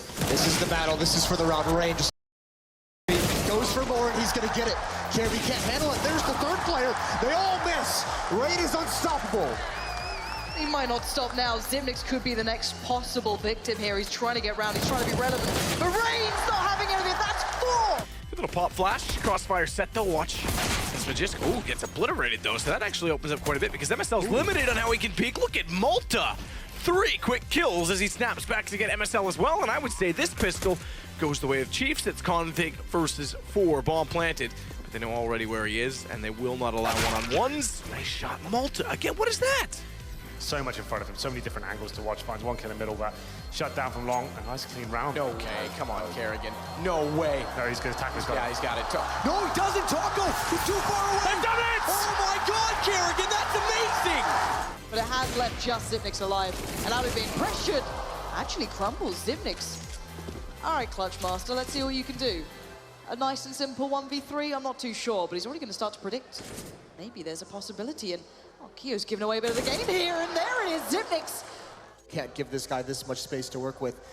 One-on-one at the upper bomb site. He absolutely does. And there it is. My God. More magic from Zimnix. And Zimnix holds his nerve. He waits. He waits. The molly burns, and he now knows. Oh, Nico! He tries it, but nothing comes through. That's 2 more. Don't let him come alive. That's going to be scary. Look at the shot on Taco. He's got Cole walking in next. Oh, my goodness. Line up the hat trick and pull a rabbit from the hat. It's all done. SK get their 4th.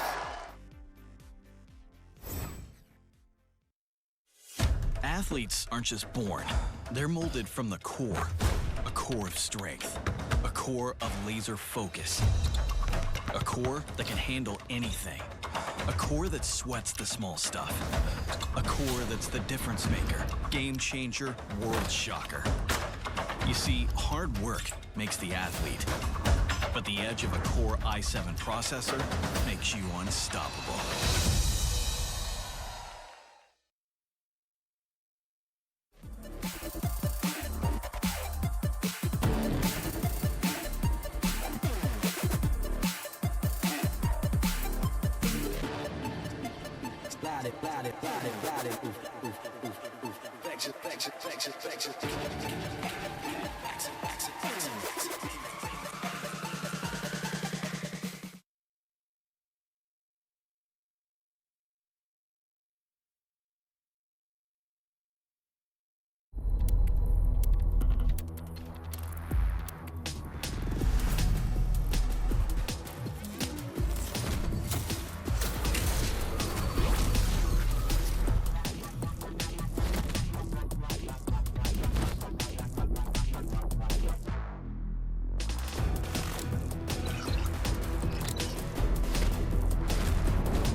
your team apparel now at shop.eslgaming.com.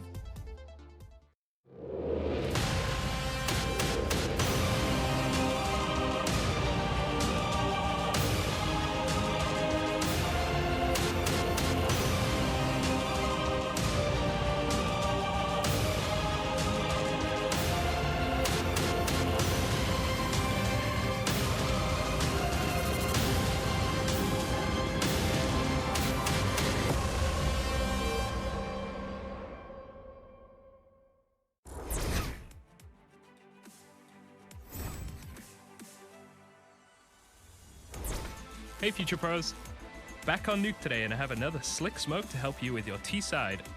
Playing Nuke can feel like hell, but with this Heaven Smoke, you'll be winning round after round. The first step to executing this smoke is to shoot out the back left skylights.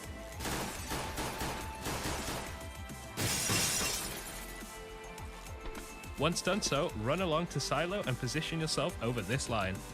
Aim just to the left of the second rail post. Find mouse 1 on your gaming mouse and then press it. And just like that, Heaven will be perfectly smoked.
Welcome back to Dallas, Texas for the ESL Pro League Season 5 Finals. Yeehaw! Yeehaw! That's what they do here, right? Yeah. They wear hats. They got those... Sound exactly like that. Boots on. The boots. Everyone, Snake skin. Everyone has guns. Okay. Let's not go Is that there. too far? That's a little too far. Okay. Yeah, so still a little bit minor issue. We're going to talk through it, though. We have some segments. Everyone loves the weatherman. And, you know, Yank already told us there's no rain here this weekend earlier. You dropped that epic line. Jinxed us, of course. My sick lines just And then keep the coming rain this delayed us from getting into Dallas Well, yesterday. actually, so thanks for that. actually, I was right. It wasn't rain. It was just lightning and thunder. That was pretty scary. It was pretty scary. I thought we were in the scene from Twister. It's a great movie. Everyone should watch that movie. It's amazing. Either way, you have some clips earlier that we didn't get to on the telestrator, so we're going to send it over to you to do some forecasting, I guess. Yeah, so we were talking about, you know, Liquid having strong fundamentals and making good use of their utility, strong in anti-force buys, and this round is an example of just that. We can pause it right now because the first thing you guys need to pay attention to is the utility on the side of the CTs. You can see the Molotovs and the smokes, basically the most important pieces of utility you need in these rounds. And they have that because they go for the UMPs. Nitro with the AK, he got a couple of more kills, I believe, so he had some extra cash. You can play it out now. You can see Nitro throws that early Molotov. That's basically to negate any aggression from the CTs early on so that the rest of his team can post up for what you're about to see, and that's taking control of A-holes. We can pause it right here. So this is the most common, remind it a little bit. Nice. So these are the two most common positions for the CTs, basically, where they can establish a crossfire. It's also pretty close range, so they can have a pretty fun time with the CZs or the 5.7s or whatever you pick. What's very important is the Molotov that you see. So that completely negates the influence of that one angle. It allows them to flush that player out and basically just focus towards long after that. So you can play it out now, see how that forces the player out. This is the lineup that Stanislav goes for, and it completely shuts down the setup from the CTs. Yeah, it's great to see this discipline on versus an anti-eco or a force buy, right? This is what you want to see. This is fundamental Counter-Strike. And North American sides, you know, in the past when they've had success, we had the Cloud9 team that came through. They just had good performances based off of like Automatic and Stewie, right? They didn't have the discipline. This is the first unit we've had in a long time, maybe since that Sean Gare's team, who were really good at counter-stratting and making good reads. This is the first time we've had an American team that's disciplined, and that's what you need to have to be able to go up against these big boys. You always have that to fall back on, and then you can build on the individual, the flashy plays. So that kind of stuff is really good. And something that's very important is there's no reason not to do this almost every single time in an anti-force buy round when you want to take control of A long. You see too many teams just throw a pop flash, which is also, I mean, that flash that bounces by itself, it's also not perfect. You have the sound cue, right? And then they just get punished by the pistols. If you really want to take control of it, go for the Molotov. I know that one of the thing that teams are afraid of is if they use too much utility, they're going to let themselves know that they want to go A, for example, and that's going to be their end play, their exit strategy. But if you use your utility properly, even if you have a stack there, I believe you can still win the round without too many issues. Yeah, and a good thing about taking map control like that is the CTs have to make one of two decisions. They have to have a counter in mind already. When your execute comes in to take that map territory, they have to have utility or a pop flash or something to stop you, or they let you take it but have to have a move mid to late round to take that area back, because you can't give away so much map control for free. You need to have information in Counter-Strike, especially on that CT side. Now, I mean, are these the kind of fundamentals, the kind of discipline you mentioned? We don't normally see these out of North American teams. Is this the kind of stuff that we're seeing at a Liquid that's going to set them up for long-term success? If they stay with this unit, right, they're actually finally back to a 5NA pure roster, which I think is positive in itself. There's not going to be any cultural difference or anything. They're all on the same page there. If they can build on this, which I think Zeus is going to definitely have that positive influence for them going forward, it's going to be great for them. As long as their stars can show up and shine in this system and have good performances like JDM, Elige, be the stars that they can be. Now with Twist, he's another one. It's going to be a scary unit. Now, the next clip we have going on, and this is going to apply directly, I mean, even on the first map we're going to see, which is Nuke. This is JDM, some of the ways that Liquid is doing a good job of setting him up for success, allowing him to get some of those opening picks. Absolutely. I mean, Nuke is not the easiest of maps to find an opening for the CT snipe to on aggressive, but this is a nice innovation. Usually it happens either towards ramp or towards yard where he just gets posted up. So a great little way to, because they're always a tease, they always try to break a hole in the door, and then they try to find the duel there, and that's a way you can punish that move. And usually that happens from the T side, right? We see that frequently, the Yeah. door being blown open for an operative set push. It's interesting to see it on the CT side of things. Definitely, and there's another one they have on the T side where they were boosting JDM up on that red crate so he could get a weird off-angle pick towards the player playing on CT red. So those moves are great, and that's why you're seeing the resurgence of JDM in this match, in this tournament. Yeah, and there you can see the players, their stats on the board. Elige, long time one of the best players on Team Liquid, still with that 88 ADR. That's very nice to see. He's been a huge impact player. Twist being up there is very surprising. And then over on the other side, Config, obviously, we've said it so much, how much of an impact he's having on this tournament. And it's also great to see, you look at Liquid across the board, it's very even. I mean, Elige is a bit in front of the rest of the team, but usually when you have like a team going strong throughout the tournament, it has to be a team effort nowadays, because it's so competitive. The skill is so high with these players, the individual skill, that you just can't expect one or two players to carry you to victory. Something that I'm interested to see is how Liquid are going to react when they don't have the money, right? Because North aren't a team that are just going to let them build up an economy. They're going to constantly be fighting. They're going to be making every experience very expensive for them. And these moves that they're doing right now, if you just have a look, they have full utility and they have full control. They're 9-0 up. If they're not this far up, are we going to see the same innovation? Are we going to see the balls to go for plays like this? Because that's great to stop a team who's defaulting, to stop a team who's setting up for a top execute. Nice initiative there by Elige. I think that's very important because for us, I mean, you know, talking about the game and hindsight, that's the way you should play no matter the score. But actually being in the seat and being down 5-0, it is kind of difficult to say, oh, let's just boost up Silo, even though it's the best call and the best counter to what your opponents are doing. Even teams like SK, who are known for their aggression, when they're down 3-0 or 4-1, when they know that they have a difficult money situation in their hands, for put on having a good start, because that's what gives teams not just room for mistakes, but more than anything else, the confidence for.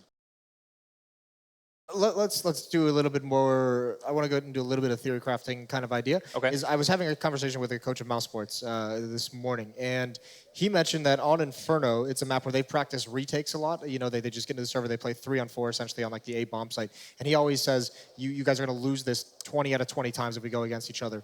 I asked this because Inferno is going to be the third map. Are there other maps that kind of lend you to being important to save your weapons rather than actually go for the retakes? Maps that are just so hard to retake where if you don't have the right tools, it's just better to just say, well, we'll just save the 3 guns and take the loss?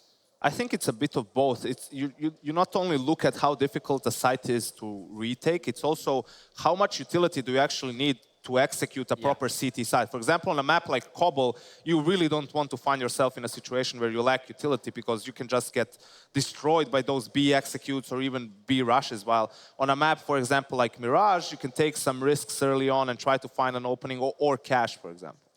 I think you have to go for plays sometimes to retake the site. Sure, if the T's get the site with not too many trades going unfavorably, they're going to have the advantage. They're rooted in places like Pit. It's hard to get them out of there, especially without utility, like Yanko is saying. It's probably one of the hardest maps to retake on, for sure. I think maybe, just trying to think what else is quite difficult. Cobble, like you said, if you're retaking B with no utility, late round, and you had 2 guys playing that A bomb site because you made a bad read, you didn't have a rotator there, it's so difficult. They can get close up door, they can be set up platform, they can have drop control. In the end, you're looking for maps, duels, pretty much, you know, where you can get a fight and you don't really need to use your utility to put yourself in a favorable situation. Overpass can be that map as well. You know, you have 2 rifles, just send 2 players out long and send them hunting all the way towards playground, pretty much, and eventually they're going to establish some contact.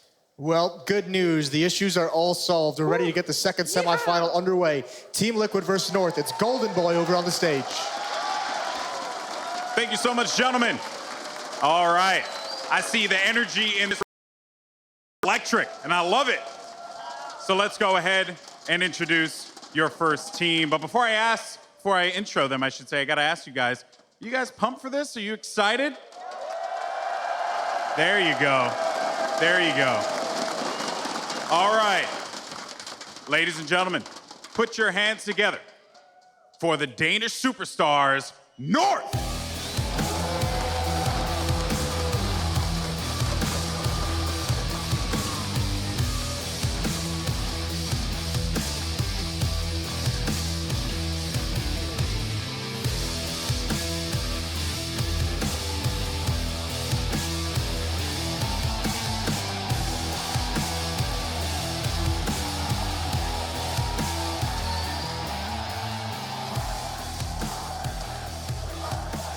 Oh boy. Oh boy. Where are we again? Well, I think these guys need no introduction, but I'm gonna go ahead and do it anyway. Put your hands together for the hometown heroes, Team Liquid!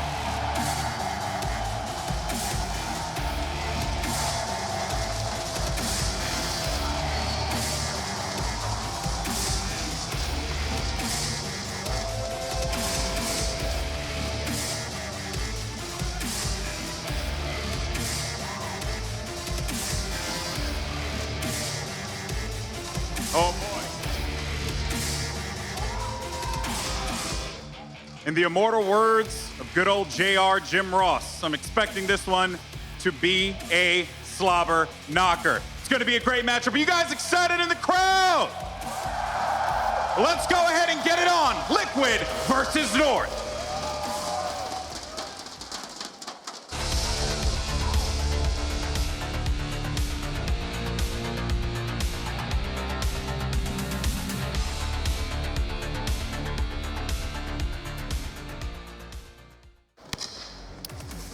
Yes, we're finally here. Liquid taking on North, and you can see the huddles in front of this crowd, both of them playing for the grand finals tomorrow. Is it going to be a slobber knocker? Definitely. I think we've exhausted all options of analysis, so I want to get your opinion, Chad, on the whole sticky hand situation while going like through the crowd and giving high fives. What if someone gives you a very strong high five, then your hand is a little bit sore? I was always a fist bump type of Maybe guy. they jumped the gun so the crowd couldn't see him coming in, so they didn't have to worry too much about the high fives. I don't know, Twist's like, he seems very fragile. You give him a strong high five, he's out of it. He's gone. Break. You gotta go wash your hands. First the AC, then the high fives. The guy just can't get a break. You know who I thought could have done a little bit more showmanship before this match was Config. Yeah, he's up there right now. I've heard the videos. Yeah, I don't know if he's a meme lord, but I like his troll. I guess CSL didn't want to put him in a situation where he would do some trash talk and then had to walk He got pretty intense with it, didn't he? Yeah, he got really intense with the trash talk. I think he used a bit of my inspiration from the casuals, sorry. Thanks for that one, by the way. Sorry? Cheers for that one. No worries. I think this game could be similar, don't you? This crowd, though, is doing his best to make sure that any smack talk going on isn't even going to matter. There's definitely a home crowd, if that's what you mean. Definitely a star-studded lineup on the other side of things. We could get some wanker chants going on. That wouldn't be bad. Who would it be? Config. Let's just stick with it. Just an easy target these days, isn't he? It's hard to go after some of the other guys who are just so quiet. I wonder if we're going to see any plays come out of these guys like we did with the knife in that super crucial situation from Config on over. Oh, we love that one. Yeah, that was unreal. One. What were the comments from his teammates? They were going to punch him in the head? Yeah, that was Cajun said he would have punched him. That's why I like him. He just punches his teammates. Sometimes that's what you got to do. But if I would chant against someone, I would chant against MSL because he just complains all the time. Whoa. All right. I hate whiners. Good guy in general. Great guy in general. Great guy. I mean, maybe he's going to have a breakout performance, change that sensitivity a little bit. Maybe he's going to have a breakdown again. If you want to talk about breakdowns, I'm glad we have me on the desk. Yeah, well, I mean, Team Liquid here, the opportunity, they have a lot of leadership. I mean, with Zeus and between Stanislaw, I don't know if they're going to be the ones to break down, but I mean, the question is, can they even get started in this game? Do they need a hot start?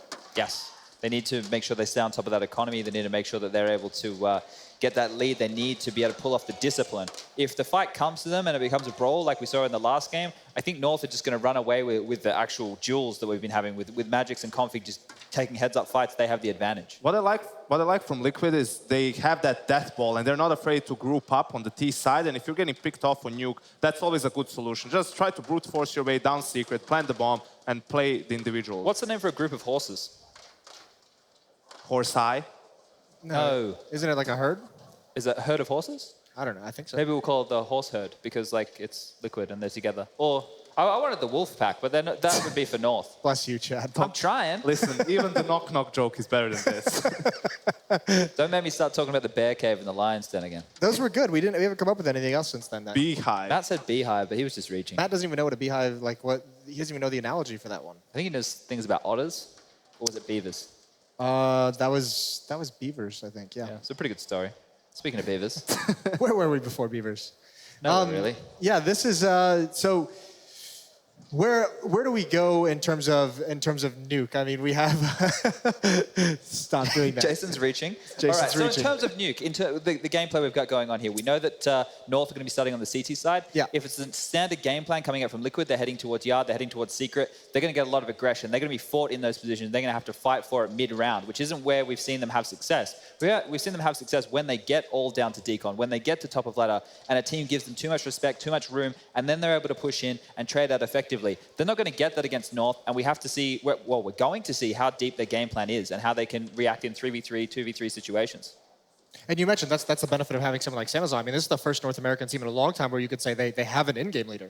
And another benefit of Stanislaw playing on Nuke is the fact that you really can't double up on Nuke. And we didn't see that really pan out for them. You know, on a map like Cobble, he would go for it in the first gun round on the CT side and just wouldn't have much impact. Nuke, basically a single AWP map, especially on the T side, which can prove to be a problem for Liquid if they don't have enough money for an AWP. Generally, I don't think you should go for it all the time. I don't think it's that viable. And JDM is known to be a player who can struggle with the rifle, unlike some of the other oppers, for example, Cajun. Yeah, Cajun's more of, an everything opper. He can do everything well. He's the backbone as well of the team. So he's not an opper who they need to find picks. Yeah, that's the thing. You want a bit of violence. The thing that... just pad. We're reaching hard now, aren't we? Yeah, well, no, talk about Cajun. Talk about the benefit of having a player like that that's so versatile, that can do both things. That's not going to hurt you economically. Look at the trophy. Or don't talk about it. Have you seen that? It looks like a spaceship. Shiny objects. What's that? I like it. I think it's quite cool. Does anyone else here like it? This is crowd interaction. That's about 200 of my closest friends. Yeah. Really helping Jason. You don't have any here. close friends, you only have us. We got close after yesterday. So let's just assume that there's probably still a slight technical issue that they're fixing. Yeah, no, this is just my camera time. It's in my contract. So it was good that Yanko fixed the stream before as well, wasn't it? Yeah, it was. He, the stream was stuttering, we heard. So Yanko went into the back. He found the database mainframe. Plugged it in. Yeah. The thing is, that was all it took. When I was observing, actually, the observer station is right next to the main tech guy because you need to have the cables need to be like closest possible so that the stream immediately goes out on the internet.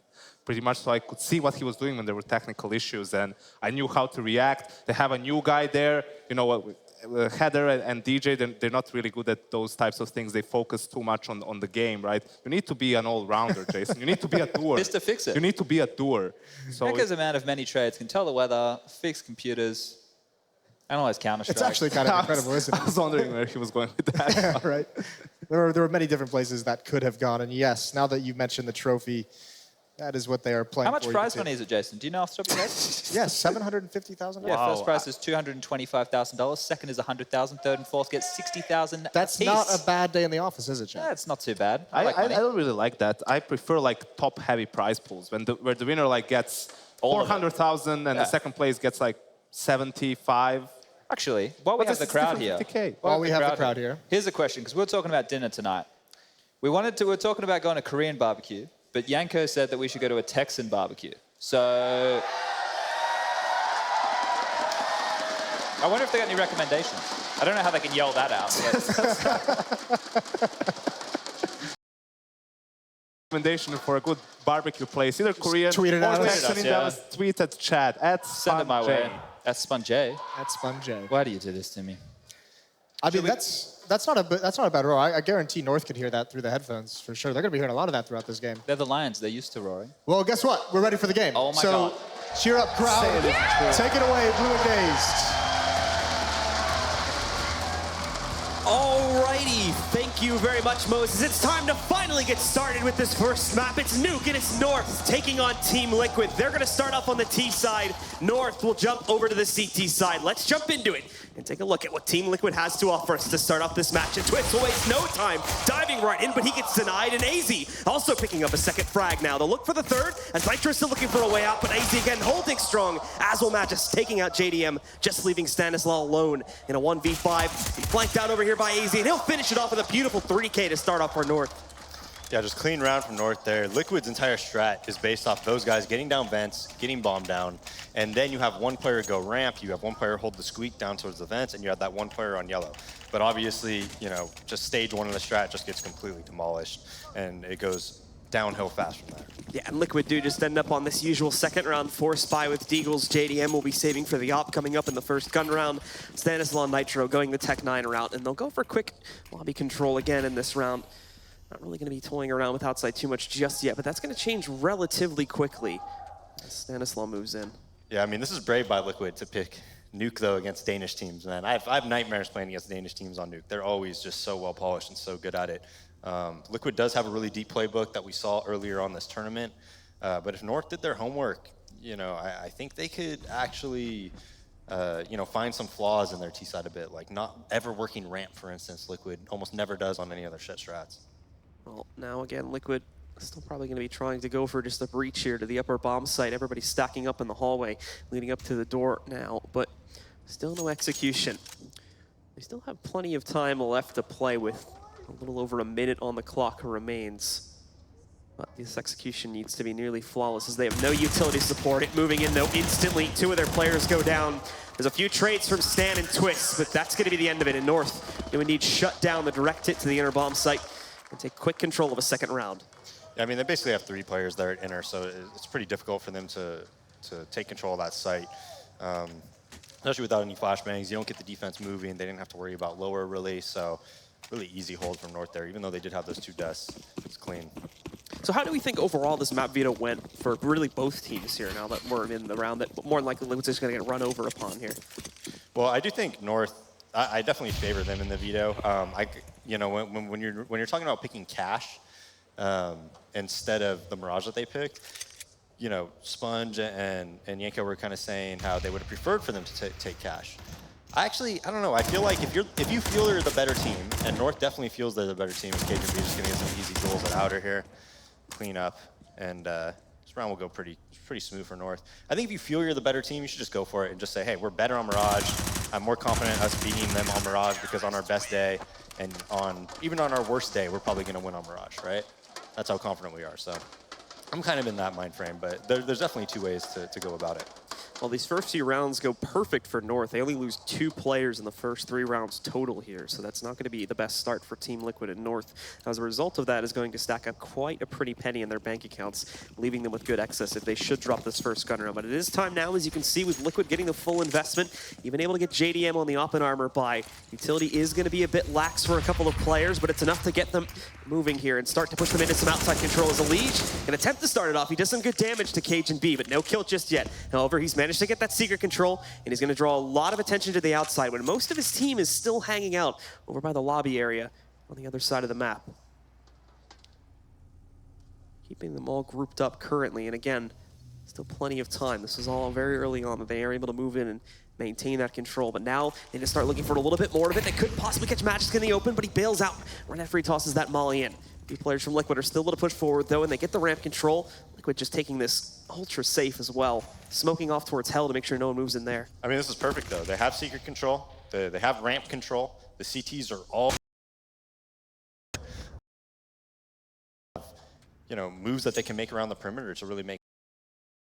But now, with time getting lower, they are going to have to start to move back and look to make a move themselves. But Cajun sneaking back into the warehouse, snipes out a Liege, and eliminates that outer pressure for the time being. So Liquid looking like they're just going to go right back to the upper play here. We'll see if they try to do some sort of event dive to try and get in towards B. But right now, they're going right out onto the site. AZ is here to defend, but a lot of the pressure is also outside. Cajun and AZ just ripping this hit to shreds, though. Twist responds with 1 kill, but that's it. Other than that, it's a North shutdown on the first gun round.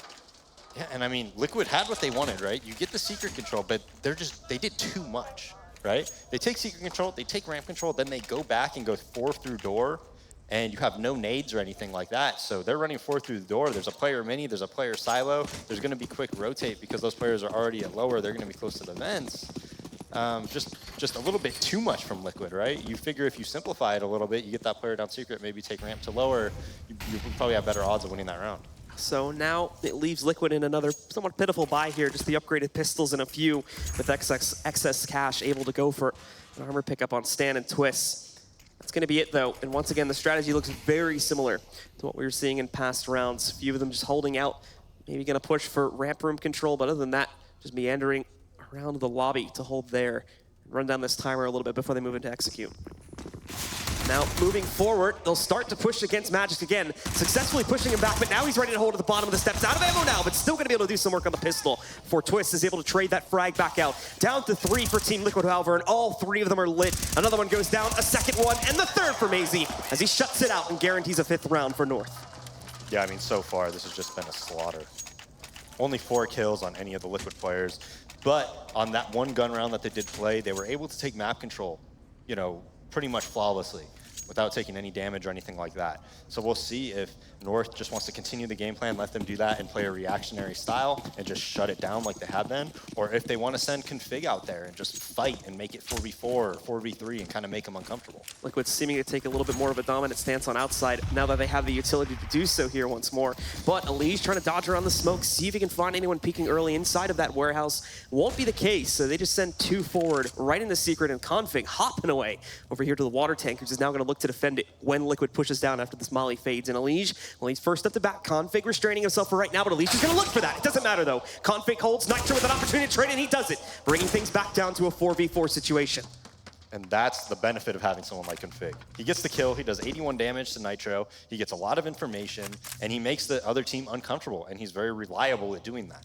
So now they have a lot of information to go off of. JDM gets a pick onto MSL, and this is a really nice smoke. Oh, never mind, a little bit of a gap.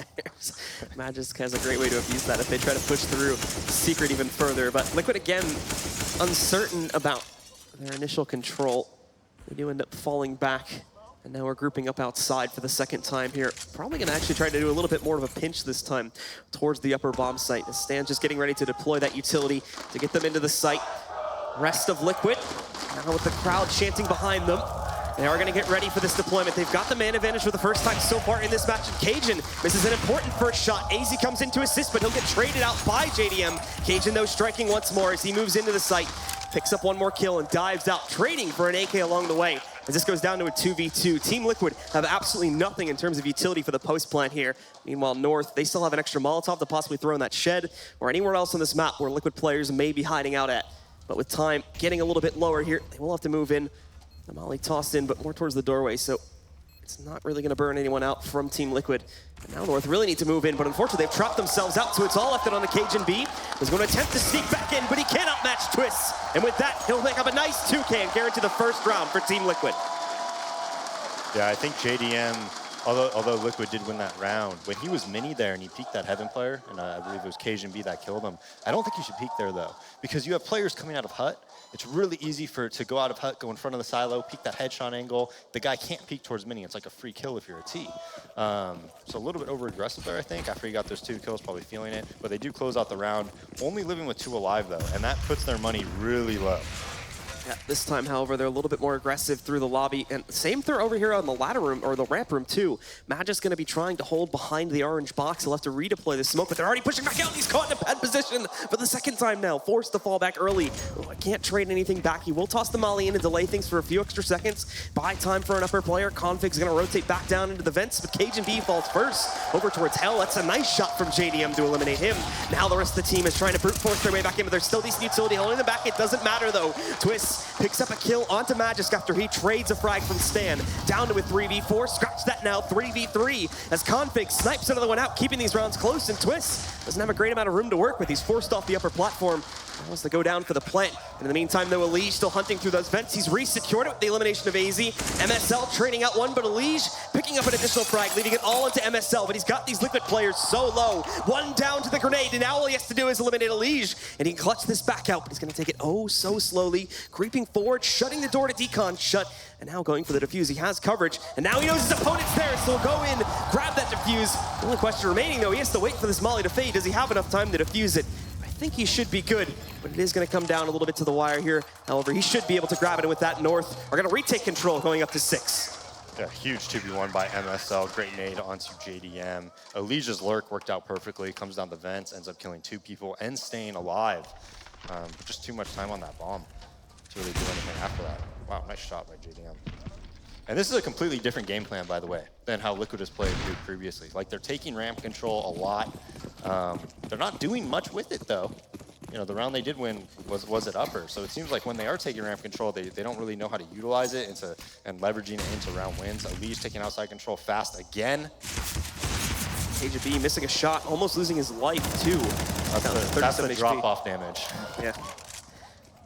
And now, as we do see the 2 pickups from North, it's not looking good for Team Liquid. They've moved in a secret, but where are they going to go from here? Yeah, I mean, the smoke comes down. It's just like a brick wall. They go outside together, one dash through the smoke. KJB, I think he probably opts somebody through the smoke as well. And it's just 3v5. They're sitting in steps with 3 people behind a smoke grenade. There's no reason for North to ever lose this round.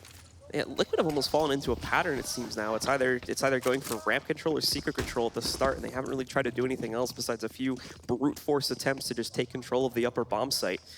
So while the ramp control is something new, the rest of it really isn't, and North has been able to read into this very easily and start to pretty much shut down Team Liquid. I mean, this is gonna, if they lose this round, which they probably will, it's gonna be pretty disastrous for them. AZ in a little bit of a rough spot actually to pick up a few headshots. He'll get taken down by Elige. That's only the start of a very long road to recovery in this round, though, is now MSL. He's going to look to trade that back, almost eliminates Twist. In fact, the nade might do its job, but Twist is smart. He gets out of the way and only takes 1 extra damage as a result of it. As Magus Boy moves in, though, they'll be able to eliminate Elige. And following that up, MSL also picks up Twist. Stan will make an attempt at a clutch, sneaking around this site, almost gets that second frag, but Magus holds strong. And North continue to push forward up to 7-1. I believe Liquid are going to take a very much needed pause here. Yeah, they do, but I mean, this is probably going to be a full save by them. They'll get AK armor next round. It's just they won their 1 round, but then only 2 alive. You know, they lose the following round. They get into an force buy there and just get crushed. I mean, I know they got the 1 kill on Stan, or maybe it was 2 that round, but the rotate, everybody was there for her. They knew exactly what they were doing. It was just they didn't have much of a chance there. They really didn't. So the rumblings over there for Team Liquid. The crowd is chanting for them, but helping them out. Meanwhile, over on North, it just looks like they're having a good old time with this match so far, as it has been pretty straightforward for them. The unpause has come in, though, so we should be jumping back in a game, but Daze, as you already mentioned, it is pretty much just going to be a full save here for Team Liquid, maybe a P250 purchase or a little bit of utility coming in, but that's basically going to be it. And we have already seen multiple of these rounds, and North has pretty much shut them down every single time. Vent bomb just to get bomb down and try to get some money. Stan has the smoke to burn off the molly, the nade for the door, and here we go. Yeah, Stan gonna swing right in. They've already broken the vents. He manages to get down successfully, so he should be able to go for the quick plan here, guaranteeing the money, but I think he missed his knife. So it is gonna delay him for a few seconds. I'm pretty sure they're still safe to get that plant, however, as North is making sure that they keep all their players alive. Nade, however, denies Stanislaw, so he won't be able to get the plant. And now Magus just pushes forward, eliminates JDM, leaving Twist all alone with 4 HP. He might be able to sneak in this frag over there against Daisy, but not going to be the case, as we do see Config stealing him away from the other side of the site and now securing an 8th for North. No, and he would have got the bomb down. When he was coming out of the vent, Magic's Boy lit him up a little bit, and that's why he was able to get that nade damage. He just simply, you know, didn't have his knife out to break the vent. And that 2 seconds is all it takes for Magic's Boy to have enough time. You guys are going to have to channel a lot. Back into this match. They've got the buys going for them once again, but it's just AKs this time, and utility severely limited to anything beyond smokes. They will use those smokes to once again push out and go for outside control, but this is going right back to that same pattern. In fact, the nade is beautifully predicted, slightly off its mark, but it still does a total of about 50 plus damage to 2 different players there, as they're going to swing in, try to go for secret. Config's waiting, but a beautiful shot from Nitro just deletes Config from the map, taking him out of the play here. After that, though, there is still some hesitation from the once again go back up those secret steps. Not satisfied to push towards the site in that direction. They're gonna meet their first challenger right inside of the A bomb site. It's AZ, and even drops the bomb too. So I know that that's lurking back out there, and they can look to start to isolate it. However, Twist with an additional pickup brings things down to just 3 here for the North roster. Still trying to defend mainly towards this upper bomb site, but they have a lot of presence outside still too, which as Stanislaw just lurks right in, he's gonna have near a guaranteed kill, but no, Cajun B arrives to save the day. Pushing back in, he will lose his teammate in the site, and quite a few missed op shots is gonna force him to stay back a little bit, but he's still able to maintain control, bring things into a 2v1, and put all the pressure as he has to clutch this out. Still having to look for the second opponent and reigning in this match as well, as Magus Boy still going to be hanging outside, but Elige, still with 30 seconds to play with on the clock, is going to choose to take a different route here. Back into the lobby, swinging in a completely different direction. which so far no one from North has been able to properly read into. He'll end up working his way downstairs currently. Again, as far as we can see, still safe, so he will be able to guarantee the bomb going onto the ground, but these smokes should give it away as he puts the plan onto the floor. Very limited time to get himself into a safe position, as he's definitely going to be assuming that these North guys would have arrived. I'll take the secret position first off, the secret counter spot, but North still seems to think it's actually up here currently, so they made a huge mistake, and now they have to suddenly swing downstairs haphazardly, and that's going to give a big advantage to Elige. He should be able to hear both of these players working their way back in and attempt to line up the 1v2 clutch. Time is getting low, though, for North. They need to hop back into the site. Elige does not have any utility to play this upon. Magic's Boy going to sneak in, but he doesn't check behind him, so Cajun B is able to shut that round down, and North still maintain dominant control in this matchup. Yeah, they full committed to that. They saw that the door was open. They just full committed to it. I mean, they knew he was probably not in decon, so that kill was big. Stanislaw had every opportunity to win that round. Just mistakes right now, man. Mistakes. So, with that said, jumping back into it now, we will see Team Liquid just on Tech 9 buys mainly. A few armor pickups. JDM not with anything as he's still looking to save on the up. North just stacking up now in terms of their own buys here. They have all the utility, they have some extra pistols, as they're barely going down in this matchup here currently. Cajun B still going to be waiting on the outside. He does obviously catch this fast secret play. So they're going to move in there to try to take that control, but now Convict's in the way, and he just sprays into 3, almost 4 kills. Massive pickup for him, and it completely decimates the power of this hit. Magic's going to try to shut it down as he destroys the last 2 players. It's yet another pickup for North. They're just shooting ahead now and having a good old time about it too. I mean, it's just a slaughter right now, though. It really is. You know, Config just going down to lower. Nitro gets him that 1 round, but even after that, Liquid just seems to have no idea what to do. Yeah, and they're just flatlining currently. So again, another buy, but where's this going to do? Where's this diverse playbook that we were seeing so much of back in the group stage? Just another attempt to go for fast control here. Great off shot from JDM, though. The flashbang supporting, and he's able to eliminate AZ. A second one from JDM now. He may have a chance yet to salvage for his team, but they still lost a lot of players in that push. With Elige and Stanislaw going down, keeping it in an even 3v3 scenario, and leaving room still for this retake. JDM going to devote all of his attention to the flank, but you won't get anyone there just yet, but in a few moments he may have Cajun B lurking in his direction.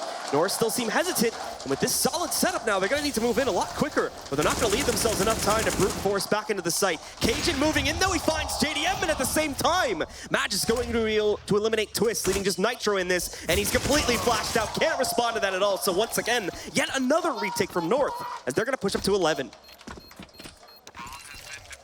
I mean, every advantage that Liquid gets, whether it's positionally speaking, taking ramp control, taking secret control, it just never seems to matter. Like, North just seems to be the mid-game of North, and how to get these mid-round kills where it's 4v4, 3v3 is just, like, vastly superior right now.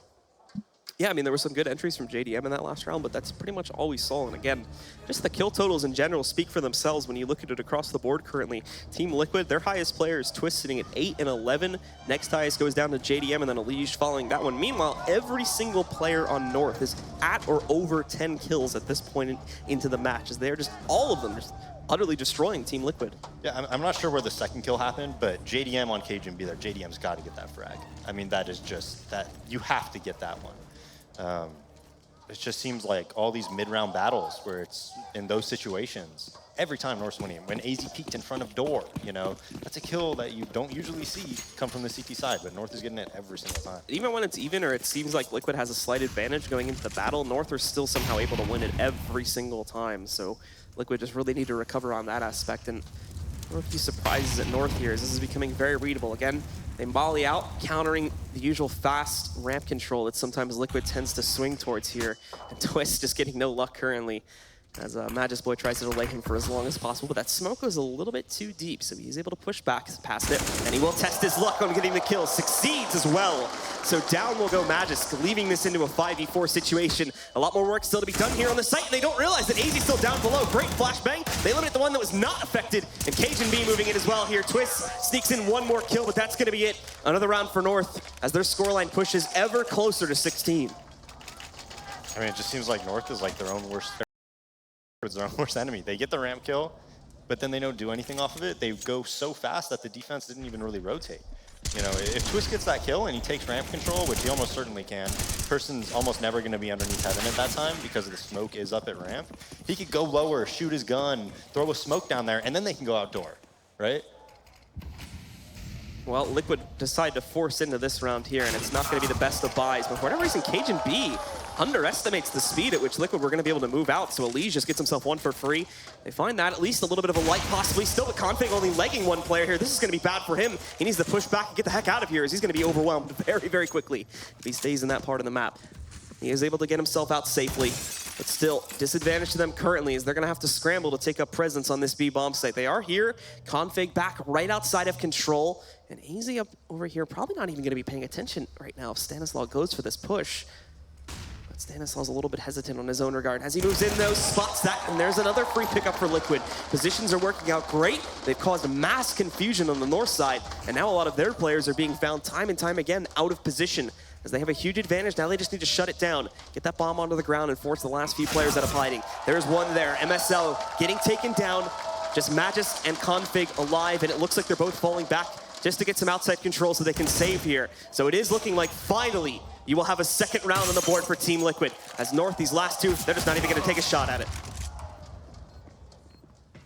Yeah, Elige has for Liquid. I know he doesn't have the most amount of kills right now, only at 6, but he has been, you know, doing that. Like, he's taking outside control at the start of the round, just running towards Secret, running through the smokes, even, you know, obviously getting a kill there.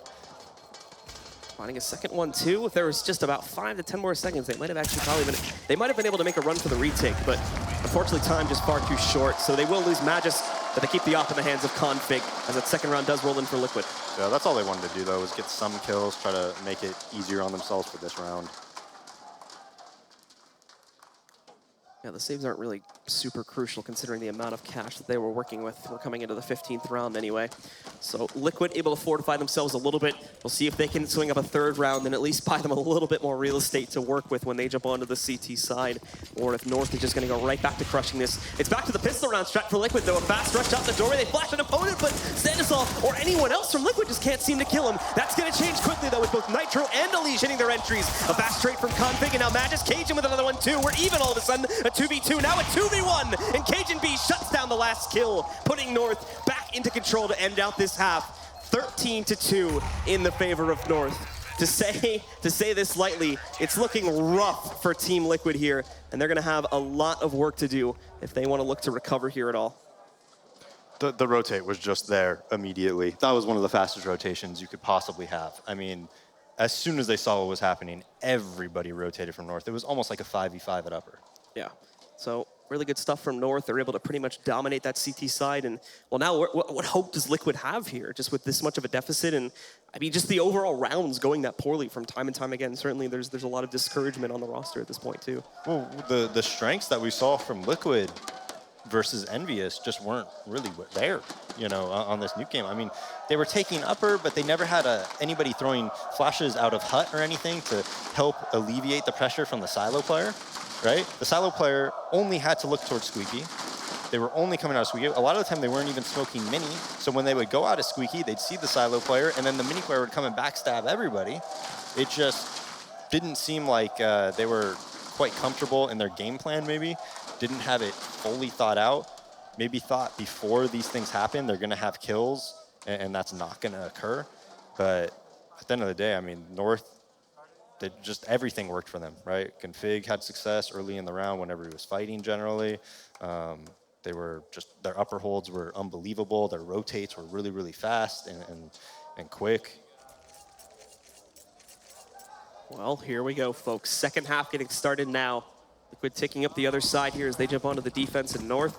Really only this pistol round is needed as long as they don't get ecoed into the second round. With that control, they can swing forward right at the 15 and close out on Team Liquid before they can even put together a decent buy. In they go though, and Config swinging forward with one kill. Elise trying to trade it out, but he can only get one trade, bringing things down to a 4v4. Tags a few other players, but it's for a pretty insignificant amount of damage. Now the rotates are gonna move back in with Nitro picking up another kill. Add some light, but it's traded back. And with Twist though, having this additional find, leaving only 2 from the T side alive. Twist swings back downstairs, but oh no, he's out of ammo. He needs a teammate to bail him out. He'll still go down, stands there for the trade, but Magus Boy has this into a 1v1. Stanislaw has to go for the defuse here, try to sneak it in, but he still doesn't have a kit, and he's still got the full 10-second defuse to work with. Now Magus can try to lurk his way back in, finds Stan in the open, gonna look to shut it down, and he does it with the headshot, closes out on Stan, and that's gonna put North in dominant control of Nuke.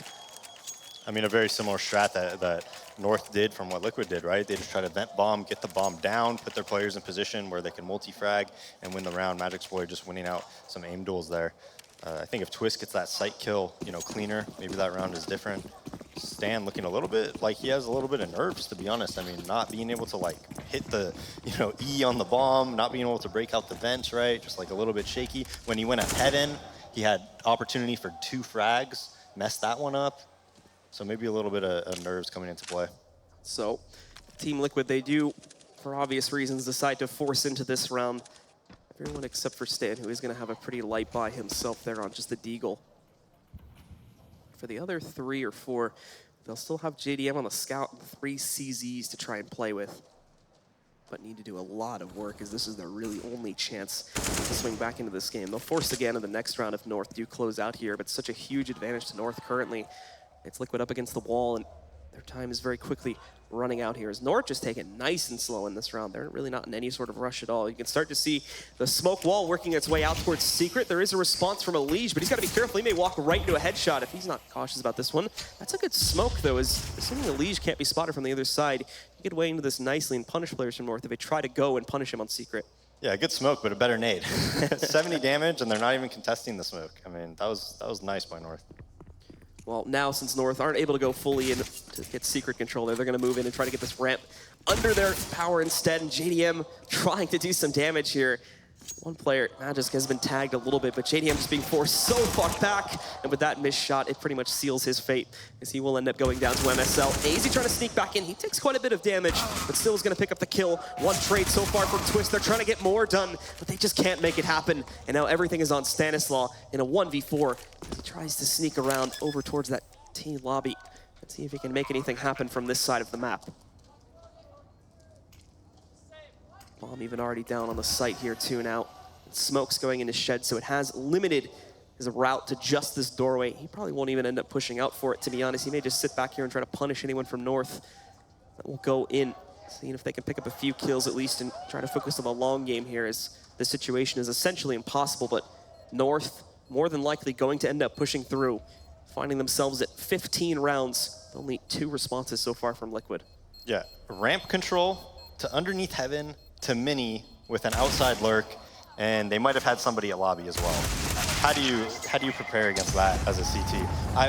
I wish I could ask MSL if that was just, you know, they didn't plan for that, because I think they only did that because JDM was scouting towards underneath Heaven, and they were like, this guy can't multi-frag. He's probably not even getting one of us. I'm just gonna run to him with an ump, and then just called it from there, or if that was planned from beforehand, because that was like the perfect counter. Well, as you can see, Liquid getting themselves the bye. A little bit better than the last round, but still, overall, the odds are not looking great for them to counter out what North has brought to the table, as we're going to see 2 SMGs and 3 upgraded pistol armor purchases across the Team Liquid roster. Very fast as well. Is Team Liquid going to try to push back in and take lobby control? Magisk is here waiting, but he's not able to hold. Does great damage to 2 players, though. Both Stan and Elige are right around 50. But now North moving in. They've got pretty much full outside control under their belts currently to try and play with, but Elige, I didn't even notice this. Elige on a big flank right now. I'm not sure if he's been spotted. They're going to look for it. It brings 1 player low. Almost transfers into a second as well. However, Caton's able to hold it. AZ takes down JDM, evening this back out into a 3 versus 3 situation. So far, not a huge amount of ground being gained back from Liquid either, but at the very least, they're able to deny North from getting into a site and start running the timer against their favor. Still just going to be having Stanislaw watch out in the event they try to transfer this over towards the ramp. But most of the focus is right around this Heaven and Hell area. Nitro also patiently waiting on the site to see if they'll try to do some sort of a pinch from that Heaven position down into the other bomb site, while Stanislaw has actually changed up his spot quite a bit. He's now waiting down below in the B site too to try and check out here in the event that North has tried to go in for fast secret control and then swung it into the site. But just under 40 seconds remaining for North to try and get this bomb onto the ground now, so they will need to move in and start taking a few risks here. Otherwise, they're going to find themselves at a time. Twist in a great position to punish Cajun. Here's the thing, though. This is just the fake. He does immediately deny it, but the others need to read into this. We did see Stanislaw move partially out of the site. He's not directly contesting it anymore, but thankfully he stuck around. He is waiting on the steps, and he's going to be in a great spot to punish MSL. Only one remains from the T side now. It's on to AZ to collect 1v3. If they want to end this here and now, this is his chance to do it, but he's been surrounded. They know where he is, and he's out of position. Trying to fall back inside of Decon, but it's not going to work out. Twist will take him down at long range, and Liquid do indeed get to survive for at least a little bit longer. Yeah, the lobby crunch puts into a 3v3. You see North's thought process there, though. The lobby crunch happens, Magic's Boy calls it. So what do it outside? They pick up the pace, they go underneath Heaven very, very quickly. They recognize that's probably gonna be an area of weakness, and then try to work off that. So I do like the thought process by North there, because it makes sense, right? Yeah. Well, North still have one more chance to try and close out the match here before Liquid may be able to get themselves a couple of easier rounds on North trying to save here. They do have to make one sacrifice on bringing MSL down to a Galil, but other than that, all four of them, besides MSL, are still able to get AKs and a somewhat decent amount of utility to try and work with here. And they are, again, just going to go right for that smoke wall on the outside portion of the map and try to take this over towards Secret. This time there's not as much of an active defense being put up in those Secret steps, nor do they have anyone immediately available down the steps themselves. This is going to be a pretty clean path for North to push through. It's not up until they get even towards like Decon that they have anyone from the CT side to worry about, with Twist hanging out there. So North are going to be able to easily push in and take a lot of control right at the start of this match, and Liquid is trying to avoid them like the plague currently. Their upper rotate is terrible right now. JDM going to try to hold this over here as he gets pushed on by Mini, but there's a good setup, thankfully, for Nitro to multi-frag, and he gets two pickups, leaving only Magisk and Config alive, and finally, that rotate will move in. Elise strikes down one, and Nitro takes out the other. And if that upper hold wasn't successful, the rotate was so far away. You have a player at ramp still, you have a player in Old Secret, and then you have a player all the way at Decon, right? So the rotate is going to take a while, right? Twist is going to have to come up the vents as well. But, you know, Nitro and JDM gets one kill, does like 80 to the other two. So he had a great hold there. Not something you usually expect from JDM with the rifle, but, you know, gets the job done. Made it happen, and Nitro seals the deal as he picks up the nice double frag there, saving Team Liquid again, and now forcing North onto a save. Twist already picking up one. JDM's got himself a shooting gallery outside, and he's already picked up one as well. One more kill to possibly find against Config. Almost jumps himself into the open, so want to be a little bit careful there, but able to spot yet another player. Down will go AZ. He does unscope, misses the chance to kill Config, but Nitro's here now. He wants a little bit of fun too, so he'll punish Config and stand back into the ramp. Takes out the last man alive. All five stay up and running for Liquid as they secure their 5th round. Yeah, and if you're Liquid here, I mean, let's be real. The odds of coming back and forcing overtime are pretty slim against this North team. But you need to get some rounds on the board, because you see kind of how shaky they are, in my opinion. You know, mistakes like, you know, like I mentioned before, like not breaking the vent and whatnot. Like, it seems like there's a bit of nerves. So you want to get some kills. You want to get that confidence back to go into the next map. And for North, after that one full save, they do manage to get themselves right back onto a bye. So Liquid are going to be directly back into the hot seat themselves here, with the possibility of just dropping this map right here, right now, after finally being able to put together a few rounds, but happening just so late that it may not even make much of a difference in the grand scheme of things. Well, JDM is going to find himself in a close battle here. I'm not sure if AZ was able to hear the scope in, but he does predict it nicely. Gets some great damage on the JDM, not able to get the full kill. MSL, however, does strike first, but Elige is going to trade it back and actually tries to run away, but he's taken down by Cajun B's grenade just before he gets to safety. Magisk punishing Nitro when he tries to push into these T's, and now leaving it just on Twist and JDM to keep themselves alive. He's traded out for one frag, but he has so much more work to do downstairs, but he makes it happen. Eliminates Config. Magisk going to try to move in and contest Twist for one more time, so we can at the very least get this bomb onto the ground, but Twist has been so hard to deal with, and now he's playing around this entire site, trying to circumnavigate, but he's not looking in the right spot right now. Magisk is going to successfully flank against him. The spray's a little bit worrisome here, but he gets the kill. Finally eliminates Twist, and now all he has to worry about is JDM, who's already incredibly low at 17 HP. Creeping into the vents, he may almost had a window there to take down Magisk, but he successfully navigated outside of the site. Now the question remaining is, do I run upstairs and try to go through Heaven quickly, or do I just go back into the site and make the attempt to plant onto the ground? It looks like he's sticking to this B bomb site for right now, as this very much could come down to who spots who first. Fakes the plant, trying to see if he can get him out of the vents easily. But JDM's actually going to swing upstairs instead, trying to check into there. The bomb will go down as a result of that, so I'm not sure if JDM misheard or just wanted to go into a safer position in case he got pushed due to his HP. But nonetheless, now And Magic's gonna be right there to contest it, already tagging him once. He's down at 7. He needs to hit this one peak and one shot, otherwise he'll find himself dead very, very quickly at the hands of Magic, and North will push forward into a 1-map lead in this set, and indeed that's gonna be the case. JDM out in the open. North will shut it down, and they take control of Nuke, 16-5 in their favor, stealing Team Liquid's map pick. Yeah, pretty dominant performance from North there. I mean, the gun battles, the holds, almost everything just went their way, really. No question who the better team was in that match. Especially in the first half that we saw there. The second half, I think they have so much of a lead that they can just afford to make those little bits of mistakes there, but nonetheless, it's dominant control maintained from North. So now we're gonna take it over to our analysts to break down just what happened here on map number 1. Well, you absolutely hate to see that one. Welcome to the Xfinity Analyst Desk. That was a beatdown of epic proportions. North not giving Liquid any room. We talked about how strategically deep Liquid looked despite some very, very early times in this roster, and we got to see absolutely none of it. They just got vaporized in that one, Jason. Not big. Wasn't a slobber knocker, was it? It was a bit of a shellacking.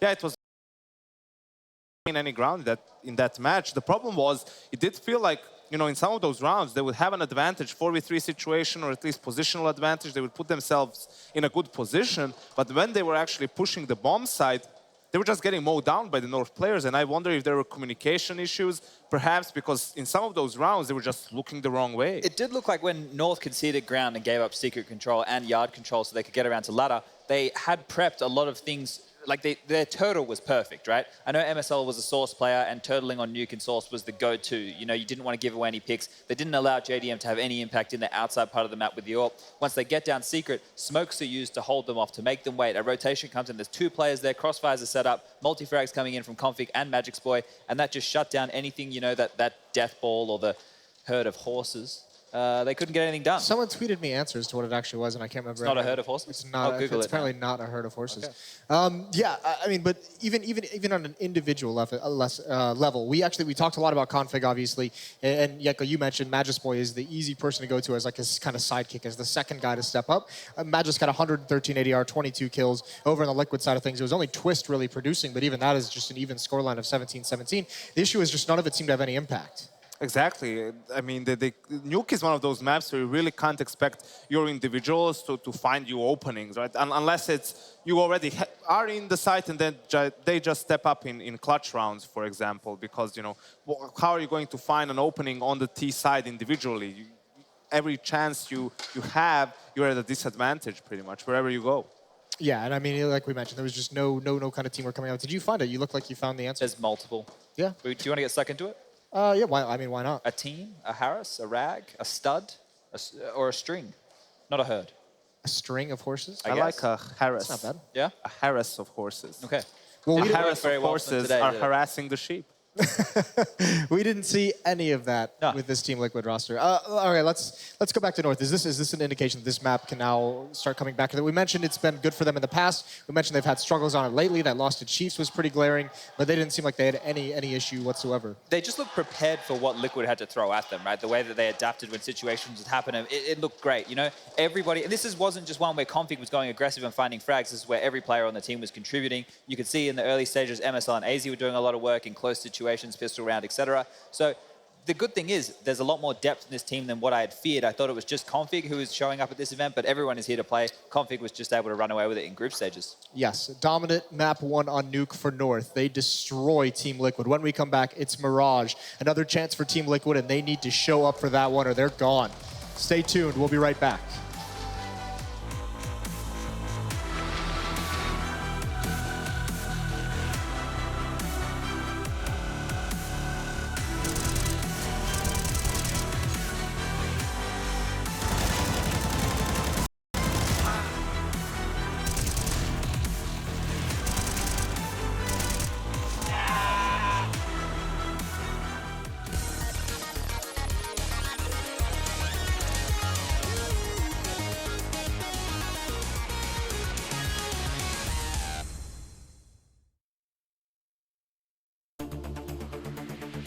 If I could pick another in-game leader from another team, I would go for Fallen. Probably be Fallen. I would say Fallen. Probably be Fallen. I would pick Fallen. Fallen is really enough for us. I wouldn't choose any other in-game leader. Interesting to see how he took the best out of his players to put them in the best positions and roles. He's giving a lot of space to his player. I think that he has a really good command over his team. He really knows how to use his players, and I really like the play style of SK. I'm not sure I would take anybody else because I think MSL, he's fitting really good into our play style right now. Glaive, he's a good in-game leader, and we have kind of the same view on things. It would be interesting and fun to try and play with a guy like Fallen. He's been proving to be a really good in-game leader. You know this feeling. The moment when goosebumps take over. The moment the fans roar. The moment you can't hold yourself back. This feeling will push you to your limits once again.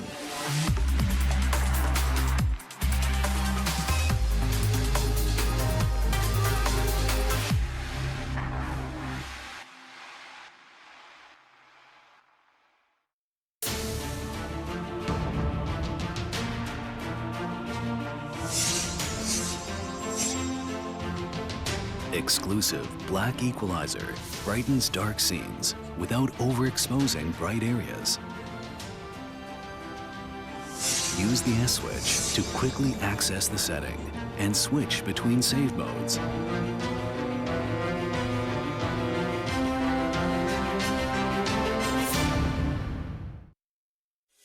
Athletes aren't just born, they're molded from the core. A core of strength, a core of laser focus, a core that can handle anything, a core that sweats the small stuff, a core that's the difference maker, game changer, world shocker. You see, hard work makes the athlete, but the edge of a Core i7 processor makes you unstoppable.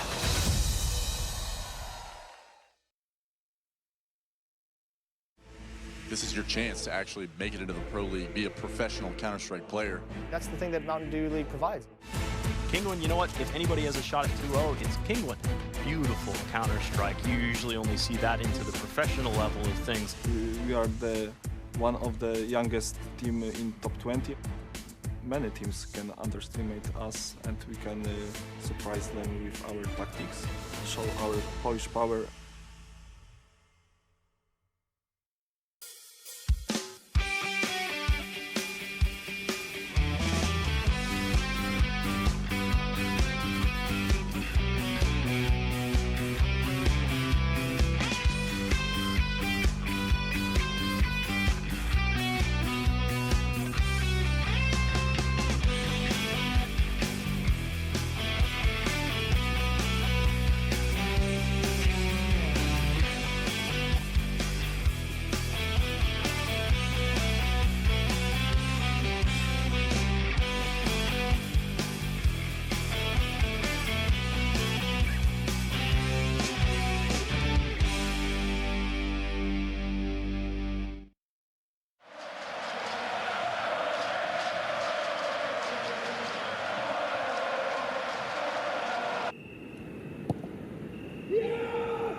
Start your esports career now at play.eslgaming.com.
ESL Pro League is brought to you in part by Intel, Lenovo Legion, Xfinity, ESCA, Pay Safeguard, Mountain Dew League, Logitech G, and Zowie.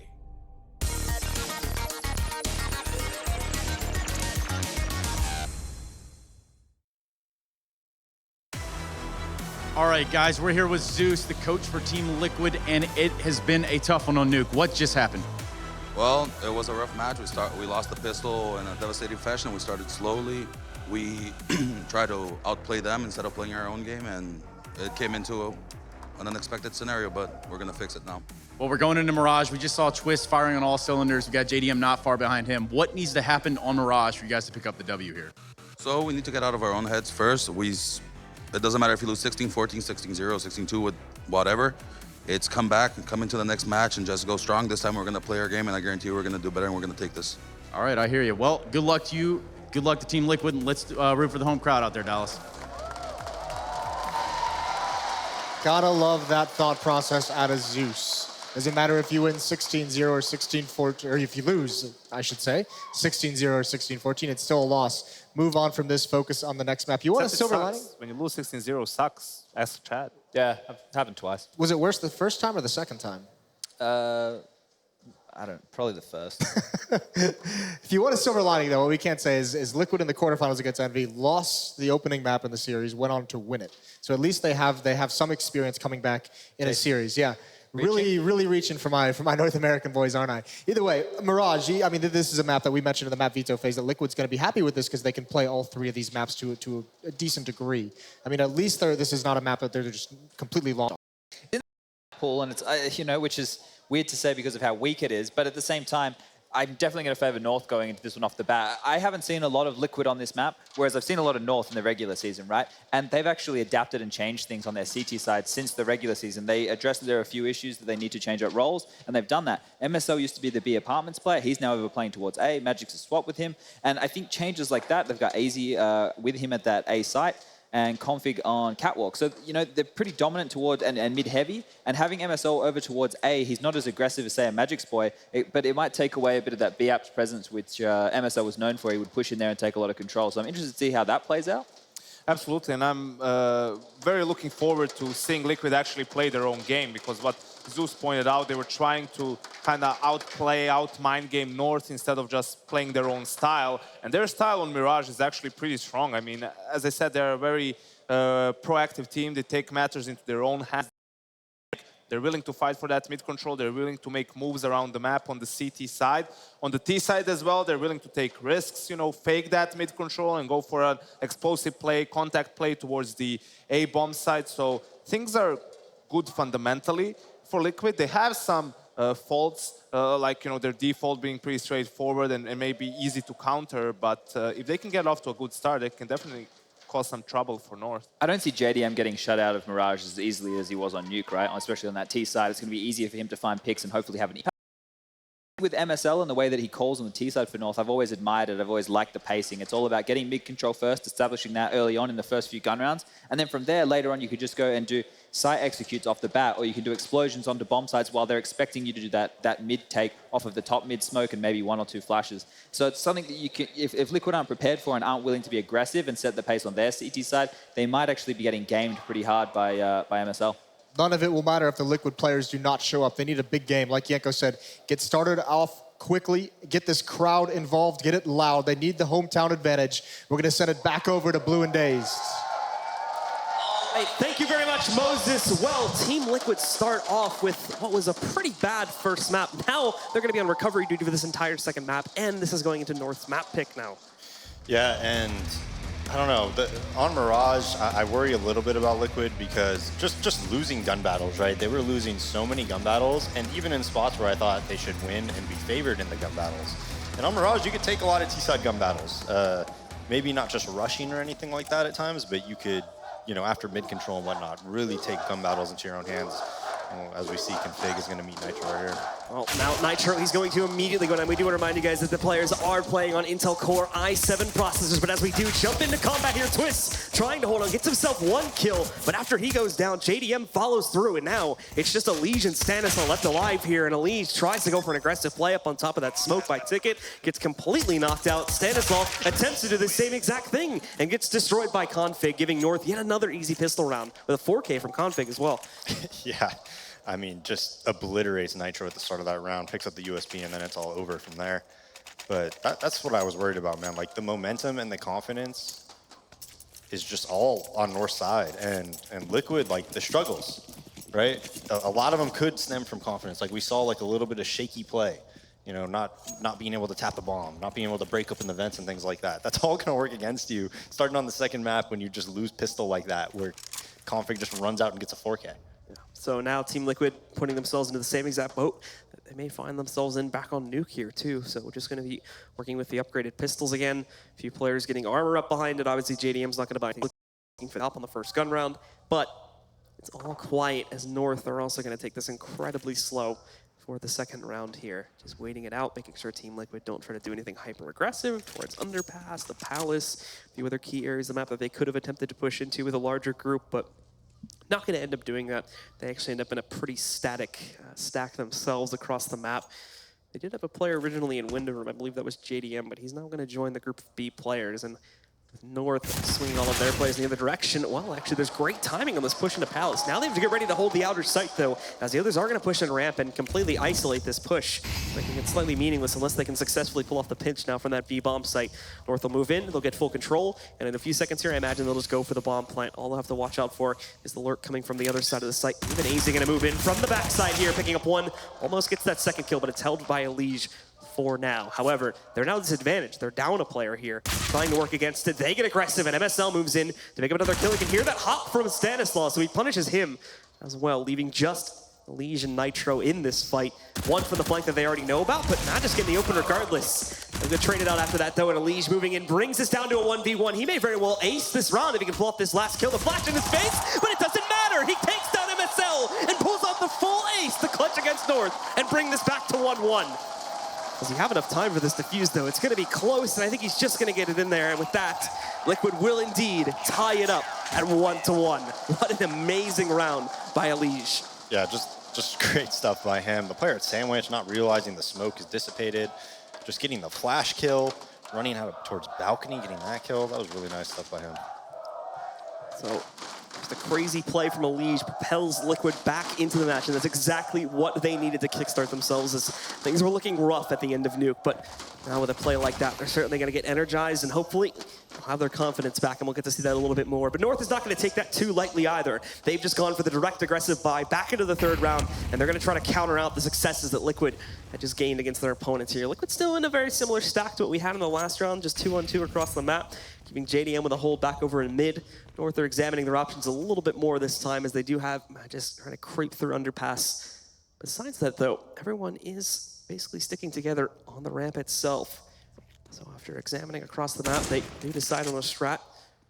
They decide on their execution point, and now they're going to move into the site here. Elige immediately flashed back out and smoked out as well, so he's not going to be able to contribute much unless he decides to get aggressive. And that same fate will be had of most of the Liquid roster here. Great setup from North. They get in without losing a single player, and MSL even pushing through picks up the first kill of the round. Unfortunately, he's a tad over aggressive and finds himself dead just a few seconds later. We still have Magus to worry about as he's lurking his way back in from the other side of the map, and Kanan's even going to join with him too, so they can have a bit of a late pinch in through connector. That's going to be a big play that these guys may have to worry about. So Nitro spotting it, however, takes down Magisk, leaving just 3 alive for this T side here, destroying the retake. Here's the surprise from Cajun, though, as he moves in. He's got the rifle in hand, but twists again with some nice kills. Config with 2 deagle frags out of nowhere, though. He just has to delay. His opponent's going for the defuse. He can't find that kill just yet. He's looking for it, but no! Twist is going to defuse inside of the smoke, and Liquid do indeed push through. Oh my goodness, Config ends up with the knife kill at the end. Smart stuff by North, though. So anytime you're in that A-bomb site, MSL had the right idea, right? You need to just try to get the numbers down. If it's 5v5 retake and they have nades, your chances of winning the round are just lower and lower. The more it turns into like a 3v3 or a 2v2, the better chances you have on that T side. And you see, because of that, they double flank connector like that. Because they know if they just stay static, it's not going to happen. So Liquid, now with control over this situation, they are going to still have to go up against another investment from North, as they do buy right back into it. Having themselves, well, a spread of all sorts of different weapons here. Cajun.B manages to get himself the op. Besides that, either on UMP's Galil's or the one AK that Config carries over after his successes, well, relative successes in the last round. For Team Liquid, though, they're going to find their first fight in a second, but it's one that they'll lose as Config lurks himself back outside of the palace just in time to be able to spot Elige, eliminate him. But hold on, there's a chance for the trade to still be seen, depending on if Config is going to end up checking for this properly. Elsewhere on the map towards A, Twist was able to pick up the kill on Easy, but JDM perfectly found, spots Config, and down he will go. No room for a response there at all. So North do fall into a disadvantaged position again here, especially after Stanislaw takes out Magic as well. Just 2 remain here for the North roster on MSL and Cajun.B. Both are trying to play together. They managed to get window control, but that's really part of the map they have control of currently. So there's not a lot of options. They need to still try to find a way to get this onto a site. With only 35 seconds remaining, they're running extremely low on time. MSL able to hop himself out. Some nice movement there. Gets himself into the top of mid at the very least. It saves quite a few seconds, but Cajun is going to try to keep a distraction here while his teammate works his way back in through connector. The site itself is relatively open, but they have players waiting in the wings, ready to surprise. JDM, though, missing some crucial shots with the rifle, and now leaves Twist alone, but he's still able to hold on strong, and beautiful spray control. Picks up Cajun.B and MSL to close out of the round in favor of Liquid. Yeah, good stuff by JDM there. Getting on top of that platform, you're not going to expect that at all. That was really nice by him. Very, very clever. Just gets a free kill into Config. So off of that, they will finally break this T side and bring them on to just the upgraded pistol purchase. Cajun.B actually not even going to pick up anything at all here. At least some control maintained from Team Liquid as they're going to give up entirely at the end of the last map, but they bring it back strong, and so far they're looking good on Mirage, but there's still a long way to go in this half, and Config is going to find himself in an open battle with Stanislaw, which will win too. Nitro trying to trade it back, but he has a lot of pressure working it himself in his direction. MSL, Config both picking up kills. That clears out the site for right now. You still have Twist and Elige moving in for a retake, though. And with 2 players still working with pistols, there's definitely going to be room to bargain that these guys could actually push in and make an attempt at this retake. Elige first up to bat, moving himself in on Cat, and he spots the head of MSL, but he's been dinked down to 12 HP. And I think that in itself is pretty much going to kill this attempt at a retake. They'll fall away and let North pick up a round where they basically had nothing except for a few upgraded pistols. Yeah, I mean, they really didn't even have any armor besides Config and maybe AZ. Just like heartbreaking to lose a round like that. Just takes all this momentum and just out of your sails. Just still gonna try to hunt for Elige back over inside of that doorway. I think you can see it now. So he's gonna try to move back in, finish off the job, and take him out of the round. Cajun.B actually swings in from the other side and steals that kill from him, but with the drop of that, it only leaves 1 player left alive at the end of it. Twist with an AK. They do the double nades to nade deep. Like you see SK started doing that a lot with Taco and Cold to double nade deep, especially on rounds like that where it could be a contact play. But the nades usually come at 141 and Config just runs in front of it essentially and Stan's just not ready for it at all. Generally what you do is you see SK, they do that, and then Cold flashes for Taco, then he peeks, and that would have been a free kill if his teammate flashed for him. So now Flash is affecting these CT series. They do try to hold a little bit of mid control. They do go for that big nade stack, and it works out perfectly. Drops the bomb carrier. AZ will find himself dead, and that'll be a little bit of an early advantage for Liquid to work with here, as they're still trying to keep themselves in this match. You can already see JDM down on just that P250 purchase, and the others barely able to scrap together a buy. But the good strat at the start here, the confusion at the bottom because of the smokes, allows them to take advantage, giving them an early kill on AZ. That was so sick. They smoke like in the middle of the middle, and they smoke connector, and then they could run behind that smoke. And by that time, those players aren't at underpass either, so it just gives them, a clear path to nade back mid like that. Those type of clever things is why I always liked, watching Liquid and watching Optic play, because I thought Stan came up with a lot of clever things like that. Well, now with time getting a little bit lower here, North is going to start to move in front of their B execute, and they'll go right for it as well. Config leads the charge, but Stanislaw's here to resist this time. Nice double kill from him. Magic and Config now dead on the ground, but an even greater response from Cajun. It's not going to mean much, though, as he still has 4 more kills to grab with only 35 seconds to do it, and he's been pincered by 2 additional players. So Team Liquid are going to trade that round back and reset the losing bonus for North for a second time now. Yeah, I think North will still buy here. They got 3 players around 5,000, 6,000. 2 players will probably be on pistols. But after Liquid makes it 4v5, they just play a very passive setup. They kind of let him commit. And Stan just holds very well at B. JDM boosting into the site. That's almost always going to be at least 1 kill. Tech-9s for 2 of the players on North, so they are going to be slightly hindered in their ability to pick up kills in these situations here. But with the 3 AKs and the really decent amount of utility that they carry onto the table here, they can absolutely still make a round work. In fact, that flashbang to trick JDM, so one is now hiding in the smoke, but battle has already begun. Meanwhile, back out on the A bomb site, 1-for-1 trades between Elige and Config, leading to the death of obviously Elige and Cage and B as well. Even Twist going down to just 3 HP, trying to take some fights, so he's going to be pretty much out of the action here as he ends up just taking the bottom position of a boost up that they try to do towards the barrels. Looks for it and just barely spots Magis, tries to go for that second kill, and that's where he'll meet his demise. He does bring Config incredibly low down at 20 HP, but still loses that fight, keeping it slightly in the control of North for the time being. Even North, though, is not secure about that position, and they now hold on outer spots outside of this site, even having MSL still trying to play for mid. And Config, as low as he is, definitely not wanting to get into that site or into harm's way anytime soon. They need to pick up 1 more to secure that position, as otherwise, any move they make, especially with AZ being one of the few players in the site, still at full HP, any move that the guys from North make would be a bit of a risk. Still trying to move in for this control. 30 seconds remaining now. They need to do this soon. MSL starts this off with a push in a window, and he picks up the kill on the Stanislaw. Is not expecting to find it there. In the meantime, quite a few of these players from Team Liquid did rotate in the other direction. JDM is still back over in the market, so he's going to have to make a move over towards this site if they want to make an attempt at this retake. But with Twist already low and JDM having quite a bit to save, this would be a slight risk to try and go for this. Still unsure if they're even going to attempt it. It's not looking like it at this point with Twist starting to fall back, and yep. It's seeming like they're going to give up on it and just let North win out the round. So they're going to trade it back and bring things up 3-4 as these teams are kept neck and neck. Yeah, I mean, that's just like a rank S strat pretty much. Just full scrim mode. You just throw a top mid smoke. You have 1 player go middle. I think they sent 2 out the halls to a ramp. Config, again, gets 2 entries to force it into a 3v3. They just put on the brakes. They wait, they wait, they wait. MSL is able to kill Stanislaw in window. And that kill really, you know, kind of makes the round a lot easier for him.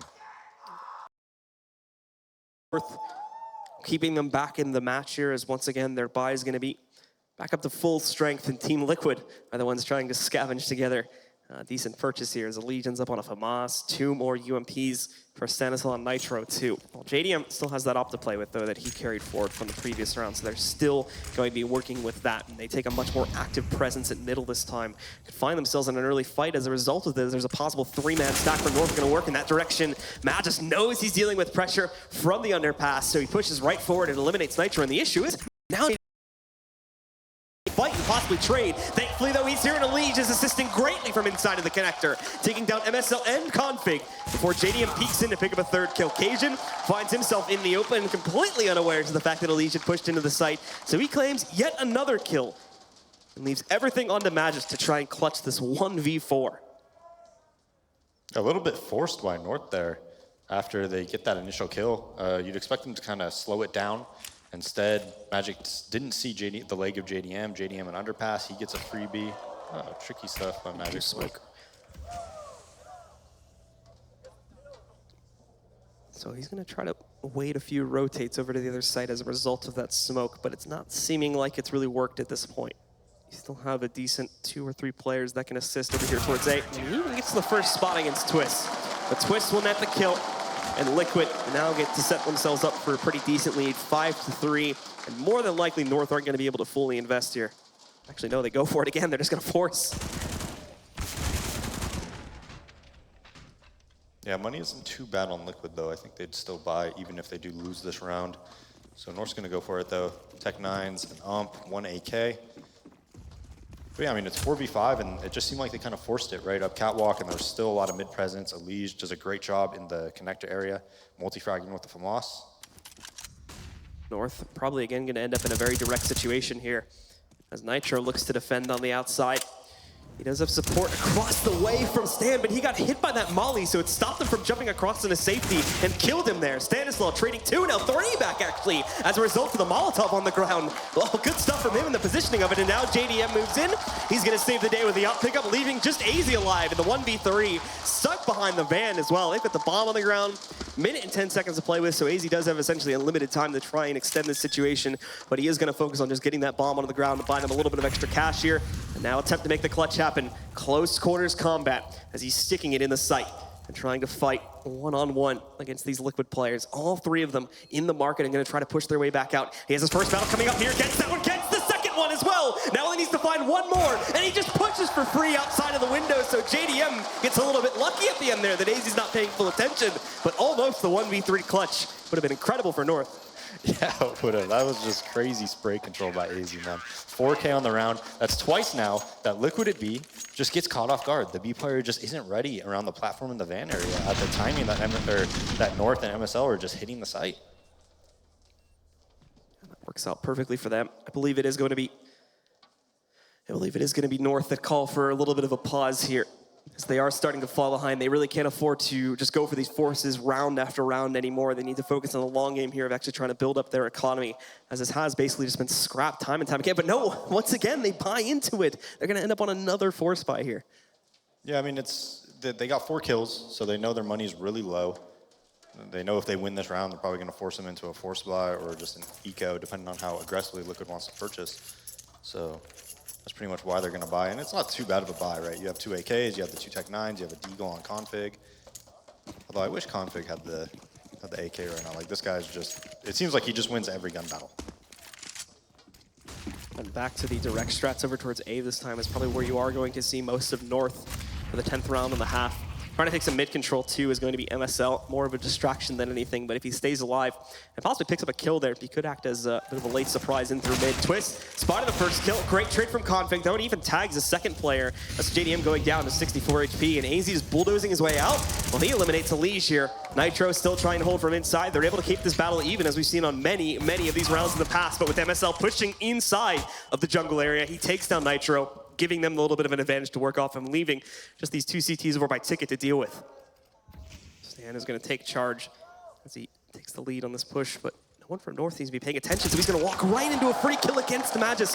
Now Config, along with MSL, will look to set themselves up to trade these kills. He finds a player on the box, but actually MSL comes out on the losing end of it, as does Config when he tries to peek. Liquid recover in beautiful fashion, and now end up with a dominating lead of 7-3 in this half. Yeah, and games like this, you usually point to certain rounds that either like won a team a game or lost a team the game. I don't think that necessarily will win Liquid the game, but that could have lost them the game right there. If they would have lost that, they would have probably been on eco. North would have ended up with a really, really good T-side Mirage, right? But Stan, just 2v3, finds a little bit of a crack in the defense at that point, really, for the T's. Yeah. And just kills that bomb carrier. And then they played it so well in that 2v2. JDM just covering him at halls the entire time. Stan not worried about it whatsoever. Able to just fight the jungle player. And so we are going to get unpaused here. Get back into the matches for the first time, I think, with the exception of maybe 1 or 2 rounds, for the first time pretty much this entire half. We do see North finally going into a full save, and they stop the forcing here as Liquid is starting to push it a little bit. Their money is still actually relatively low, as we do get a nice replay onto that jump off box there. But yeah, I mean, overall, Liquid's still looking relatively low in terms of their overall money, with about 1K or so for each player. I think one is up at like 5K, but that's pretty much it. Elige getting aggressive though, moves in, hunting down one with a chance at a second, and he succeeds in picking up that kill. Config and Cajun B down before the round really even gets started, and Twist finding a third. MSL out of the round. The last 2 Ts split up drastically across the map, with Magisk Boy way over in those B halls, and AZ, well, he's on his lonesome with the bomb there, trying to force himself into the A site so we could at the very least get a plant, but not going to happen. So again, you're looking at Magisk as the last standing player, who's actually doing pretty rough in this match at this point. Now 1-8 currently. Yeah, but Norseman, whenever they just kind of 4 or 5-man take something right off the bat, I mean, at B, the one round they lost, you know, they did 2 rounds. One round they won with a Deagle and full save, basically. The other round, they only lost the round because Stan got 3 nade kills. It was literally just Stan throwing his Molotov and nade that kind of won it, but they're getting into the sites. And then at A, they won the one round, and then that round they lose the 3v2, but you kind of take that. You're like, hey, I mean, it was a 3v2, we just kind of misplayed that. So we'll see now that they have a full buy if they're going to go, yeah, I was thinking, are they going to go to some type of a mid-take and utilize their nades a lot, or are they going to go into something where it's another direct contact play at one of the sites? North have been big fans of this so far. And into it, but look how aggressive JDM is being right up in the face of these players from North if they do attempt to push out onto that site. And he seems to be in a relatively good position. No one from North at the moment paying too much mind to that. So in they go. They peek into it, but it's only a leg from JDM. To show for it. Thankfully, he set himself up for a few at least, and Twist gets the double, tries to lurk out for a third, but he's trapped there after he finds those 2 kills. Inevitable that Cajun would trade that out, keeps it even into a 3v3 as North do take control of the site, and they're going to have their room to flat in a moment here. But still lots of room for Liquid to also forge their way back into this match now. They have a flank working its way in from Nitro that you're going to want to pay attention to here in a few seconds, along with the usual brigade back over by the CT spawn. That is just going to try for a direct push on the retake. Not to mention that they actually have a very decent amount of utility just to retake this site with. Nitro being one of those players way back now, looking over towards Palace, and they'll go, but a great peek from Magus takes him down. However, he doesn't expect to find a second player, so Elige will catch the trade, still being kept even, but now time is getting low. Liquid don't have any more time to waste. They need to get into this site and start the retake here. Elige is going to move up. They haven't paid attention to Firebox though, so Config with a cheeky one-tap moves in, finds the first pickup, and Cajun B rolls in for the assist on the second, as North will pick up their 4th round. Just another heartbreaking round loss for Liquid because they mollied the firebox, but it just didn't cover everything, I guess. And Config's able to just find one little crevice that he's able to stay alive in. And I mean, when that happens, how are you going to win the round, right? You just expect a spot to be clear that a T's there. He's just going to shoot you on the side every single time. Yeah, so ends up in a full bot situation still for both teams, so it's going to be after basically just trying to throw themselves at A for round after round after round, it's finally swinging in either direction. And at least at the moment, most players are gravitating towards the B halls, but the bomb is still back, currently outside of A ramp. So I think this is more of an open round for North in terms of their strategies. Might try to play for picks or at least distract a little bit over here towards the B bomb site before they go for their actual execution, which is really going to be leaning towards either side at this point. I wouldn't say it's confirmed. I see North heading into A. Config just trying to make all kinds of noise inside of the apartments there. So clearing out an aggressive CT. Not going to find it this time, but Stanislav does take the bait and goes back in. So they know they're still having to deal with his pressure over there. And now smokes are going to start to broil into the site. This is when we really start to see things unfold here for the North roster. JDM peeking into it. Does spot the pressure working its way out onto this site, but unable to actually connect the shot. So far, everyone escaping these situations unscathed. And Team Liquid, even though they did cheat a few players over, they're now kind of going back into their standard spots. So it is you're relatively equal across the map when you look at the way that Liquid have set up their own players here. But now, time getting low. North actually has to move into and execute here, and they're going to start it off in mid with Config picking up the first kill. It'll be traded out by Nitro, but then Config finds yet another frag, which will unfortunately finally put him to an end of his streak as he does push into Stanislav.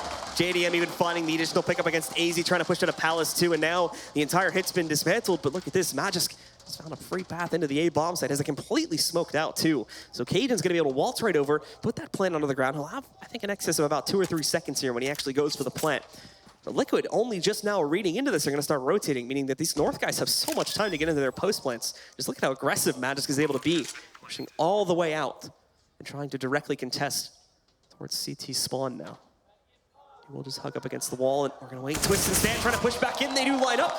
It goes 1 for 1, and now it comes down to Cajun to clutch this back out. CTs don't have utility to force him into the open currently, so he's safe, tucked away in his current position. Just has to wait for Liquid to move out. And he himself to try and find a few of these players. One on the steps, one back over by Ticket. Looking for one pickup here, but he's not going to be able to do it. Twist move in, secures himself his first kill on the round, and with that clutches it out, keeping Team Liquid in the lead as they're going to push up to 9-4 as the scoreline. Yeah, Liquid's had pretty good success on the A retakes. I mean, the 3v2 round, obviously, they didn't have the advantage or anything like that. That's standard JDM won, but you could see the communication is really good there from Liquid. They did lose that round when they mollied fire, but that was just due to like a bad molly, right? The actual successful and pretty well thought out by them. Yeah, so this puts North. I also want to say, Twist took a great route, by the way, at CT spawn. You see, he didn't just go straight across. He went deeper into CT where you actually buy from, and then that way he can kind of jump spot over the other thing, kind of deep if he needs to, and then see if anybody's there. So that was a really good route. Twist continuing to show himself with a good style of play. Is one of the few consistent players back on Nuke that was trying to keep things alive for his team. And now, once again, he's going to start off in this round with the first kill through the smoke, able to spray in, finding AZ and immediately taking out one player from the North roster. Besides him, 3 more, however, were still able to make their way into the site, including Cajun getting into a very nice spot. Majesty able to take down JDM, and Twist is looking for that trade through the smoke, but can't find it in its current form. Nitro keeping his team alive, and in this matchup, Config just getting destroyed through that ticket booth. Great spray from Twist as he picks up the assist on this round. Cajun, great timing on the play, but it's still spotted out by Stan, and now everything down to MSL, who's completely disconnected from all this action. They are taking quite a few moments to figure out that he's actually not in this site, though, so he can still line himself up. We've seen this before from a player, I believe Barbar did it, and now he's going to attempt to do it too, but a little bit too late to the party and only lines up that 1 kill before going down to Stanislau after the defuse. Yeah, so North continuing their just like direct aggression. Although the round before, when they did end up at A, where Cajun planted, that was a pretty like crazy strat, man. They throw stuff B, they leave 1 player B, he throws another jungle smoke. They have 1 player go out A, then they have 2 players go catwalk. Then one of the A players goes back to B. It was like a pretty crazy fake. And they also waste the B guy's utility early in the round, so that was a cool shot by them the round before. JDM gonna be able to challenge it, and he gets the double! Magisk and Cajun all dead on the ground, and now AZ too, with the Liege finding that 3rd kill. Config and MSL, the last 2 alive, but with a starting few seconds like that, what hope do they have now? A 2v5, they'll try to work their way out as Config looks for the trade kill, but he can't find it. Now it's just MSL, and he's in the same exact situation. Liquid looking dominant here on this second map. Not going to be stopped anytime soon, as they're likely to push up to 11, although MSL is going to make his best attempt to stop that. He's found 1 trade on a Twist so far. Long way to go, and he's not going to get very far. JDM with a beautiful peek shuts down the round and puts Liquid up to 11 to end the half. With that, guys, we are going to send things to a short break. So stick with us, and we'll be right back to see if Team Liquid can keep it together or if North are going to find salvation on the CT side.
ESL Pro League is brought to you in part by Intel, Lenovo Legion, Xfinity, ESCA, Pay Safeguard, Mountain Dew League, Logitech G, and Zowie.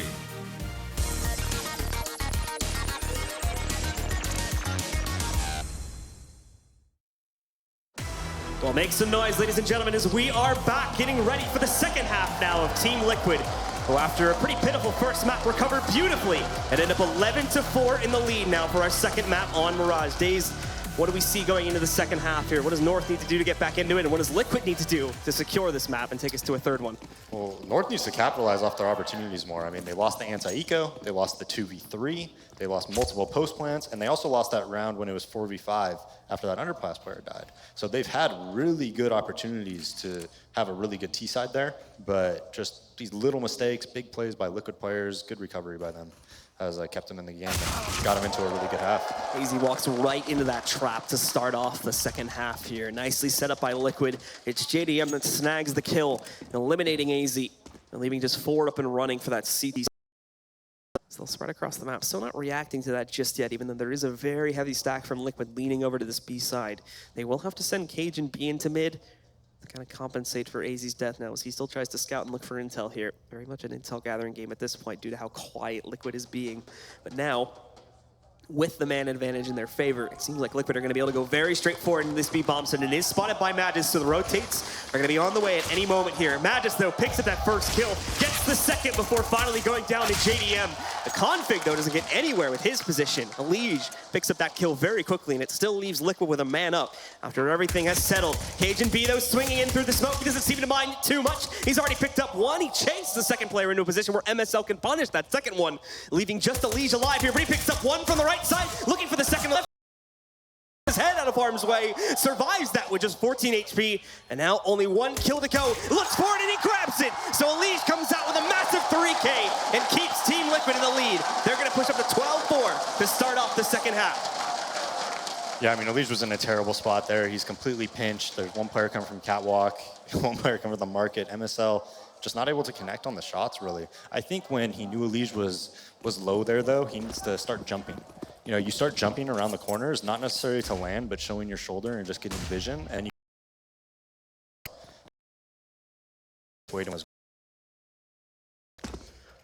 now Team Liquid with their lead assured here. They just need to make sure that they don't get upset in the second round, since North have gone for their own aggressive buy.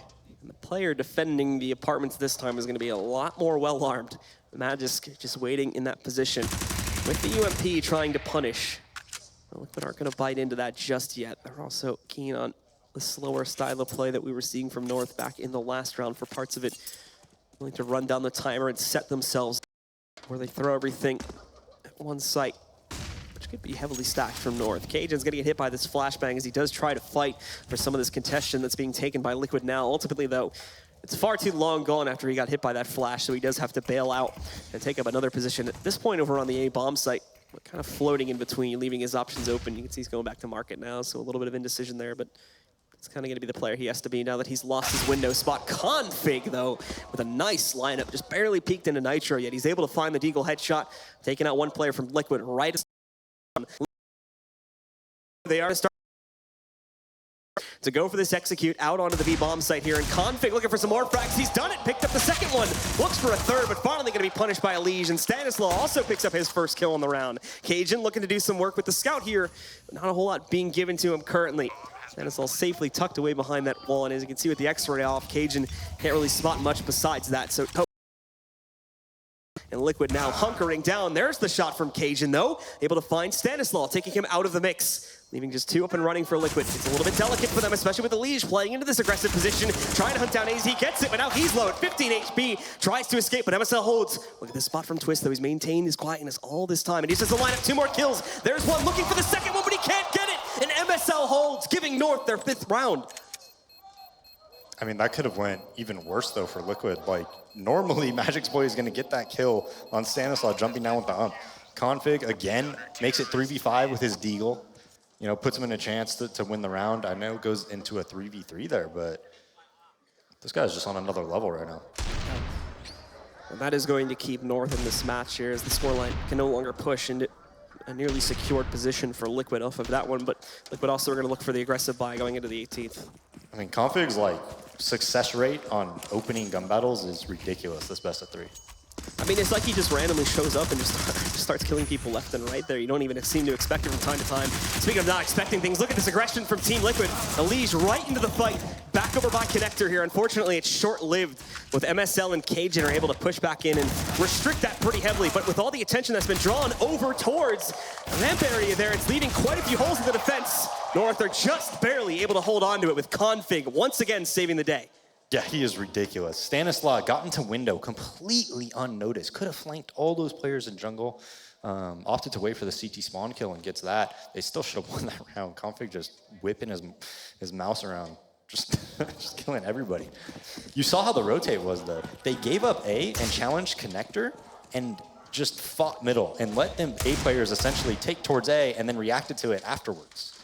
So they're just barely able to keep themselves alive as a result of that miscalculation. But now, Liquid's gonna keep things a little bit more straightforward. That's a great shot from Stan, though. Through the box, takes him down. Unfortunately, it's not gonna mean very much at the end of the day. They do escape with a plan, which is a pretty big get. However, besides the Yeah, a bit of a mistake by MSL. I think when you're the A player and you cross over to Connector, if they see you cross Connector, Twist is going to do that mostly. You know, most of the time, go out to Tetris. And then if you're crossing back to triple like that, it's just really dangerous. Like, Twist could have just headshotted him while he was crossing back. I think at that point, you got to just adjust and be like, all right, look, we don't have a player CT spawn, whatever, let's just deal with it. I'll play A from, you know, jungle, stairs, Connector area.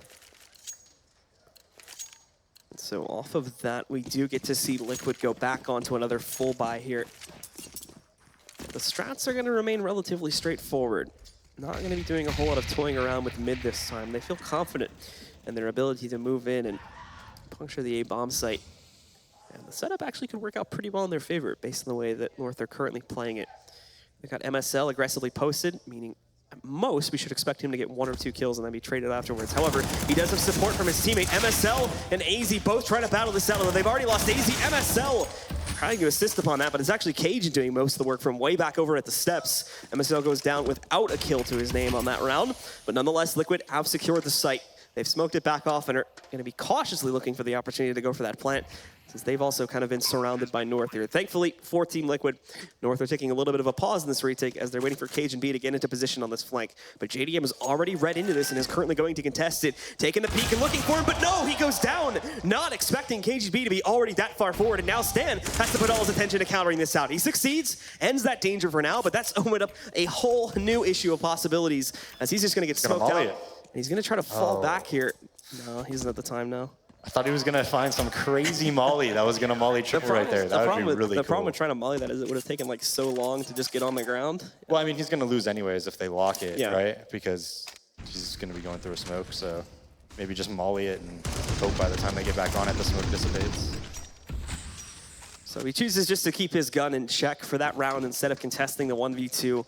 That will give North another round here and continuing to close the gap. They'll end up 8-12, just 4 rounds behind Liquid. They're back into this game and they're wanting to end this 2-0. They don't want to take this to a third map.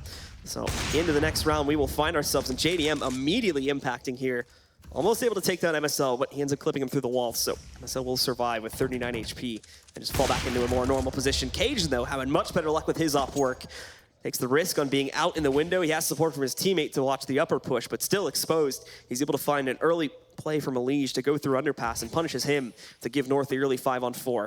AZ going to be next up to bat, trying to stop this upper mid play. However, he misses it. Now off of that, Stanislaw is able to move in, steal connector control out of the hands of North, and pick up that trade kill to bring things down to a 4v4. Stan looking to do a little bit more than that, though, with the molly moving into his direction. He needs to get out into the open and fight regardless. MSL will just burn him away.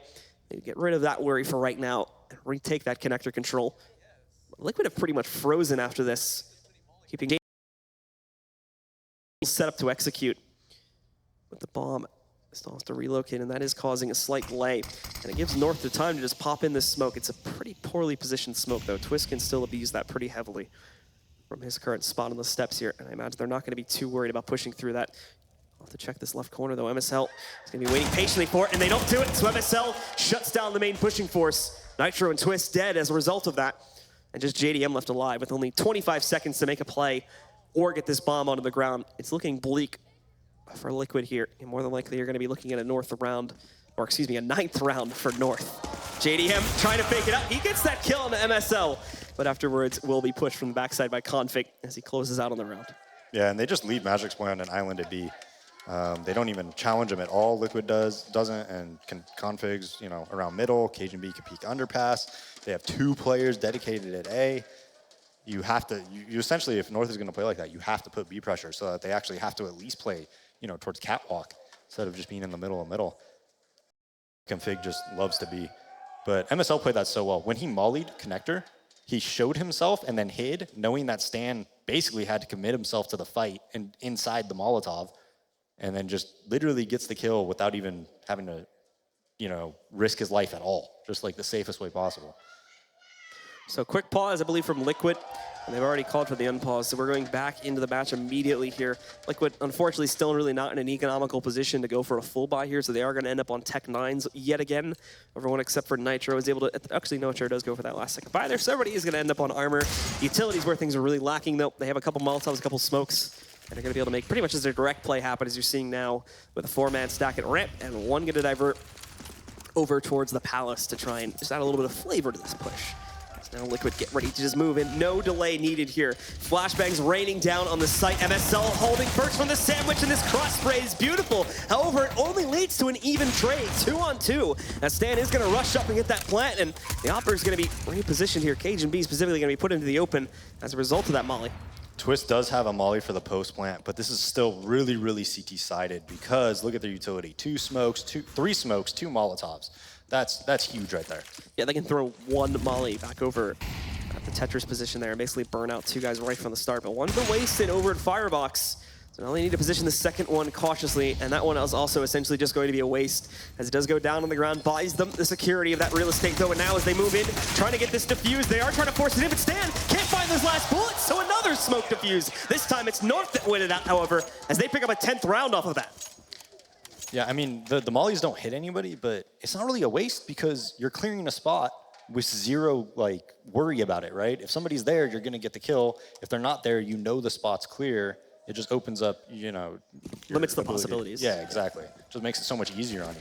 And that's why that A site, that's why you see North on their T side, whenever they got in that situation, they kept flanking and trying to do things like that.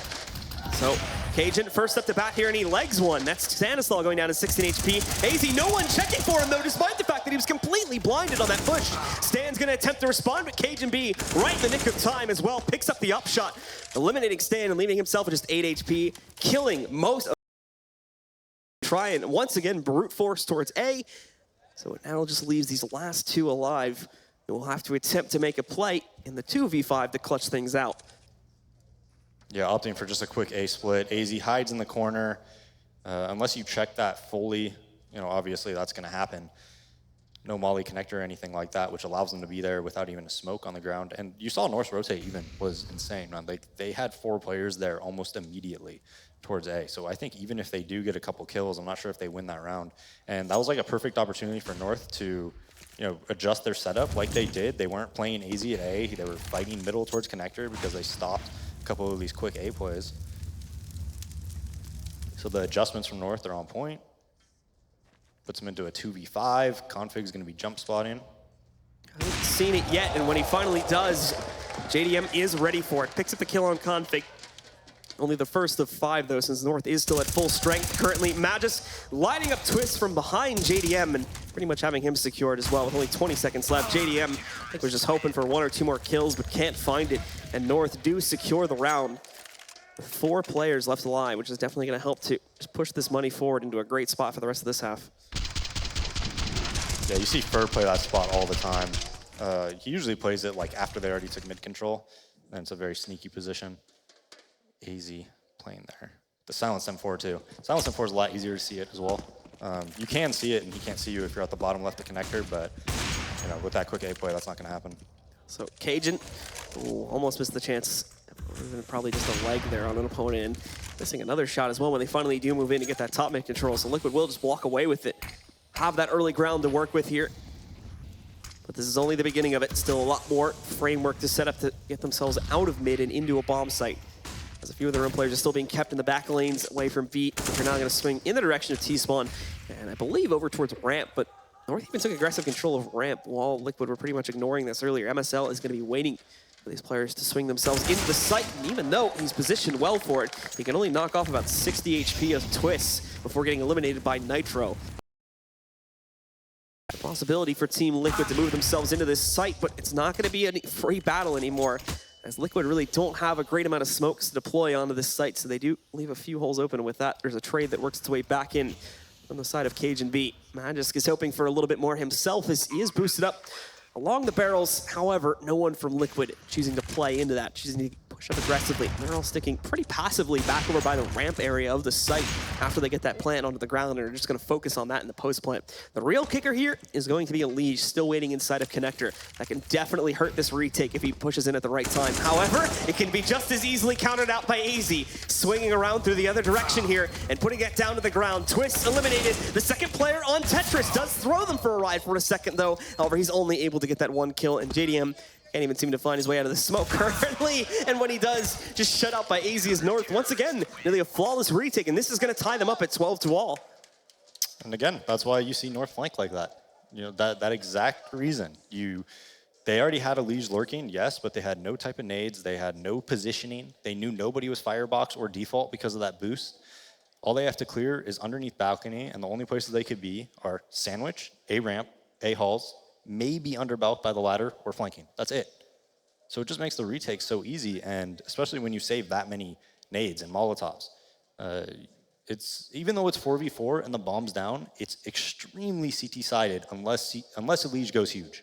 Yeah, and as we saw, Liege pretty much was made into a non-factor right from the start of that retake. So very well read by North yet again. And ever since jumping onto this CT side, it seems like the game has flipped in the complete opposite direction, with Team Liquid really struggling to pick up rounds on this T side to push them up to 16 and try to take us to our third and final map here. So into the fray again. Liquid will go with a full buy, and splitting their players up also at the start has been a similar thing to what we have been seeing for most of this half. With guys moving in to take that mid control. A little bit delayed they'll be on that though, as actually Stan does divert away. We'll end up grouping with a Liege in the B halls, but the other three here in Palace and Ramp are already satisfied by going for smokes and whatnot. Now the Ramp players are going to get countered out, as you can see on the Molotov, but the Palace player can still try to move in. This is Twist too. He's the big man on the field. He can try to move in and get some work done here if he'd like, but seems to want to delay it until that molly goes away. Config next up the bat trying to spot this underpass play. This is going to be a little bit on timing though. He did miss the boost up inside of the window room and misses that shot on Stan. Stan gives him the time to recover, and he hits the shot through the wall. The next one tries to finish off with a P250, but he can't get it done. And now Elise jumping back up. He hits the next entry. AZ though with two beautiful headshots. Swings that back into the other direction, going for that third kill, but he is taken down by Elise here, leaving just Magisk and Cajun in this situation to try and retake here. Magisk gonna walk himself into a potential frag on Stan, and he succeeds in picking it up. So once again, finding themselves down at a 2v2 advantage to North. But the possibility for this flank is still huge as Twist spots Cajun in the corner, just trying to distract here so we can let Elise get into position, but the counter flank from Magisk is just perfectly timed. Spots Elise and now leaves Twist alone in this 1v2. Hiding on the site in the open, just ready to take any battles that would come his way. Unfortunately, he goes hunting for it, and with that, Cajun is able to hit the final shot, now putting North in the lead at 13-12. Wow. Just all the mid-round kills North gets. That was so well played by Magic's boy, waiting for the window lurk there, covering Cajun's back. I thought Elise was going to win that round for sure. I didn't even realize Magic's boy was just watching that, waiting for it. AZ saving the round in the 3v5 by getting these two kills. Even the kill that traded onto AZ was really risky and dangerous. He was completely open to CT spawn. Just fully committed. So Team Liquid are going to have to empty out the bank accounts essentially for this next round here, as it's been a full-on streak for North. Full losing bonus for Liquid, so as long as they can get a plant, they'll still be okay to buy pretty much every single round from now on. But with North having the lead, those opportunities run out really quickly. Yeah, I think this is 3 rounds total on T-side that they've won against North. Yeah. Am I right? Going back to Nuke? I think so. Elise going to start us off with the first Knights pick up against AZ, unfortunately. Like many of the attempts from Liquid to make these heroic plays here, it's short-lived, and it gets countered out just a moment later by Cajun B.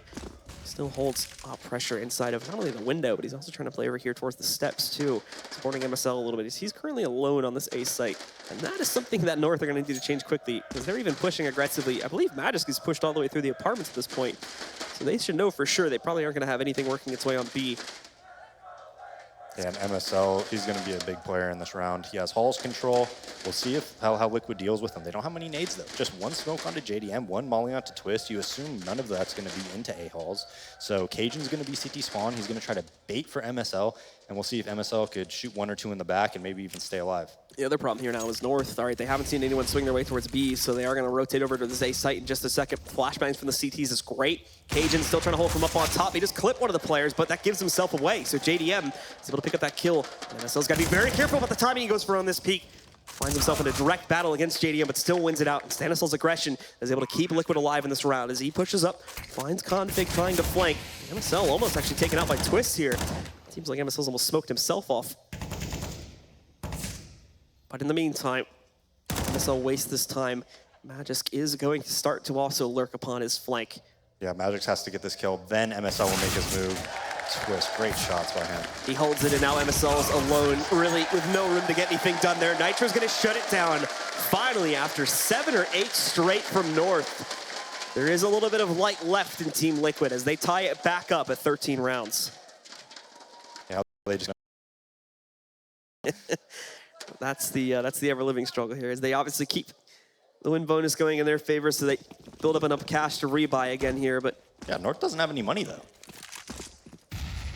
Yeah, I think at most, the players the most they had stacked up, there was like 7 or 8K at one point. They never really got super far with it. There was always decent trades from Liquid. It was like these mid-round heroics that kept saving North after they went down so far in the round. But early on, North, once again, taking an aggressive stance on the wrong part of the map, leaves this A site wide open for the taking. Utility setup is great, and Elise should have been dead there against AZ, but AZ can't keep it together. A bit of a miscalculation, though, leaves an opportunity for Cajun B to pick up an extra kill against Nitro, and brings things back down to a 3v3, as North will have all the room and all the time now to set up for a retake, as the bomb is only just now going down, but it gets denied again by Config. There's a slight error in the smoke setup, so he's able to utilize that. Unfortunately, Config gets aggressive, goes up those steps and peeks directly into JDM's op as things are kept even. Now the last two trying to play it out from Ticket. I don't think Stan was able to hear that drop down there, so they should still be good on that, and JDM just barely missing the shot against Magisk, who will go down seconds later regardless at the hands of Stanislaw. Everything falls to Cajun B in the 1v2 clutch now, and Stan is already looking for the possibility of a push from the connector itself. Cajun holds it though, but still finds Stan in the open. That's a free kill for him. Only one more to go against JDM, but JDM fighting from Firebox is gonna have a little bit of a surprise against Cajun B in a moment here. As Cajun still tries to work for it. Keep in mind, the bomb only just now went down, so he does at the time, but spots JDM, and JDM through the wall takes down Cajun B to put Liquid back in control now with a 1-round lead on North. Just huge by JDM. That was probably the most important round of this game. And he comes through. I mean, North has no money, man. 2,600, 2,800, 2,200, that's it. So they're gonna have to decide if they want to buy here or just go for overtime and try to force that. And you'd think they'd have more in the bank after winning 9 rounds in a row. But, you know, every round closely contested by Liquid, a lot of kills, a lot of buys because they just had money bonus and were getting bombed down a lot of the time. Great shot. North do decide to buy here, which is actually not too surprising when you consider how aggressively they bought for most of the first half. So they are going to end up trying to make an attempt at this one, but if they lose it, they're going to end up with pretty much the same amount of cash for the next round, and Liquid will then be at map point to try and take us over to the third one. But into the round we go. 2 rounds separates Liquid from defeat. Possible third map to push them forward into the grand finals here. Cajun, decent spray, but just not connecting most of those shots, unfortunately. Leaving only Nitro getting hit like once or twice down to 87 HP. Everyone else completely unscathed. Stanislaw picks up that first kill, but it's at a heavy cost. Nitro is able to push back, and it's JDM, a shot to the face of MSL. AZ responds with 2 additional pickups, but that's been it so far. And Elige, with a long-range spray control, shuts out Magisk Boy, leaving Team Liquid at 15 rounds, and North with not a whole lot of money to play with. That's a ballsy strat by Liquid, going for that quick A connector play in a round like that where you're going up against umps and whatnot, and they could be maybe double connector, close A ramp, and things like that. Works out for him though. The smoke wasn't even that good. That was a very crucial frag onto Cajun B, I believe it was, when he ran through that smoke. If that doesn't happen, AZ probably lives, takes A ramp control, and we could have saw something completely different.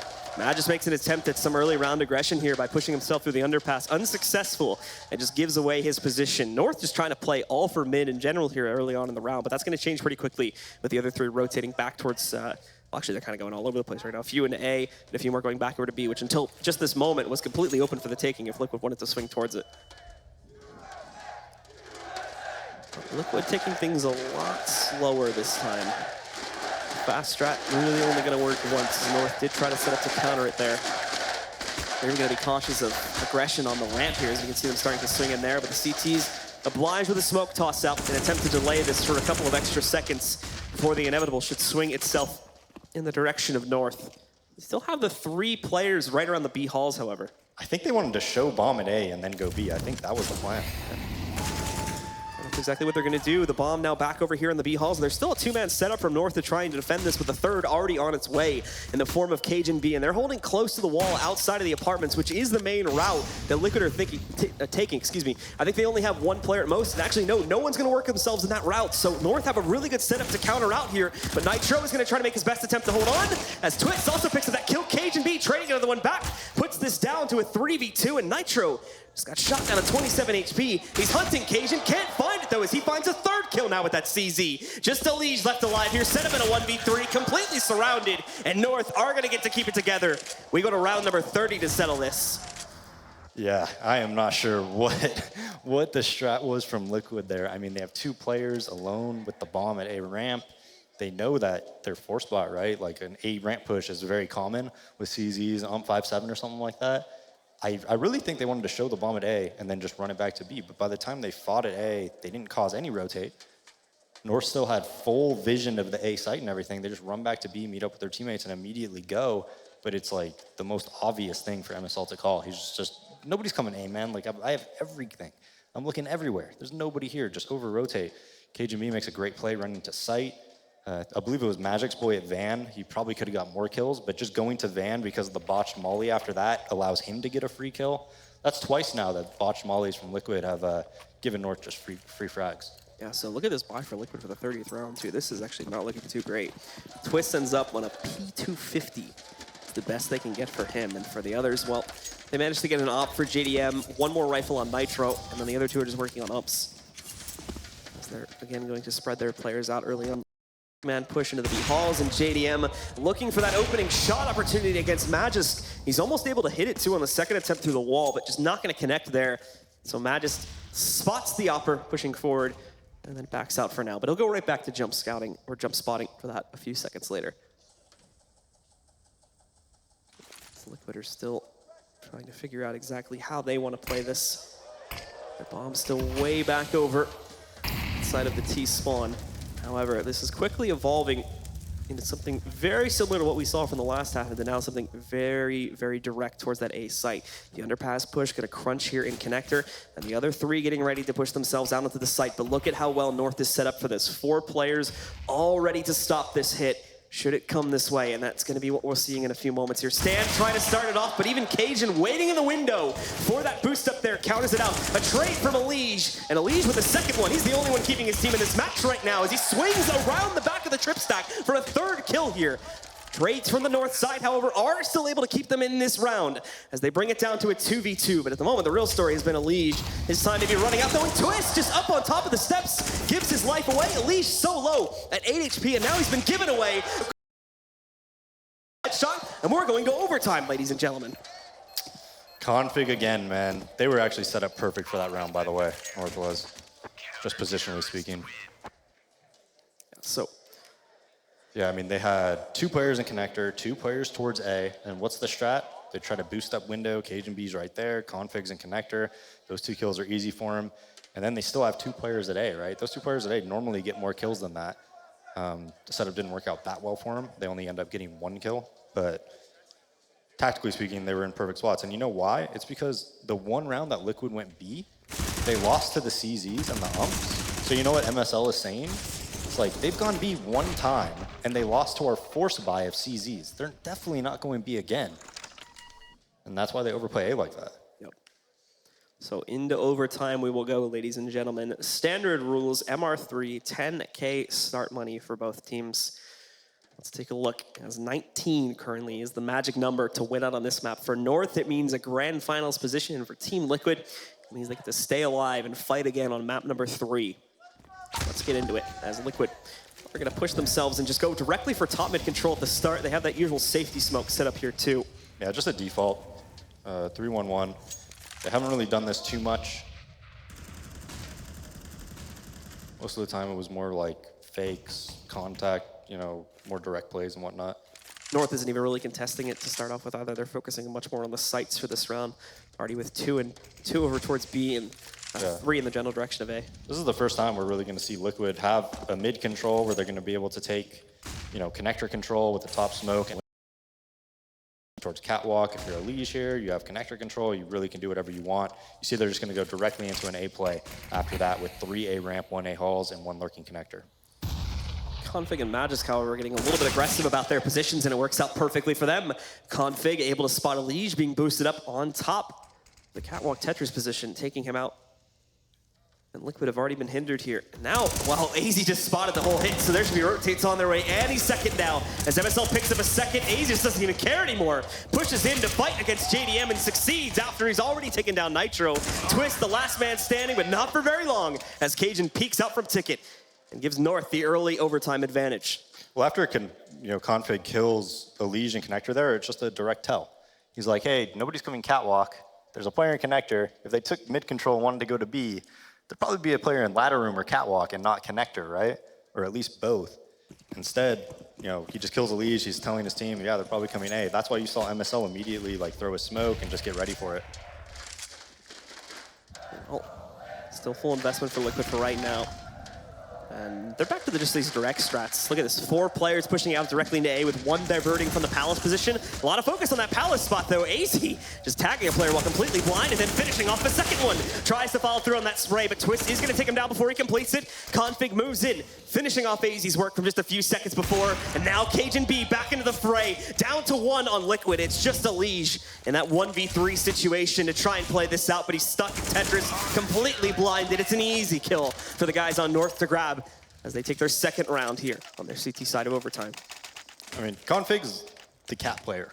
He's all the way in connector, killing people while they're taking towards A. They have Cajun B in window, who's also helping them. They're going into 4 A players almost every single round that they hit A. They just have to put some type of pressure at B. They have no presence at middle, so they could just lean towards A. MSL and AZ are just already there off the bat. Like, rotationally speaking, North, I mean, clearly are the favorites in all these rounds. It should be. And so for Liquid, they do end up on a scrap buy as their money's run out for that 3rd round here. Trying to go for top mid control, but Nitro jumping behind the top boxes with no additional support is an easy pickup for Cajun B to grab. Beautiful shot from him, but regardless, Nitro just giving himself up there at the start of the round, and it's another 5v4 advantage for North. Liquid, however, at the very least are able to transfer this over into the B bomb site as they're now going to swing back in, going 1 for 1. JDM and Elige working together to eliminate Magisk, completely overwhelming him, and Cajun still in this site, but completely out in the open. That's where JDM's going to be able to put together another kill. Only 2 remaining. Scratch that 1 now as AZ also goes down to Elige. Just leaving MSL in this situation to clutch it out.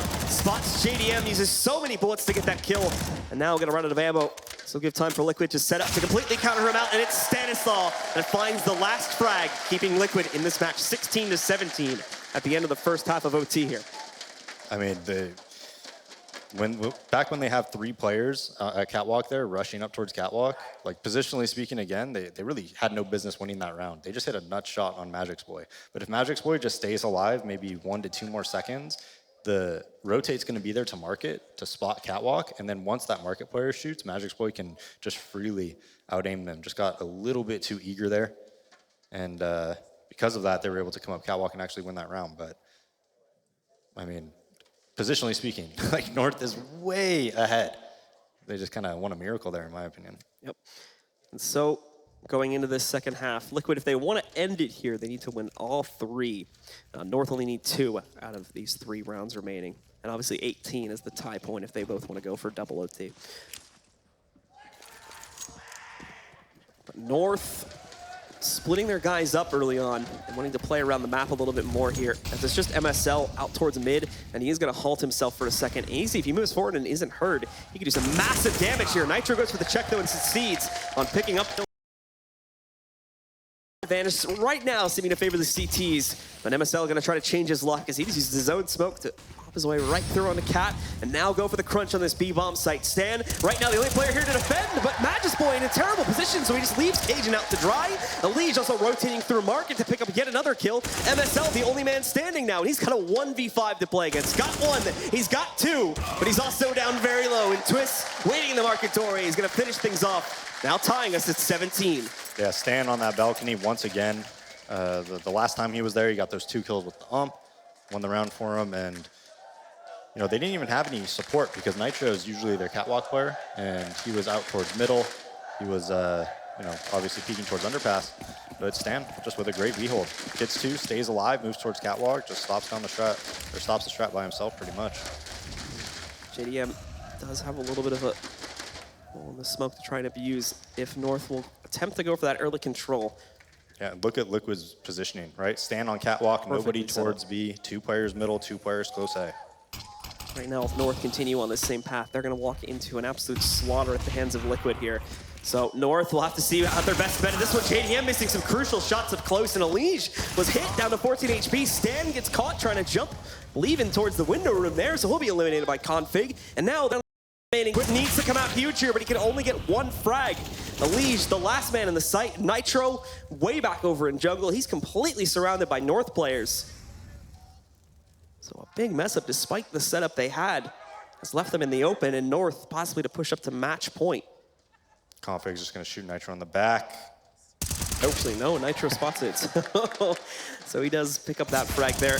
Tries to go for a second one, as now he's lost the lead. It's just Nitro left alive, but that pickup on Cajun keeps him in the match for a little bit longer. Unfortunately, stuck in that corner, so ultimately, Magus does finish off the job and put North into position to close out of this match and secure their spot in the grand finals. Yeah, that was nice by Magic's Boy. If you saw when Nitro was in the corner, I think he just held mouse 1 so that he literally just can't peek. If Nitro tries to jiggle peek, he's just going to get hit. Can't peek at all. That's going to give his teammate time to come and just, you know, pinch on him if Nitro decides to peek him after his bullets run out, or if obviously if he peeks on while he's spraying, he's just going to get the kill. Liquid just go all in on this round, though. They've got the double op setup coming out of nowhere here for these guys, as Twist will pick up the second one, and 3 rifles besides that. Early on, though, Tony's still looking good for Team Liquid here. I've been baited into using too much of it early on. North did take top mid control. They are posturing up to go for just that direct A play that we've been seeing quite a bit. A little bit heavier towards mid this time, though, if they do follow through on it. Elige is going to be first man at play to try and stop that. Yeah, almost no mid presence. This, AZ should check this. He's going to move in, spots his shoulder. Now just needs the angle to close out so that he doesn't peek into him. There we go. Yeah, that's not when you play that angle. You don't play that angle in that position. You wait, and you do it mid-round.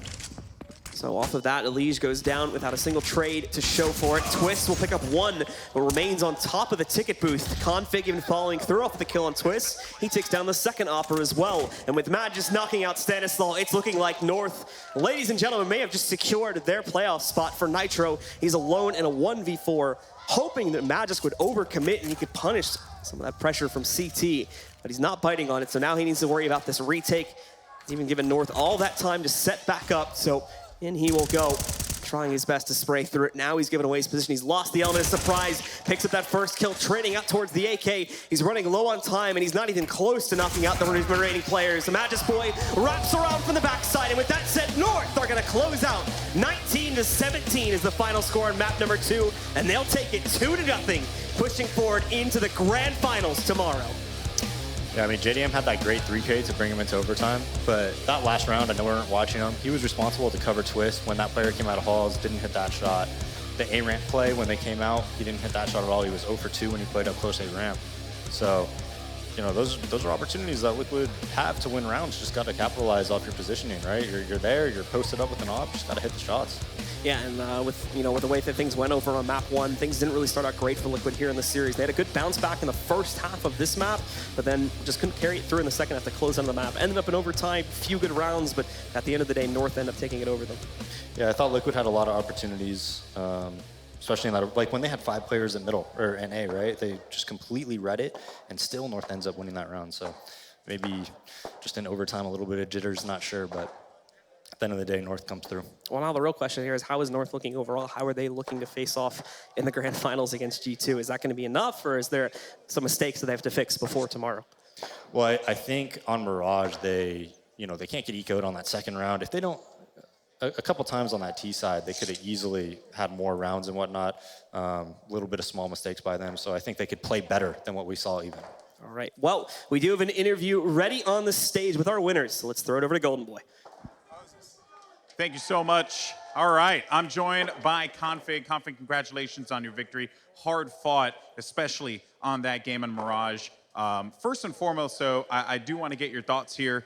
Going into it, Nuke, that was Liquid's pick. You guys, though, absolutely dominated that game. How did you feel coming out of that one? We felt really confident. We hoped to, like, Mirage would be an easy match for us because we were really good on the map, but it didn't work out that way, but we managed. Yeah. Now, here's the interesting thing. You know, you've been playing some phenomenal CS, and some are saying that you're playing the best CS of your career. Do you agree with that sentiment, or do you think you've always been great? I've always been great. No, I think that I play good CS right now, but I still make mistakes. I think everyone does, even though the best team in the world makes mistakes, so you can play perfect CS. Now, what was interesting as well about your guys' picks and whatnot was you went with Mirage. The analysts talked about how they weren't so sure about that pick on Mirage because Liquid was a pretty formidable team on that map. Did you pick it because you just felt like you were better in that situation, or was it more or less just like, hey, this is a comfort pick for us? We choose maps because it's our comfort picks. So if we play Mirage, then it's because we're confident on the map. So we play all our confident maps, and that's just how we play. Nice. Now, you guys had a pretty, I would say, partisan crowd here, going against you. There was also some shade being tossed on the other side, some shooting of the bodies, a little disrespecting, as we call it. I do want to get your thoughts. How was it playing, here with this crowd and the pressure on you? It's okay that you guys are against us. We still love you. All right, and one final question here. Kenny S., he said that he wanted to face you guys in the finals, and he was very, very confident. He has some choice words, dare I say. So what are your words for Kenny S. and G2, who you're going to be facing off against tomorrow? Good luck, Kenny. I'll fuck you up. Oh. Whoa! Dear God.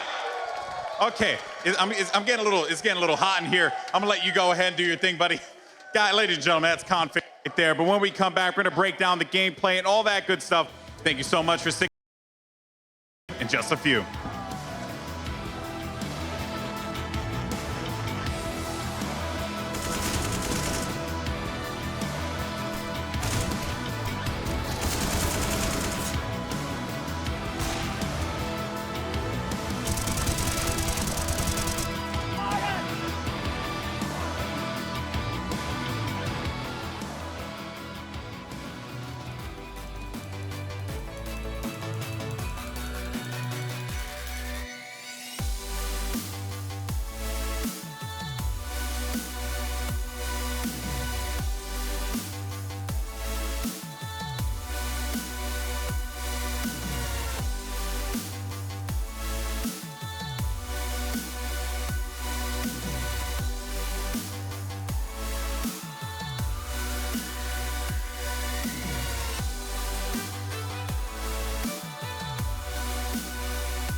welcome back. I bet you didn't think that it could get any better than Config's dicks out, but he's one-upped himself, hasn't he, boys?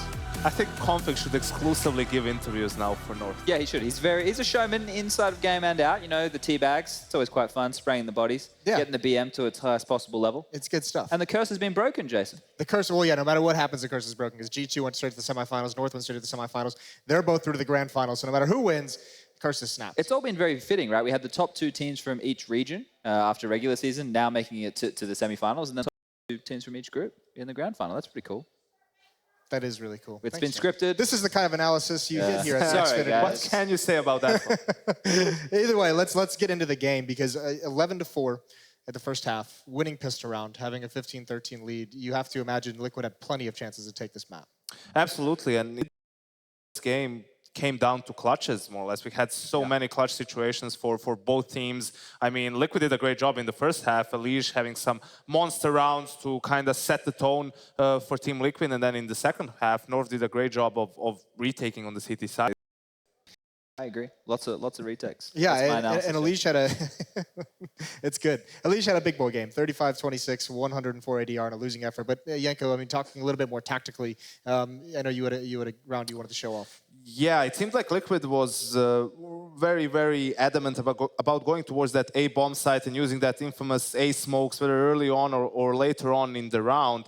And the thing is, like, this can work, but you need to make some adjustments. And Liquid was losing a lot of rounds to those retakes. When the CTs have full economy, all the incendiary smokes, if you don't push towards CT or jungle or something along those lines, it's going to be very difficult for you to defend the retake. So we have an example of how they tried to adjust. So right away, you can see that Elige and Stanislaw are towards underpass. The rest of the players are pretty set up. You can see that the smokes are down for stairs and for connector already, and they are going to boost up towards window room to try to flank. The problem generally was that a player just plays passive towards CT and he gets a kill or just buys time, and then after that they throw the Molotovs basically and the smokes to cut off all the choke points. Liquid doesn't push towards CT, they don't push towards jungle, they lose all pressure, they get smoked off and die. So now you can see how they basically get boosted up. Stanislaw also gets the kill on Config. The good thing for North here is that they actually were probably getting a read on this and they have 2 players close up inside the bomb site. The problem is for Team Liquid, even though they get the initial kill and the initial trade, they still manage to lose rounds with advantages, and we saw this happen more than once. It does seem like, you know, it took them too long to get rid of AZ. He should never get 2 kills from that position. Then Stanislaw on the flank here as well. Against Magic's Boy, loses that duel. Maybe there wasn't even a reason for him to be that far pushed up. Magic's Boy played that really well, especially going back through window to clear that out for Cajun, because Elige was on the flank in that situation, and that could have been a nightmare for North. I actually think, you know, people will go, oh, this is reminiscent, this is the classic Liquid choke. I don't think it was. This is a very close game. They're in charge of the economy for a very long time. Sure, they lost in the end in overtime, and they did have the big lead, which, you know, they have choked plenty of times before, but this was a game hard fought by North. I think the problem was it took them a while to make this adjustment, and they still lost the round. And, you know, at some point against a team like North, you really need to be able to do that faster, or at least not lose rounds where you get that advantage early on. 7 diffuses in that second half for North. I mean, that's incredible to think how much success Liquid had in getting into the bomb site, and then also how much success North had retaking it. But also when you look at, like, how many of those rounds were actually close? Like, not that many. Yeah. Usually it was a clean-cut retake for North. Some of the things that I like, though, with North and the way that they have their CT side of Mirage is when, you know, a player is stuck in a position that he's in a fight, everybody comes and fights, right? They either know all to back off and then wait and challenge together, or they all fight at the same time or run through smoke so they can all contest and open up as many crossfires as possible. And that's a great way to shut down any Ts. It's the 2v2 tournament, Chad. They figured it all out there. That's where they found the success. Coming in effect, and you hate to see it. Liquid 15-13 up, force buy for North, of course, a lot of pistols, and they don't like clear the B bomb side properly. Their anti-ecos today weren't as thorough, right? Like the way that they were taking areas, they weren't using the utility to the same extent as we saw on Cobblestone, for example, and you know that hurt them. Yeah, that really did hurt them in the end, and you hate to see that if you're a Liquid fan. They got out of here pretty quickly. Let's check out the brackets at the end of the day with the semifinals being over. Obviously, if you didn't tune in earlier today, it was G2 dispatching SK 2-0. North doing the same exact thing to Team Liquid, especially after stunning first map that Liquid was involved in. That's going to put your finals, as we already alluded to earlier, G2 Esports versus North, both coming directly from the semifinal based off #1 placings in the group stage. And we were saying this is, I mean, that's the most likely if you look at this bracket grand final that could have happened. Or SK. Or right? SK. Or SK in place of G2. That semi-final was up in the air. G2 were clinical in that sense. They played a very nice brand of Counter-Strike, to put it lightly. They did. It was a team effort across the board. And actually, both teams who have made it to this grand final was huge team efforts in these semi-finals. Everybody was putting up big numbers. Yep. It wasn't like we saw from North in the group stage where it was just Config, running out to that massive lead. And you said it couldn't just be Config, just to highlight a Cajun B as well, 32 and 22. The backbone, Yeah, I mean, that's cleaner. actually incredible. The versatility. Yeah, Yanko pointed out, though, he was just mopping up a lot of frags, as he's named the cleaner. It says early on in that Mirage game, right? Like, he had more frags than Magic's, but his ADR was pretty pathetic. You know what's interesting about the cleaner is Cajun actually made that nickname for herself. Like, why would you make your nickname the cleaner? Yeah, I Does it wouldn't have inspire made mine. fear in you? That was before Config joined the team, I believe. So he had to, be the funny guy, perhaps. That was in that. That was in the show match. That was in the show match at the Katowice. Yes. That day was very long. That was one of the long days, wasn't it? Well, let's check out. We have a highlight. Play of the day. Fallen's op was on point today, even in a losing effort. It was so cool to see that back in action, and on cash, no less. One of Fallen's best tournaments in a while, I think. This guy, he's looking on form for sure. And these X-Factor plays, other players would be criticized for doing what he does right here, but when he makes it happen, it just looks brilliant. Going in, hitting these quick shots, making it look easy. Honestly, with this jump, I was like, is he mad? Like, Yeah. what even is this? There's no smoke, there's no cover, there's no anything. I am just going to jump towards the bomb site and get 2 more kills. See, the same thing throughout the day. I would have criticized Phelps. He was making some plays, pushing through smokes like that. Fallen goes and does it and wins the round. You can't really criticize. Why do you hate Phelps? that's my question. You do seem here. to hate Phelps from the conversations we have in the back room. Wow. Just saying. Just like you don't like playmakers? You guys are making up wild accusations. Now, for just as a question, you use the term combat opera quite frequently to Yes. describe op plays. Would you say Fallen is kind of like the embodiment of that? He's the everything offer. Okay. Fallen is who you want in your life. He's the embodiment of everything, apparently. Did you see that in-game leader video? Like Yeah, they every love it. single Yeah. player, except Magic, because I don't know. He did And say no, that Twist said he wants Stan still. No. No. Twist said Fallen. Magic said he said MSL he works good in our team. Then he said, but trying for him. Ah, that must So be. he did the just right trying thing. him out. It's like he has a Just girlfriend. getting He knows Well, the right either thing to way, say. boys, if there's anyone out there tuning in, watching, if you want to become the next best in-game leader, you can get all the experience you need climbing the rank in ESCA and getting up to the Mountain Dew League. It is a direct path into the professional division. Get some teammates around you. Get 4 players. Teach them how to play the game. Teach them all the strats. Make it into the pros. You do it through Mountain Dew League. Let's make a team. Let's make a team. What would be the team name? Yanko, you're good with names. Bad boys. Bad Boys for Life? Moses and the boys. Moses and the Boys. Moses and the boys. We really do need to make that a tune, don't we? Let's do it. Either way, 2018. Hashtag 2018. Hashtag 2018. We're coming for you. Thanks a lot for tuning in today, guys. That's the semifinals over here at the ESL Pro League Season 5 Grand Finals. We're going to tune in tomorrow. We're going to be back, and it's going to be the finals as well as a show match. We're going to take Chad down, but tune in for the Grand Finals.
Athletes aren't just born.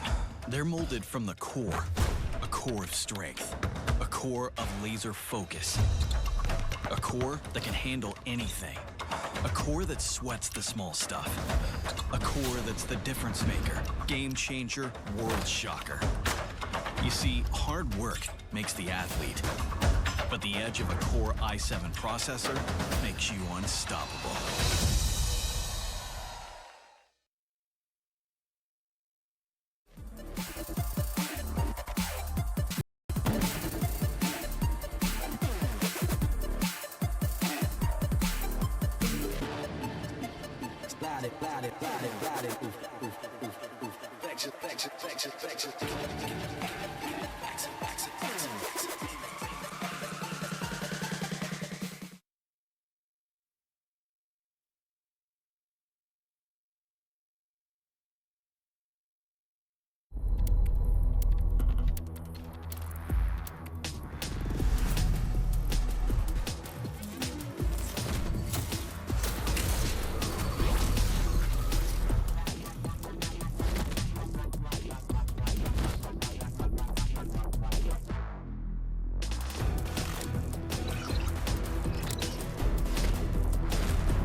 Get your team apparel now at shop.eslgaming.com.